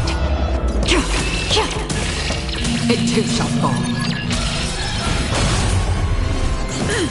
Free will, or was it fate? 7,336 notes.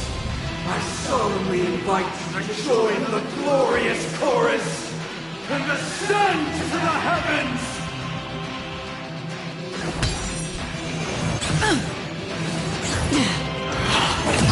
I think someone did it. Protection. You know nothing. Survive or be destroyed. There is no other choice.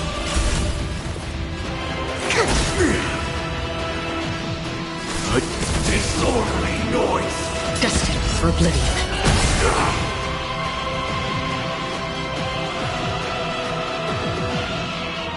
Wake up!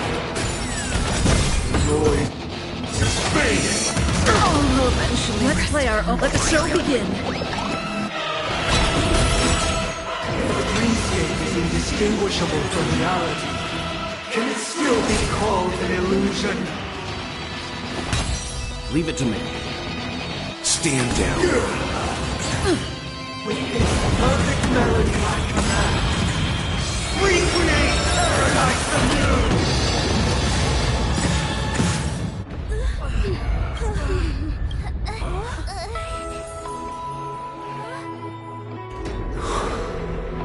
Music.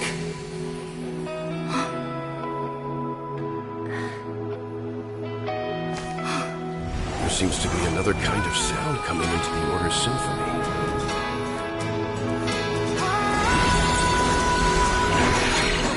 Penacony's first and last disharmony.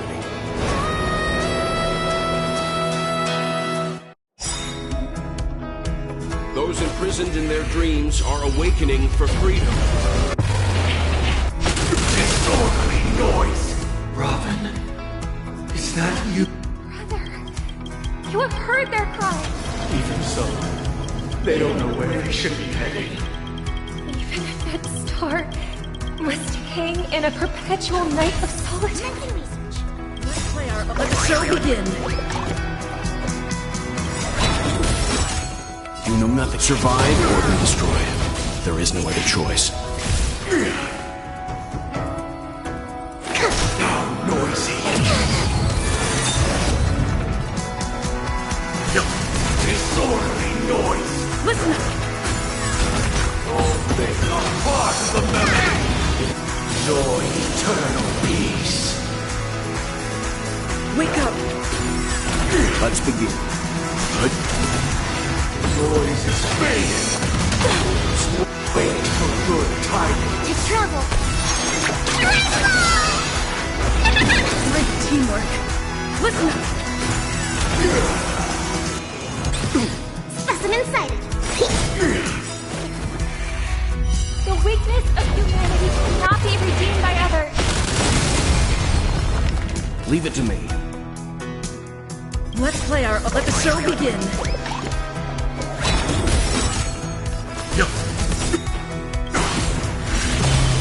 You know not. Survive or be destroyed.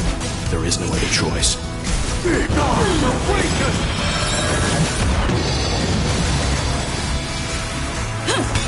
Commencing research. How noisy! I think something hit me. Keep up with me. Wake up! All things are part of the melody! Sink into a dream! Still the same. Let's play our own melody. Let the show begin.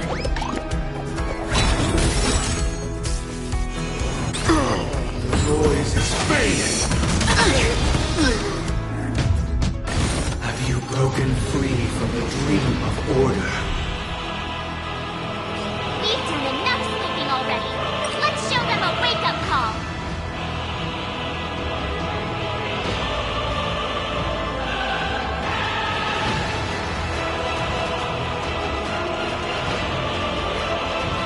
Stay alert.